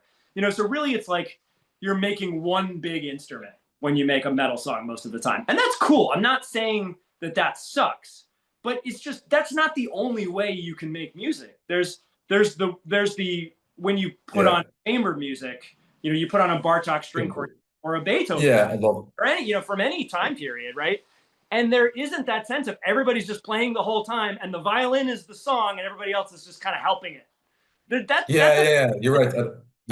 Like you have this, it happens in some kinds of classical music where you have stuff that literally is supposed to accompany something, but like there's just this default in the rock band that that's always the way it is. And I just feel like there's just you can just put a little more effort into the other instruments and you can do something a little less supportive. It's funny that you mentioned Bartok in particular. One of my favorite classical composers. I keep going back to his works, and in particular, this. I think he has these piano etudes. It's called Piano Etude Number 25. There's a performance by this guy named Zoltan. I forgot his last name. Bro, brutal. It's honestly, it's brutal, man. I mean, it's pretty metal, you know, pretty metal for. Well, obviously, people underestimate how, but it's not just metal in the sense of you know, Paganini being written or transcribed for the electric. It's metal in the sense that you can actually see where some of the more dissonant bands nowadays, the more technical bands, the tech metal bands, even some of these brutal prog type of artists might even be coming from. It definitely seems to have foreshadowed and prefigured that type of music. And it's funny because I've been aware of his name for a long time because he's a huge figure, obviously. It's pretty hard to avoid him if you dive into, because the canon of Western art music like I did. And especially as a pianist, from the standpoint of playing piano, many of his pieces are super interesting. The etudes are brutal. Those are actually some of the hardest pieces to play on the piano, basically ever, while actually still maintaining not really I mean, there are obviously melodies on those tracks while still maintaining a certain musicality because it's very fun. I mean, it's just pleasing to listen to for me. But I only really dive deep into Bartok after finding out about Behold Arctopus because either someone compared it to Bartok or you yourself actually said that Bartok was an influence. Because if you go, for instance, for sure, a huge influence. I mean, Bartok was some of my favorite ever when I was like in high school. And especially, so actually my second band was named after a Bartok piano piece. Wait, what was the name of the band? I have no idea about this song. Well, the song was called like, you know, Exercise in Bulgarian Rhythm or something. And the Bulgarian Rhythm Kings. But we played arrangements. This isn't all we did, but one or two of the songs we did were rock arrangements of that Bartok piano music. And I think you're exactly right that a lot, especially the piano music, some of the string music too, but especially the piano stuff, has a lot in common with death metal, with brutal death metal, because it's not like delicate and flowing and all the stuff that classical often was in the Baroque and classical periods. It's very, and the term I think they used I'm going to get a little fucking music school here, but like primitivistic. That was a term like used to describe his work. And I mean, like now we just say primitive when we talk about like brutal death metal. Like, yeah, that's so primitive. That's awesome. So I mean, Bartok was really actually not so different from a lot of this metal in that he was trying, some of this music he was doing was like seeking to be brutal and primitive and also referencing folk music at the well, which is another thing that metal love to do. And the folk, I think the folk references give it that syncopated feel in a sense because he was referencing Balkan folk music, which has asymmetrical meters like built into it, and that comes from a lot of the lyrics. And he's mostly doing instrumental music, but he was latching on to think, oh, they have all this folk music that has, you know, asymmetrical meters. That's cool. I'm going to incorporate that into my piano music, and then sometimes he even incorporates some of the harmonic aspects of the folk music too. He does. That's the stuff that comes off more as folk, you know, is the harmonic stuff. But the rhythmic stuff, like for Western, you know, for like Americans and stuff, like we don't have any folk music with weird rhythms like that. So we tend to think of folk as being a calm acoustic guitar thing. or even just waltzes, which are pretty easy to follow. I mean, he almost incorporates certain waltz like rhythms, especially in some piano pieces, but he subverts your expectations because, as you said, the rhythms are pretty interesting, pretty strange, asymmetrical at time. No, love Bartok, and like I can see how he influenced Behold, honestly, and even but not just rhythmically speaking, even or even tonally or melodically speaking in terms of intervals. There are some parts on some of those Behold songs that remind me of they just ring out to me and say, yeah, this is definitely something that Bartok could have written, either for, especially on some of the Bartok string quartets. Yeah. To name a specific example, Transient Exuberance, I think it's the last song in Skull Grid. There's this part, man, it's been a while since I listened to it from front to back, from start to finish, but there's this part in which the guitars and the electric guitar and the war guitar are basically they're playing the same notes, or in terms of, yeah, I don't know if the same notes might not be the best description, but it's the same kind of melodic line, and then you just gradually slow it down. So it sounds like da da da da da da da da da da da. Are you Oh, familiar with that that? part, the unison Yeah, part. yeah, yeah, yeah, Yeah. yeah. That on Transient Exuberance. That just melodically, tonally speaking, I thought to myself, I mean, this could have been on a Bartok string quartet. This could have been Oh, on some okay. Bartok. So it's interesting. It's interesting you Yeah, mentioned or that. That's actually the only Behold the Arctopus piece written by the old drummer. written by Charlie. But Yeah, that said, I mean, okay, for one thing, you have bands where multiple people write. It's sometimes easy to confuse who's contributing what yeah, because you're establishing a sound of the band and then you're all working within that. So, like, Charlie probably never would have written that, or for sure never would have written that piece of music if he wasn't in the band and the other music hadn't been written. So, I mean, we'd all kind of established that, collaboratively to some degree, and me and Mike starting writing with music for sure.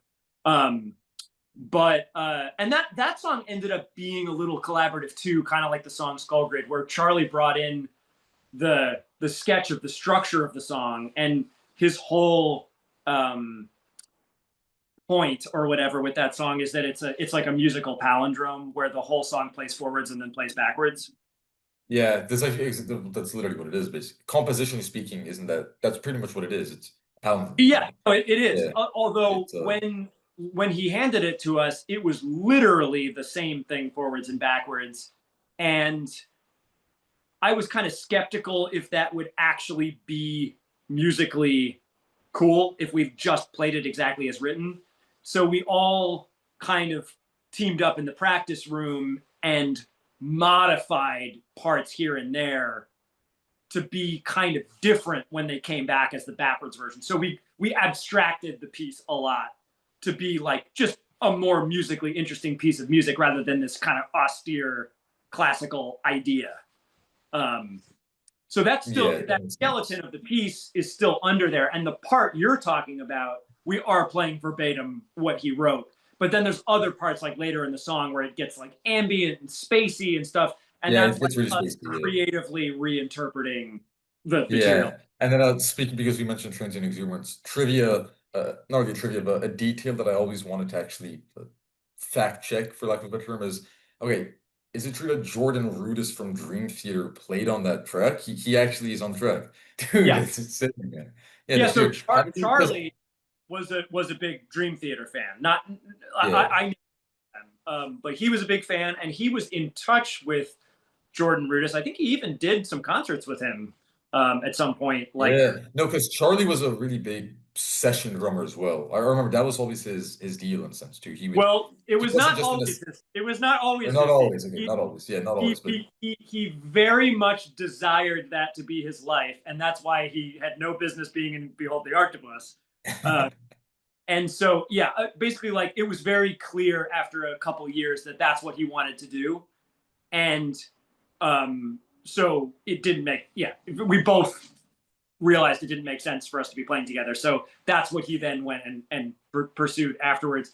And then, I don't know how much we should spend on Charlie, but like his current musical output is pretty perplexing. I'll just leave it at that. okay, I'm not even familiar with it at all. This is just is he in any bands in particular, or does he just He doesn't do do studio bands work? anymore. He does sort of DJing and he does like cover bands. Um, Oh, okay. and yeah, you just have to like we shouldn't talk Oh about yeah. it. just go check them out. Okay, I'll check it out. I mean, I thought from a technical standpoint, I thought he was pretty amazing. I mean, Oh yeah, dude he could was a great drummer. like, It was just a bad fit. yeah, bad fit. I mean, the drum solos are insane. He did the drum solo on Canada. I think it's in the last 30 seconds. I Yep, love that yep, yep. one. On that Yeah, song. I like his drumming and blood science. Yeah, he was good, but I understand that there were definitely some creative differences in terms of where you wanted to go with the mix, basically. You said it had something to do with It wasn't creative they're not differences. I mean, it creative, but was like beyond creative differences. It was like there's no reason for him to be playing in a band like this, and there's no reason for us to be playing with a drummer who's not like, you know, in it just for the music. Like he was not interested in playing music to play music. He was interested in other things. So there's oh. no reason for us to be playing together. Does that tie into what you said earlier when you stated that there's a clash between being a session drummer and then being the type of drummer who's the right fit for Behold Arctopus? Does that It has relate to what you were talking about? drum because it's like, for example, the drummer who plays in Gorguts now is a session drummer. Oh, It's not okay.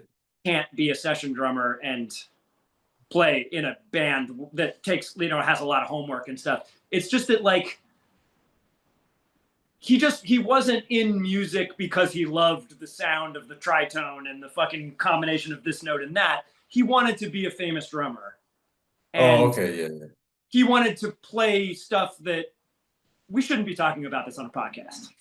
Yeah, okay, yeah, I get, but I understand the direction that you're going. I get that, I understand that. And I then don't so like, after I feel like I'm getting into like almost like shit personal, talking or like a character like a territory of me saying what he was all about, and like you should ask him. yeah, yeah, I would But just the ask bottom about that. line is we were a bad fit.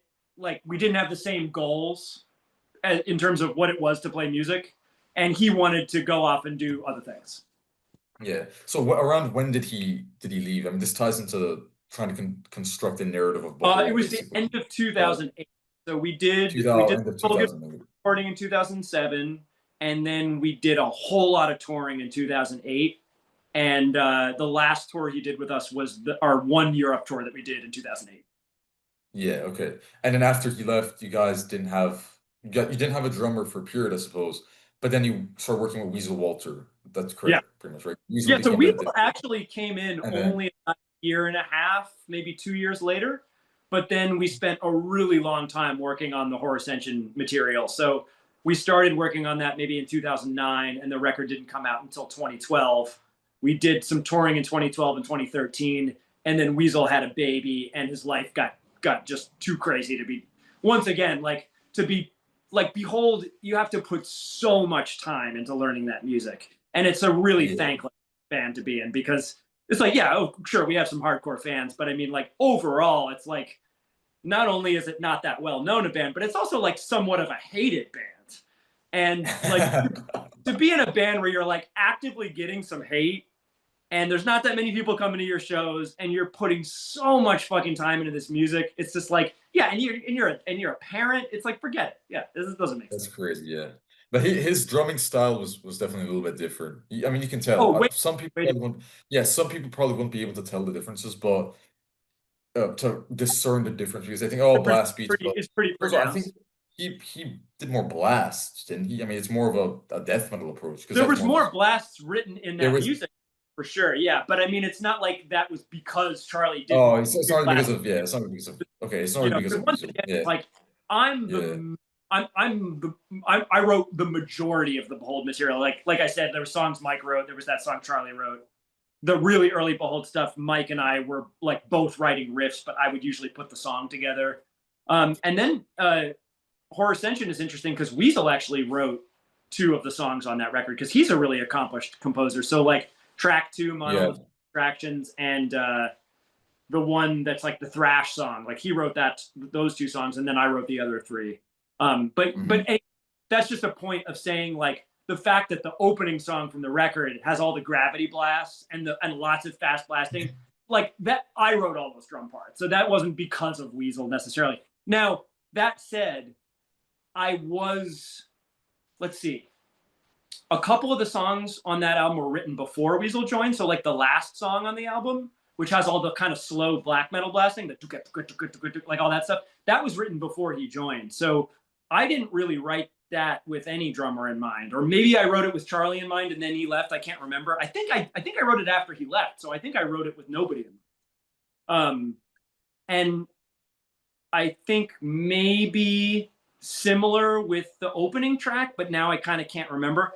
At a certain point, so some of the stuff for Cognitive, which Weasel didn't end up playing, I wrote with him in mind. So that's actually a weird, interesting that some of the songs Jason ended up playing, I kind of wrote to Weasel's strengths.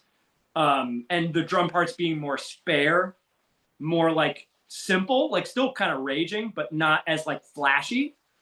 That was because Weasel's style is like a little more like brutal and like straightforward in some ways, or like avant-garde in different ways from like Charlie, who plays more like a typical like flashy drummer. Weasel's style's like a little more specific and weird than that. So yeah, like I guess this is a really long-winded way of saying that the reason Horror Ascension sounds like that and the reason Skullgrid sounds like that isn't as simple as saying it was Charlie playing drums on one record and Weasel on the other. So it's much more complicated. Because the compositional, it's almost as if, and this is actually what you talked about when it comes to Krallice. It's almost as if you guys were going through different seasons in the sense of the compositional process. That's a good and way I think at that point, you know, enough years that like, okay, so think about this, like most of the music for Skullgrid, because that took a really long time to get that music ready to record. A lot of that music was written in like, I don't know, 2004, 2005. Yeah, long time ago. Yeah. And then a lot of the music for Horror Ascension was probably written in 2009 and 10. And then those records you don't hear that music until like 3 years later or something. And in the meantime, I'm, you know, getting into different stuff musically and my taste is changing and I want to try different things musically and stuff. Yeah, there's just so many fucking reasons why those records sound the way. Well, I remember reading, you might have even talked about this in the AMA that you did on Reddit, the metal subreddit 5 years ago, which is great, many good questions. But you said that it seemed as if some of the influences or the ideas of Krallice, with respect to Krallice, were perhaps bleeding into some of the Behold material post Skullgrid during that Horror Ascension era. Like that song I mentioned, what is it called? The last song in Horror Ascension, Annihilvore. Annihilvore, Annihilvore. That clearly has some Krallice, of the Krallice. Yeah. No, I picked up on that. Yeah. Because that was written in 2009, right when Krallice was like doing the record. It was like in full swing, and we were writing stuff for the second and third album. And I was listening to a lot of this atmospheric, slower, kind of not ripping black metal, the more like slow stuff, and you know, like an emphasis more on like combining, like there's an emphasis in that song more in the harmony of the song than having lots of crazy rhythms. No, I noticed that as well. Definitely, it's not as harmonies. I mean, there are shred parts in the solos, but generally speaking, it seems like there's less of an emphasis on these fast streams of notes, the parts with a lot of note density, and more so on allowing the harmonies to basically ring out and sustain for extended passages. Yeah, and that's why that song in particular, Nilevore, which by the way, I really enjoyed it wasn't really. You did a studio version of that track, I think, for Metal Injection. Oh, you mean like playing live in the studio? Or not a studio. It was live. I was gonna say live, but I'm hesitant to use that term because it wasn't for a concert or a show, and that's what I associate with live. But it was like us playing and recording. It was us doing a band practice that was recorded. Yeah, it was a band practice that was recorded basically, and then Metal Injection posted it. Right. I really like that one. That one blew me away. Actually, the sound is really good on that one. Honestly, weirdly enough, for cool. For a live, for those types of and so there were 3 songs in that video. I think they're 3 separate videos, but like you can find 3 songs that were shot in that way. And one of the 3 songs is one of the songs that ends up on the next album. You know how I was saying like a lot of that music was written for definitely. So you see us playing an early version of the second song from Cognitive Emancipation, and Weasel and Mike are still reading the music off the sheet music because I hadn't learned the song yet. Yeah, that's interesting. But Annihilore, with that being said, Annihilore always stood out to me because it was definitely different from the rest of the Behold material. I mean, with certain exceptions, because you guys did experiment with the spacier, more ambient parts, but there's the entire, you can say middle 50% of the song, maybe not 50%, that's probably too much, is basically, you know, Mike, you're just playing these chordal parts that are, I mean, you know, you're harmonizing them and they're repeated. You just play that for minutes on end. And then every once in a while, you get part that's a little bit more spastic with the drum fills, but then back to the harmonized chords. And when I heard that, I thought, man, that sounds exactly like something that would be on a Krallice album, Right. honestly. Especially some of the, not really on Eek Her and Prelapse Syrian, because that music's more No, dense. but the first four Krallice records, because Yeah, it was but the earlier, those years. the earlier Yeah. Krallice albums, it reminded me of something that could have been on Years Past Matter, to be honest, which is what I Yeah. like. I think that's probably my favorite album from the first four Krallice albums. Right, But right. yeah, so Yeah, no, I can see how I that observation. I think I agree with you. yeah, I can definitely see how some of the compositional styles were kind of bleeding into each other and Yeah, and intermingling at that point. that's Yeah, actually relatively rare for me because I always have lots of projects at the same time, and yeah, it's yeah, yeah. It's too, lots of bleed between. I mean, there's always some for sure because it's me, but yeah, that yeah, was an example, and I think that was because I was in this nether zone of the band at that point. We didn't have a drummer. I didn't have anybody lined up. I wanted to write music. The music I was writing in the band I was playing with a lot was Krallice. I guess I had just joined Gorguts and Dysrhythmia was still going, but Krallice was the band making the most yeah. music the fastest. So that was just this sound I was exploring a lot. And Uh-huh. I guess I realized like, yeah, there was something of that that could be Yeah, like applied to Behold and still work and still have the and still not be like, oh, this is another band out of nowhere, but be like a branching off into a different area. And Behold is one of these bands where like I'm really taking to heart the shit we were talking about in the beginning of this, where we're talking about actual progressive bands. yeah, yeah, yeah. Behold is a band where we're a little bit both. We're like a little bit of prog the genre, but we're also progressive. I think so. Yeah.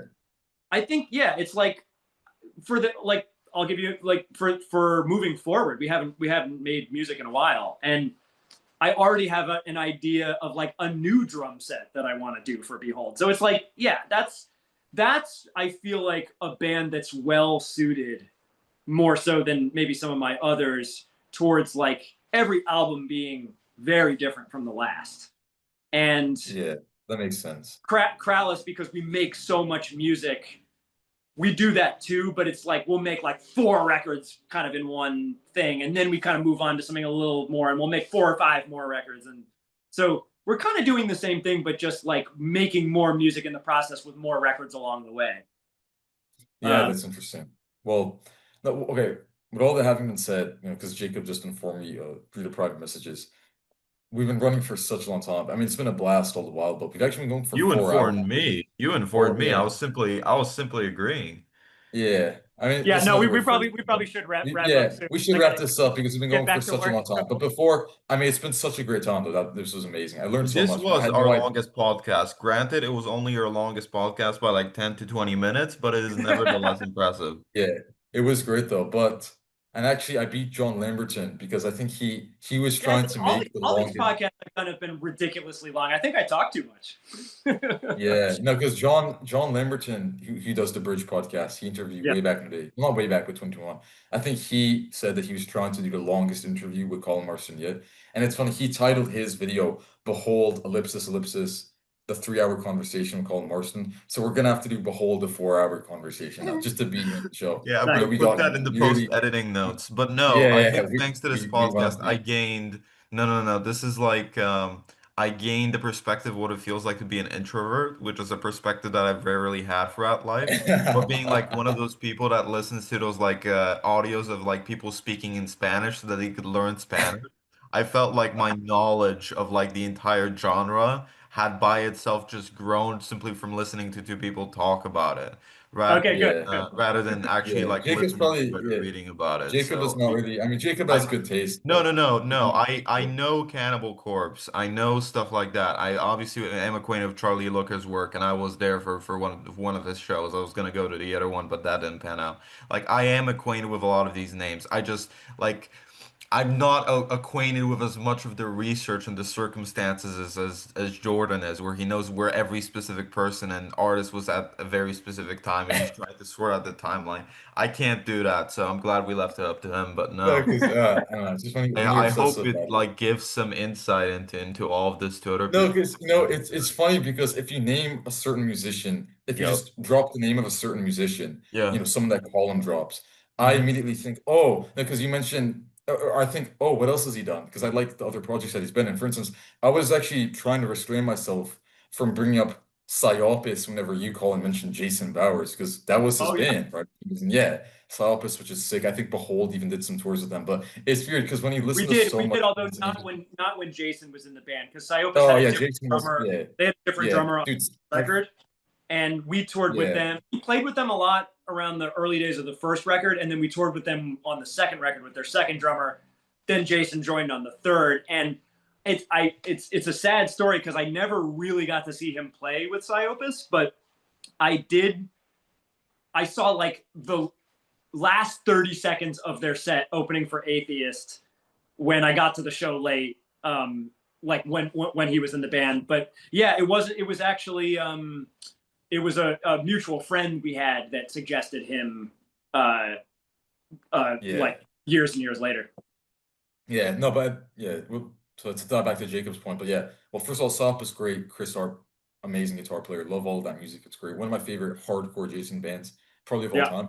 I think the point is that I think the reason as to why this is the case, why the phenomenon that Jacob's describing this case is because people in this world of underground and extreme music are just involved in many different projects, and it's all interconnected. You know what I'm saying? It's all this That is very big, true. it's this micro universe, this I'm constellation. pretty sure in the And just like Charlie a, Looker interview that the first one that we did over a year ago, we spent like an hour and a half talking about Z's and all the stuff that all the people that These work was such. together with Z's. Yeah, loved that band. I recorded their second record.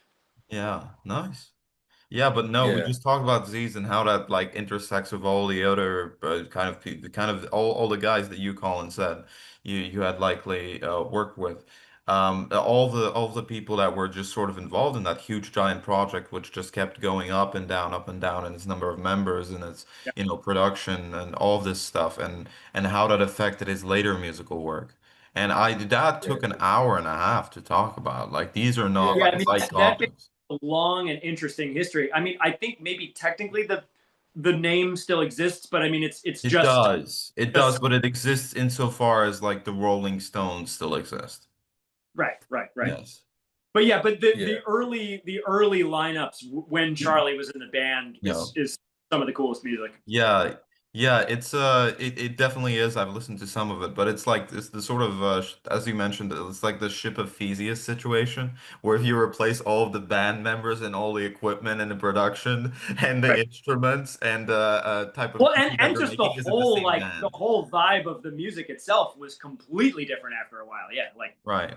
yeah. Or it Yeah. would like a tribute band be closer to the original band? Like you can't replicate what Z's did originally with a tribute band, but I'm just saying in many of these examples, when these Right. bands like get replaced by all kinds of different members, if someone else were to just try to recreate them to the par as if they were trying to do it on like a film set, it would be way closer to the original band than the actual band that carries the legal name of the music production. Yeah, totally. Yeah. Yeah, I agree. But yeah, the point is to go back to the analogy. First of all, you guys remind me, I need to listen to more Z's. I never really checked them out. I don't want to disrespect Charlie. I I mean, haven't I'm sure listened that to they're all great. of I've it. just I haven't never, listened to all of I, it either. yeah, I I would, mean, I like Not the I even think love I and close. would stuff. And just check out the first album. I mean, the second one, the one yeah, that I was on, is really good too. But I feel like you get the maybe the best impact from just the first yeah, album. I'll check out more of their music. I've heard snippets, but it's always, I've known from the beginning that's really drony. And that's what people describe it as. And that's not really my favorite type of music. I Wait, did actually you say prefer Brony? drony, as in like No, droning. not at all. No, It is no, no, really? the opposite of drone. Opposite of Droney. Okay, someone It's described New like Slaves it Droney. it's two It's drummers, two guitar players, and two tenor saxophones, pretty much all playing in rhythmic unison, kind of like the song Skull Grid. Like yeah, like yeah, it's. I mean, that's I'm mainly describing one of their songs. They had some other stuff, but there was a lot of everybody playing together, or like three yeah, of them playing one thing and three of them playing another thing. Like it was a really interesting use of doubled instruments, having like three pairs of instruments. Um, yeah. and it was Okay, just like music that really didn't sound like anything else. It was really halfway between classical and rock. I mean, I'd say further towards classical than rock, but it had a rock attitude. And they would play rock shows. So seeing music like that, and it was like loud and caustic, but like other than that, I mean, they're all reading sheet music the whole time. It was like a chamber group. I mean, and they were classical musicians, classically trained guys, all of them. Yeah, So 100%. it I like really the had extra life. a unique impact when they would play like a rock show, and it would be like a weird rock show, sure, but it's just like and having like a 6-person lineup and the 2 drum sets, and everything about it was just like very striking, and the music was really fucking original.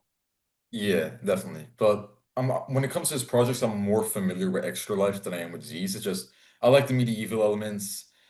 I like the bass riffs. It has that really chunky bass sound that weirdly enough you almost hear that on Colored Sands by Gorguts on some of the later Gorguts albums. It's just similar bass tones. I like all of They those ripped tones. I me like off. No, I'm just kidding. yeah, nah, I like Bro, the bass shame you sound he didn't uses see it for the live. Shame you didn't see it live. It's yeah. a lot better live. There yeah, well live it looks cool because he does the medieval vocals and it's He just does. when they syncopate with the drums and the bass, it looks insane. I mean, Yeah. that music is weird because it's not shreddy at all. I mean, it's not really like Behold Arctopus, but it's very hard to play because of how Oh yeah, messed up the rhythms it's very are. difficult. There's that one Yeah, part on Blackmail Blues, I think it was like da-da, you know, the final part where he's syncopating his voice with yeah, the yeah. No, with absolutely. the Yeah, yeah. yeah, da Yeah. da da da da da da. And dude, Yeah, I yeah, don't know yeah. anyone else. Yeah, I don't know anyone else in rock who incorporates the medieval music influences. I mean, he literally got me into medieval music, man. I'm Yeah. playing that shit all the time now, Melisma and all of that. It sounds cool. I like it. No, Really it's funny. interesting. It's like now it's It hard for me to listen to early music and not think about him. yeah. He really should. And there weren't really that many people who were doing that before. Maybe I just don't know it, or maybe there were some exceptions to this, but very cool. I like Extra Life a bit more. But anyways, to wrap this up, what I'd say is okay, to add an addendum to what Jacob was getting at is yeah, I think that extreme music is basically a bit of a micro constellation, just like in a normal constellation. I mean, the stars are connected, even if it's just in the sense of categories and how you choose to classify it. But even in a more direct sense of collaboration, if you look at, and this is a great way of finding new music, this is how I discovered so many different projects. I mean, look, if you look at a guy like, like you, Colin, yourself, someone could discover you through one band, behold, see that you have these different performance credits on different bands, so you have different recording credits, and then be curious as a result of that and want to check out all of that material. You check it out, and then that's it. You just go down a rabbit hole. And I think that's how you probably familiarize yourself with all of these names and people. And past a certain point, you just remember it. I mean, if you like it enough, it sticks in your memory. But that's the nice part about extreme music, man. Because and this is actually I think is a great way to conclude the podcast. Before I ask you a final question, just because I really want to get it in before we wrap up, is for as grim and as abrasive as the music can be, I mean, the people are just extremely friendly for the most part, or more so than I think in maybe even more accessible genres because people are very willing to work with others. They're curious, they're engaged, they're very passionate about it. I mean, metal guys have been pretty. Obviously, the music that you play encompasses a broader variety of genres, but I think metal guys are generally pretty nice and chill people. And the stereotype that maybe it's an old stereotype and outdated one, but that their music is a reflection of what they're like in real life just doesn't really make any sense to me. I don't think it holds any water. And Yeah. even then, who says that you can't enjoy abrasive, brutal music while being a chill guy? You know what I'm saying? I mean, we're Yeah. both vegetarians, so it's Assuming that someone's personality is like somehow has anything to do with the atmosphere of their music, which is already a super yeah, I don't abstract understand. Yeah, I don't concept. understand where that I don't Yeah, I mean, understand where that came but from, obviously man. we know that the same thing is true in any style of music in any part of life. You can't always assume Yeah, what's like based on their work.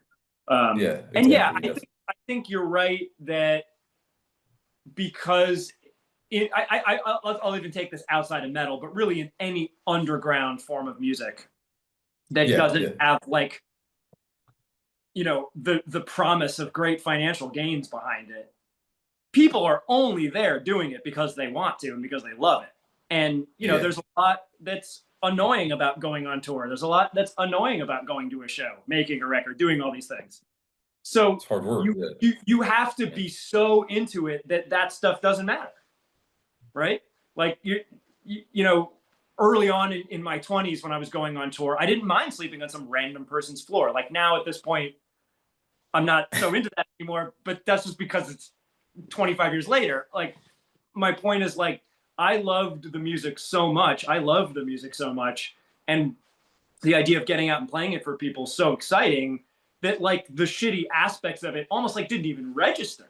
Like I didn't even care that the food was bad and that I'm not getting enough. Yeah, yeah. And then Or that you you're do it losing. enough and you get used to it and you start to care about those things more. But like it's like you you're I suppose in some other forms of music there's like potentially like other reasons to be there doing it rather than just the music. Yeah, I'd definitely. say for the most part, in most kinds of music, people probably have to love the music to be there doing it. But Yeah, yeah, well, but with certain there's exceptions, maybe the most accessible pop, maybe. I mean, not to sound very cliche response, but I think there is a case to be made that not all of the people who are within that world are necessarily the people who are in it solely because of the music. You know, I mean, right, extra right, musical yeah, for factors, sure. And the thing is, you find that in the metal world too. I think, but just I less. guess, yeah. And yeah, and I think you can probably find it in probably even if we're talking about mainstream pop, if you're finding people in the underground of that really are that have been haven't had much success and they're still doing it 20 years later. They're doing it because they love it. So you're Yeah, probably that's find true. a lot of the same things are true, in different kinds of music. Um, Yeah, that makes sense. So a collaborative spirit is almost as necessary, especially within the more underground spaces that you mentioned. Yeah, I definitely agree when it comes to that. yeah, But collaborative. to get You don't mean like in the sense of musically collaborating, but like in the sense of like even, everybody yeah, involved in the scene like is helping realize this. Is that kind of what you mean? exactly. Yeah, Yeah. yeah, yeah. I mean, the music, well, the music elements is important too, but even beyond that, in the sense of, I don't want to, I don't want to throw on these cringe. It's not a cringe-worthy term, but you could say it's a bit overplayed. Terms like lifestyle or scene, or because everyone just thinks about, oh, the rock and roll lifestyle. This has nothing to do with that. I mean, a lot of this is pretty hard work, as you've actually mentioned and alluded to. But the idea of a scene in which people are loyal not only to the music but to each other, not in a cringe-worthy way of devotion or subservience without any sort of mindfulness, but in the sense of, you help people out basically. You help people who are Yeah. struggling, Yeah, and you yeah, all, you're all you helping up, each other yeah. because otherwise no one's gonna get any Yeah. fucking help, And right? also with everyone, there's a bit of thrill and danger in the sense that everyone knows that it's not financially lucrative, and sometimes it's far from financially lucrative. It's literally the opposite. I mean, I remember reading you saying that, or interviews in which you stated that you were losing money from the actual tours, especially the Behold tours. Like Oh there'd be a yeah, no. net loss. Is But it? to be clear about that, Yeah. I don't typically go on tour and actually end up in the red. It's that like for all those years, I would go on tour with my bandmates, and my expenses were 10 times more than theirs because I had this recording studio. Oh, So we okay, put yeah. up the money at the end of the tour, and mine wouldn't cover my rent, and maybe it would cover theirs. You know, um, Okay, yeah. like definitely like I mean, Behold doesn't tour much anymore, but like the bands I do tour with, mostly Gorguts, and now Krallice has been touring more. Like that, that gets steadily better. Now, would it be enough for me to just make a living playing in Gorguts? Absolutely not. Not even fucking close. Yeah. Like so Definitely. not even But close. But I got still, I can go on a tour and come back with money. And maybe at this point, like on that Cannibal Corpse tour, yeah, I was able to pay my rent from that tour. Hell yeah. I mean, that was incredible. Like so it's yeah, not like that must have it's been so. all eating shit all the time. And I'm also smarter about the tours I do and the shows I take now so that I'm not doing the ones that like, would be a worse idea financially to do. But yeah, but I mean also at this point, like I'm relatively well established and I've been touring forever. So if I'm gonna do a tour, I'm gonna make sure it's not gonna lose money. Otherwise, I'm just not gonna do it. Yeah, that makes sense. That makes sense. But And and and it and, seems and my like also, are still higher than average, probably even now with the new studio. I mean, it's a much bigger place, but circumstances are different now. So yeah, I definitely can't expect to go on tour with any band and be able to make all my money back for the month. But that's okay. It's like I'm not like a full-time touring guy. Like the most I tour in a year is like 2-3 months. And yeah, but over the yeah, last 5 years, it's been less than that, because no touring in 2020, no touring in 2021, no touring in 2022, no touring in 2023, right? I think maybe yeah, short tour. So yeah, there's a few years I didn't tour at all. yeah. But I assume that that gap is where the recording work comes into play. Because as far as I'm aware, that is actually your official profession. I mean, that's your main that's your main living source Yeah, of a so like living. I said, like it's not like the music loses money all the time now, but like yeah, my like in my main income comes from the studio. I mean, I wouldn't be able to have the kind of place I have and have I wouldn't be able to just have my own studio if I didn't also record other bands in it and then hire me, right? I couldn't that would just be like me having just a private home studio, which I could have, but it wouldn't be this nice. It wouldn't be this big. Yeah, that makes sense. And then the recording work itself actually pays the bills basically because Yeah, so that bands have to pay in order to access to services in a sense. That's pretty much how it yeah, works. you hire Yeah. me to record you or Right. mix you, master your record or all Okay, yeah. three. Yeah. Yeah, That's cool, yeah. I charge an hourly rate.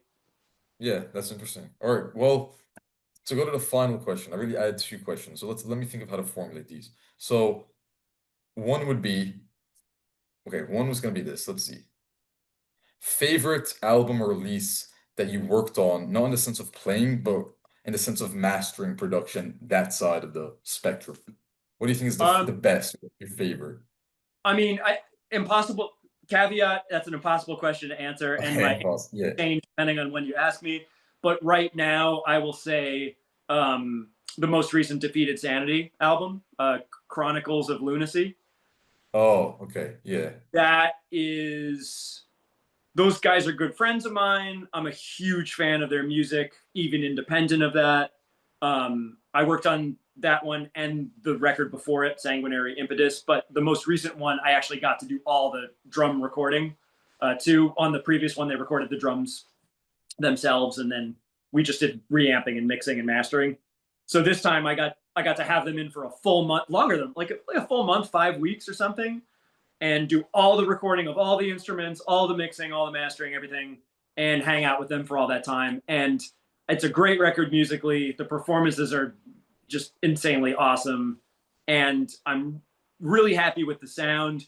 It's definitely a collaboration between me and them because they have this very specific old school kind of sound they want. But it definitely has like my, you know, like some of my sound in there, whatever that is, hard Yeah. to for me to Okay. put into words. Um, Yeah. like really thrilled with the way the drums and guitar and bass and vocals and stuff sound Yeah. on it. It's And yeah, it was just that was a band I was trying to convince them to come record with me for yeah. years, and sort of finally made it happen. So it was kind of like Yeah. a Hold on, long I'm trying to, long making. okay, because you mentioned their name. Let me see if I can find this. Wait, is this I'm trying to get something right now. One second, guys. Okay, found it. No, because you mentioned yeah, check this out. Defeated Sanity. What is this? Yeah. Oh, It's just nice. the Yeah, so yeah. that's the No, 'cause album. That's the this is second. the only yeah, this is the sanguinary impetus. It's Yeah, actually this is literally the only it's pretty much the only band shirt that I really have right now. I used to have I don't know nice. where it is. I might have lost it, but I actually had a skull grid shirt. No, dude, it's Oh, hell crazy, man.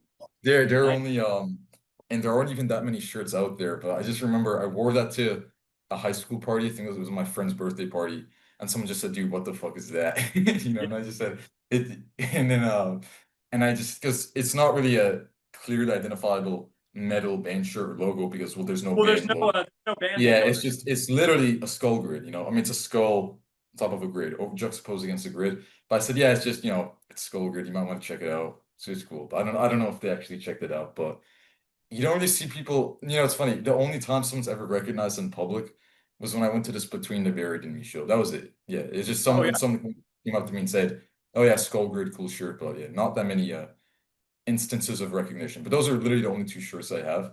I'm not really a big band shirt guy. Prefer my clothes to be a bit more understated. And if Yeah. if people want to find out about music, I know it's different for everyone. And obviously you wear a lot of band shirts, but if people want to find out about my taste, I'll just talk with them or it'll come up in some other fashion. But only other band shirt I own is okay, Black Sabbath shirt and then a classic Mayhem shirt, just a white and black. It's just a classic 90s logo. Because it looks sick, it's a little bit more minimalist. And I don't wear the death metal band shirts because the gore and shit like that. I don't really want to. I don't know. I don't like wearing gory shirts in public. Not to sound like a prude, but and this is even that gory. But I mean, if you've seen our There's certain shirts that I have that I wouldn't wear in every context. Yeah, and I'm not gonna wear, dying fetus Sharon Bowler or Do even we have Peggy any Shore. more like you And said then, that you had two questions, Jordan? yeah, anyways, so we went out to about yours. But yeah, Defeat Sandy's good. I would say, okay, well, to respond to that, I'll be very brief with this, but in terms of an underrated pick, an album that you worked on that I think should get much more attention, Valis by Mastery. I love that one, man. I Yeah, love hell that one. yeah, Yeah, that one is sick. that's one of my That's all-time what, favorites. yeah, that's gotta be up there. Dude, I don't know, it kind of went under the radar. You know what I'm saying? I don't really know what happened. I mean, there were some reviews on some sites, and it was released through the Flenser, which is actually pretty big now, and they're putting out records by really cool bands, but I He just took don't see it. forever to put that record out. I remember it sat for a year or two before Flenser released it. That probably doesn't really have anything to do with the fact of how much it caught on or not, but I just remember that I was frustrated. I was like, when is he going to put this record out? It's amazing. Yeah. But yeah, Steve is a really good friend of mine, and I've since been working with his current band, Spirit Possession, and we Oh, I just need to check them out. I've heard of them. oh, Is it's that great. also like Less it's also like Mastery or not totally really? it's less like avant-garde, like totally weird than Mastery, but it's definitely the same guitar style and vocal style. I mean, it's very similar. Yeah. It's with his girlfriend Ash on drums, and she's an Oh, awesome, that's cool. and they're just a So duo. it's still it's black metal basically. And Mastery is hard to Oh describe, yeah, but oh yeah, black absolutely. metal fine Yeah, with. Yeah. it's like it has some slower parts than no Mastery had slower stuff too. It's not that different. It's just like rather than having those really long extended songs, it has like slightly more traditional songs, but it's got the same guitar playing style and vocal style and Yeah. everything. Okay, perfect. Yeah. Mastery definitely that would be an underrated pick. Well, Yeah, no, generally I speaking. mean, But if you're that into Mastery, I think you'll like the Spirit Possession records. yeah, There's I'll two of check out them, Spirit and Position. they're I've only coming heard back for the third album in December. yeah, I love Alice. Alice is great. Second question, this is gonna be the final question. I'll allow Jacob to provide he can ask a question if he wants, he can provide a conclusion. But the second question would be perhaps even more topical or pertinent. What should we check out, or which projects or works of yours should we check out and that are also recent in nature? So, or in other words, because I was not phrased eloquently, sorry, what have you been working on recently that we should check out? I mean, what's new in the world of Colin Marston? Be in terms of performance, live shows, tours, albums that you've been working on, pretty much anything. I mean, you can cover anything across the entire spectrum because Um, cool. Yeah, I I'll think try that to jump fans, on too long. It's so Gorguts has a tour coming up in November, and then we're gonna record the new album hopefully in the winter or the spring. Krallice just recorded a new EP a couple days ago, and Mick's coming to do his vocals tomorrow, and we'll do second guitars this weekend, so that should be out yeah, soon. Um, Behold has been inactive since the last album, but like I said, I've got ideas. I just kind of I had this last year. I didn't get much done because I spent the whole year with no studio trying to find the new spot. So now that I finally have the new spot, now I'm busy up with fucking renovations and all that stuff. But I actually have a fucking place of my own to live and work, which is nice. So hopefully that'll get going. Dysrhythmia, we got like our first practice booked to start working on new stuff. I think Kevin has some stuff written. My musical output, I didn't put out much over the last year, but between 2020 and 2024, when I moved out of Menegroth, I put out like 1,000 times more records than I ever have. Something about the pandemic and being just kind of home alone without bands coming in made me, that combined with the kind of like new synth obsession, kind of made me like just go crazy making lots of solo records and like collaborative albums with people like remotely where we wouldn't get together, but we just do records through the mail kind of. So I yeah. started like something like 5 or 6 new solo projects and like 10 new bands in the Holy last shit, 5 yeah. and if anybody's curious about this stuff, because it's all pretty much self-released and underground, there's some things that came out with on CD or cassette or LP, but most of it is just on my Bandcamp page. So if you go to Colin Marston omnisound.bandcamp, that's the site that has all of my projects. And if you go to the albums page, it has all of these kind of more obscure records. Yeah, we'll Yeah. put both of them in. Yeah. Cool. And so yeah, And is that also I did a I have a couple of like black metal projects, and I'm actually doing a new album right now of one of my solo black metal projects called Earth Shroud. Oh, okay, yeah. Like really, it's a lo-fi band, like one mic really far away from the drums, like, you know, direct guitars, like it has kind of the Philosophem sound sort of, you know. And it's like really punishingly slow, sad music. All the songs are like 20 minutes to half an hour long. And this one I'm doing, I got my old cassette 4-track fixed up, and I'm actually getting to do the guitar and drums on that, Yeah. which has What's been cool. It yeah. sounds weird to say it's been fun for a band that's like a depressive style of music, but that's art, right? You make fucked up shit and it's fun. Yeah, exactly. Yeah. Definitely. So yeah, I have a lot of electronic projects right now. I started like an acid techno band called Lepton Drip, which is another solo project. I have 2 records from that, and I'm like really excited to get back to making that music, but I just kind of didn't have it in me to make a lot of music over the last few years. Another record which is recent for me, which I was really proud of, is I made a 14-hour long ambient synth record under my Intricate Theory project name. And that was a really cool record to make because I started it by going to a studio out in LA called the Vintage Synthesizer Museum, which is, it's called a museum, but it's a recording studio where this guy's just collected all the kind of greatest hits of 70s and early 80s analog synths. So I got to play all these like ridiculously expensive rare synths that you'd never get to afford yourself. And I tracked maybe about 7 or 8 hours of stuff there, and then continued recording back at my studio. And then even after I moved out of my studio into my like brother's place for a while, I did some recording, like right when I got that new white synthesizer that I showed you in the other room. So when the record was finally finished, it ended up being like over 14 hours long. And I just like, I kind of listened to the album constantly for like a couple of years almost. I'd put it on every night as I was going to sleep, and I'd wake up and it was still playing for hours. So I just got really into making this like long form music. I did an 8-hour record before that. And then I have another sort of dark ambient project that's more in the noise territory called Growth, but spelled Groeth.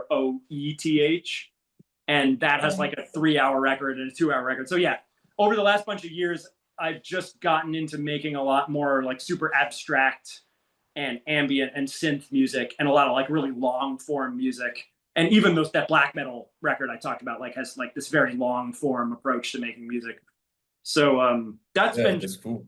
A really so you've been really prolific then over the past couple of years. Yeah, since the last like 5 really, years, I've really like not the last year, but the sort of the like 2020 to 2025, I definitely put out like 1,000 times more music than I ever had. You think that's because the pandemic forced you almost to focus on that element of music at the expense of others, basically? Because obviously pandemic and you can play live shows, you can tour.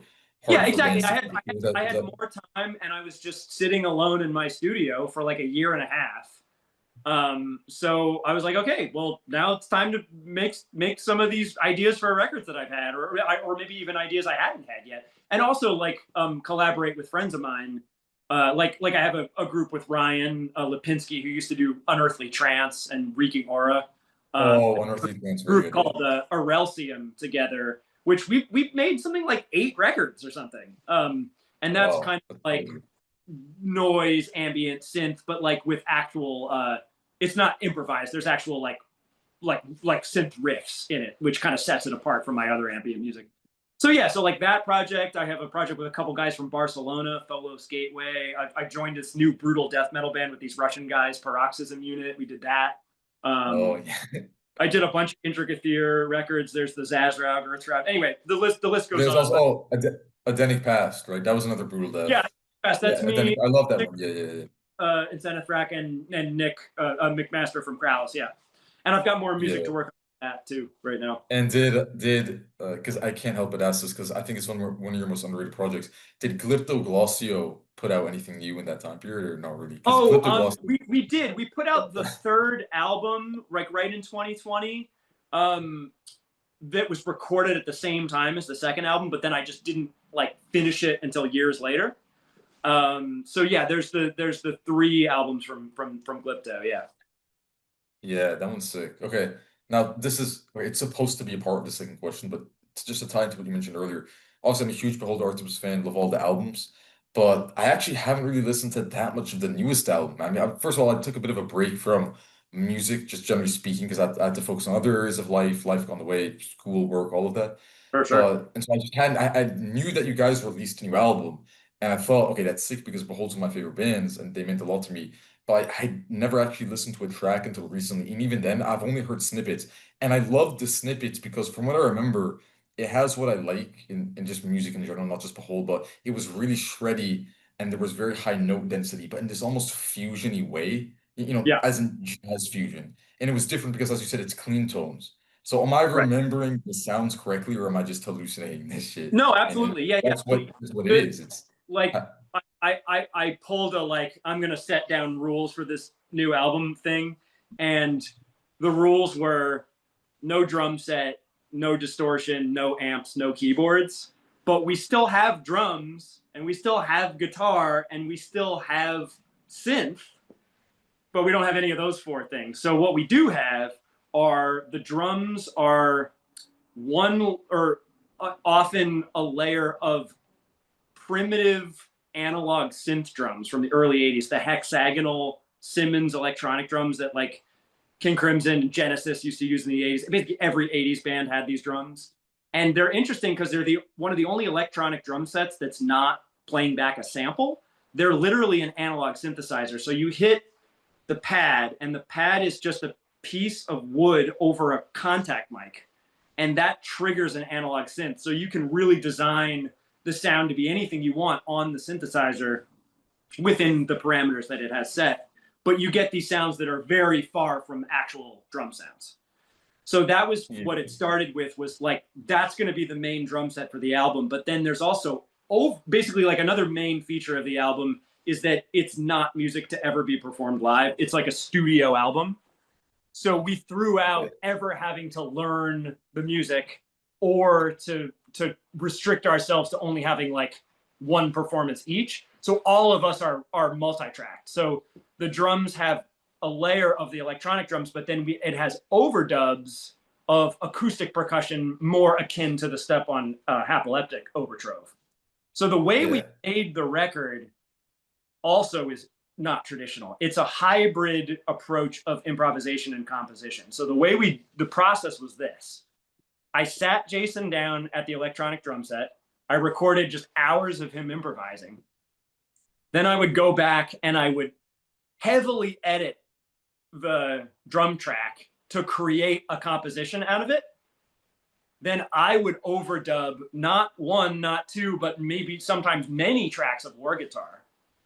Then I would have Jason come back and we'd set up the acoustic percussion and we'd overdub acoustic percussion. Now that there's actually a song with a structure and riffs and everything, the acoustic percussion would highlight stuff that was in the war guitar part and the drum parts.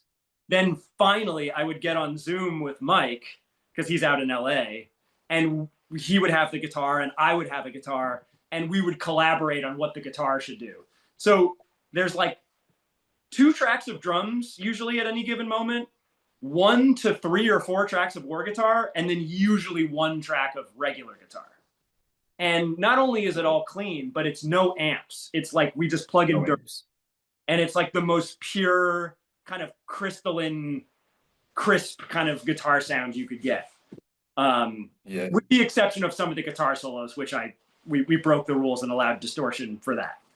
yeah. But still no amps. Like my war guitar solos on the album are just direct with the metal zone. Yeah. So like very different and distinct from Hapoleptic, definitely, right? Totally different approach to different. Hapoleptic was done in a very straightforward way, where what I did was we've set up the new drum kit, which was regular drums but with all the cymbals removed and percussion replacing it. And I sampled his drum set, and then I used the drum samples to program drums and write the song on the war guitar. And then I picked up a guitar and wrote Mike's part on a regular guitar. And I sent those guys a demo saying, okay, here's the drum part for Jason to learn. Mike, here's the guitar part for you to learn. And I think I even recorded videos of myself playing each guitar riff one by one, like slowed down and then regular speed, so that he could really easily learn the stuff. That way he wouldn't have to look at any sheet music and be like, okay, how do I finger this? Which was always the huge challenge with the old Behold stuff, was I'd write this stuff and he'd have the sheet music and it's like, fuck, this is like unfingerable. How do I do this? You know? So that saved a lot of time. And the fact that we didn't have to learn the material, we just recorded it and then that was it. So we made the record relatively fast. Like doing the collaborative guitar with Mike took some time, but all the like drum and war guitar stuff was like done just like that. And what it allowed me to do was just to let my imagination just like run completely wild and never have to worry about writing something to be performed live just on one war guitar. So I really got it. I had a lot of fun like doing multiple tracks and doing, you know, like fast tapping stuff that was all harmonized and, you know, doing multiple layers of that stuff at once, which in the past I would have had to give Mike one of the parts and he learns it. And then we can only do two things at once and we can't have a bass line also. So now I can have like two tapping guitar parts going crazy and a bass line and like a track of Mike playing. And we even did some fun stuff with Mike's guitar where we divided his guitar part up over 4 tracks and he would just play single notes that would all ring over each other. So we could almost get the guitar to sound like a harpsichord, where like to do that, you would have to have each note on a different string of the guitar and you couldn't get notes that are as close together. So we'd have notes that were really close together, but all on separate strings, all ringing together. So it was just, man, I've never had so much fun making a record as that one. And I think it really comes through in the sound because it's this really ridiculous sounding record. It's just like, it's so fast and so non-repetitive and so shreddy and completely clean. And it's just like, I've never heard that. And dude, like, no, I love that. I was just gonna ask, I mean, if it's shreddy, if it's a bit fusiony as well, if it's non-repetitive, I mean, yeah, it sounds like it's perfect for me. I love that side of Behold, but yeah, it's like if you took those parts in the early songs, the kind of clean, more tonal stuff, and you made them way faster and a whole album of that. yeah, Like I love that. I love that description because that's what I remember. But there's still dissonant moments too. It's not all consonant, but there's a lot more consonant parts than there was in the last bunch of records. Yeah, and is it any in terms of counterpoint interplay, but you know, between the different instruments, is that's present or? I mean, Oh, it was for always sure. for sure, definitely, right? Yeah, for sure. But I'd say there's a little more of the like layering parts over each other thing than there was on Haptilectic and Cognitive and Horror Ascension. Like that had a little more of an emphasis on the counterpoint. But I don't know, maybe in some ways that stuff is there even more so because you have like the electronic drums against the acoustic drums, and then you have the war guitar against the guitar, and the actual guitar playing is often really sparse because he went last in the process. So the music was already really full and dense before there was any of Mike's guitar added.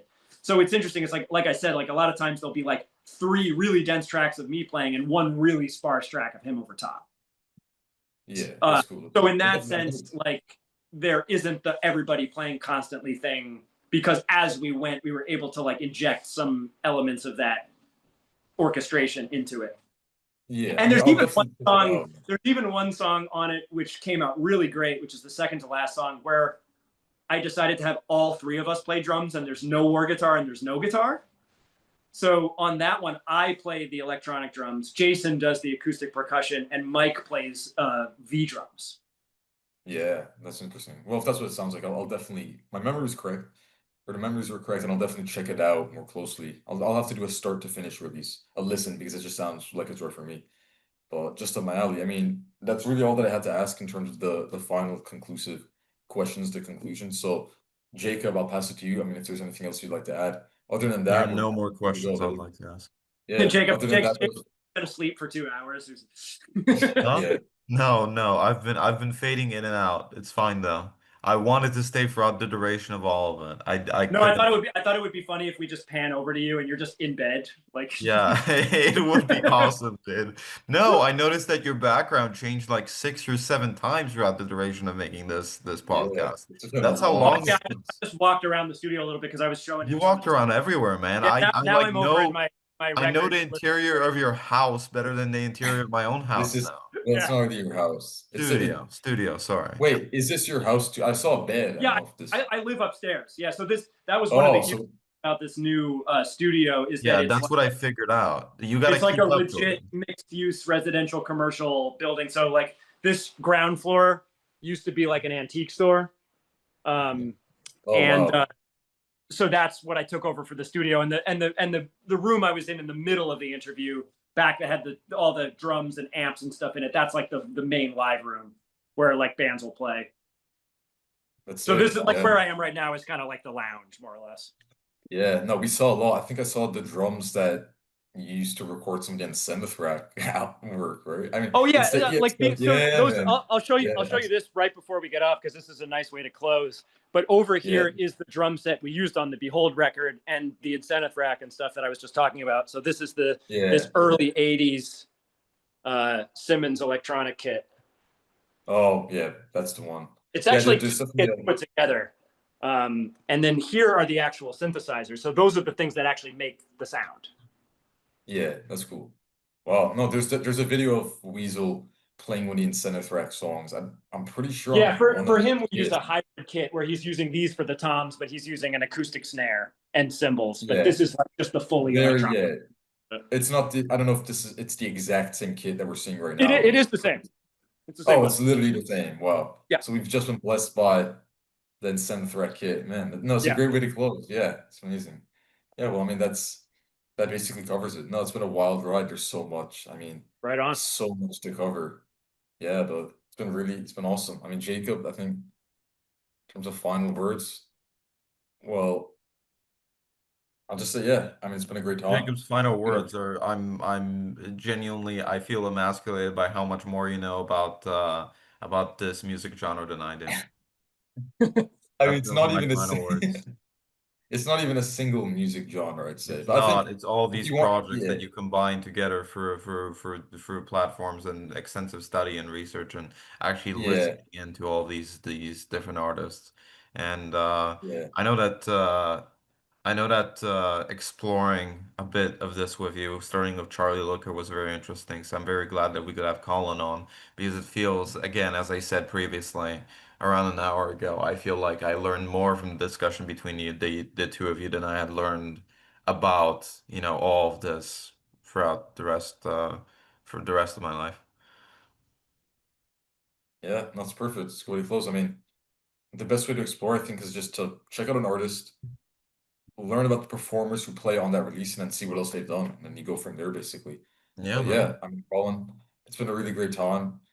And Yeah, it's been a pleasure. Thanks for having me. I'm never, yeah, I'm never gonna forget just learning about Behold 2019 through Metal Archives, man, because I like Blooded Science.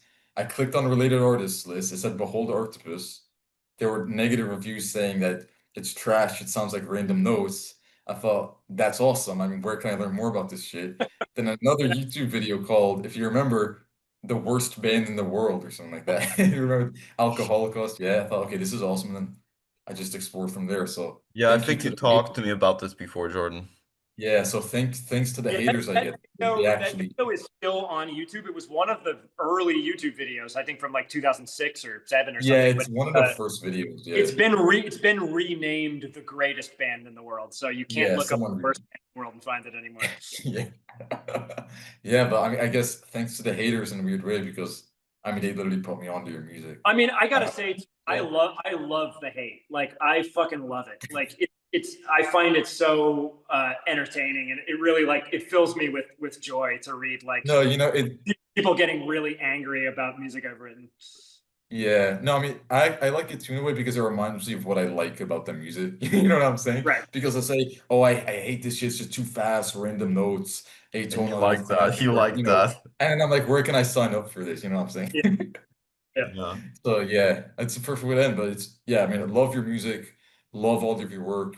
I would as saccharine as it may sound to some people, I long considered you to be a musical hero of mine. I mean, just when it comes to the musical realm, definitely a hero of mine. One of my favorite musicians. So I'm really, really just glad to have talked to you. I mean, if you told 2019 me that I'd be talking to Colin Marston, I probably wouldn't even believe you, but we came here. So yeah, thank you so much. I mean, that was a Appreciate it. huge chunk of your time, and you just were so grateful and generous to share with us.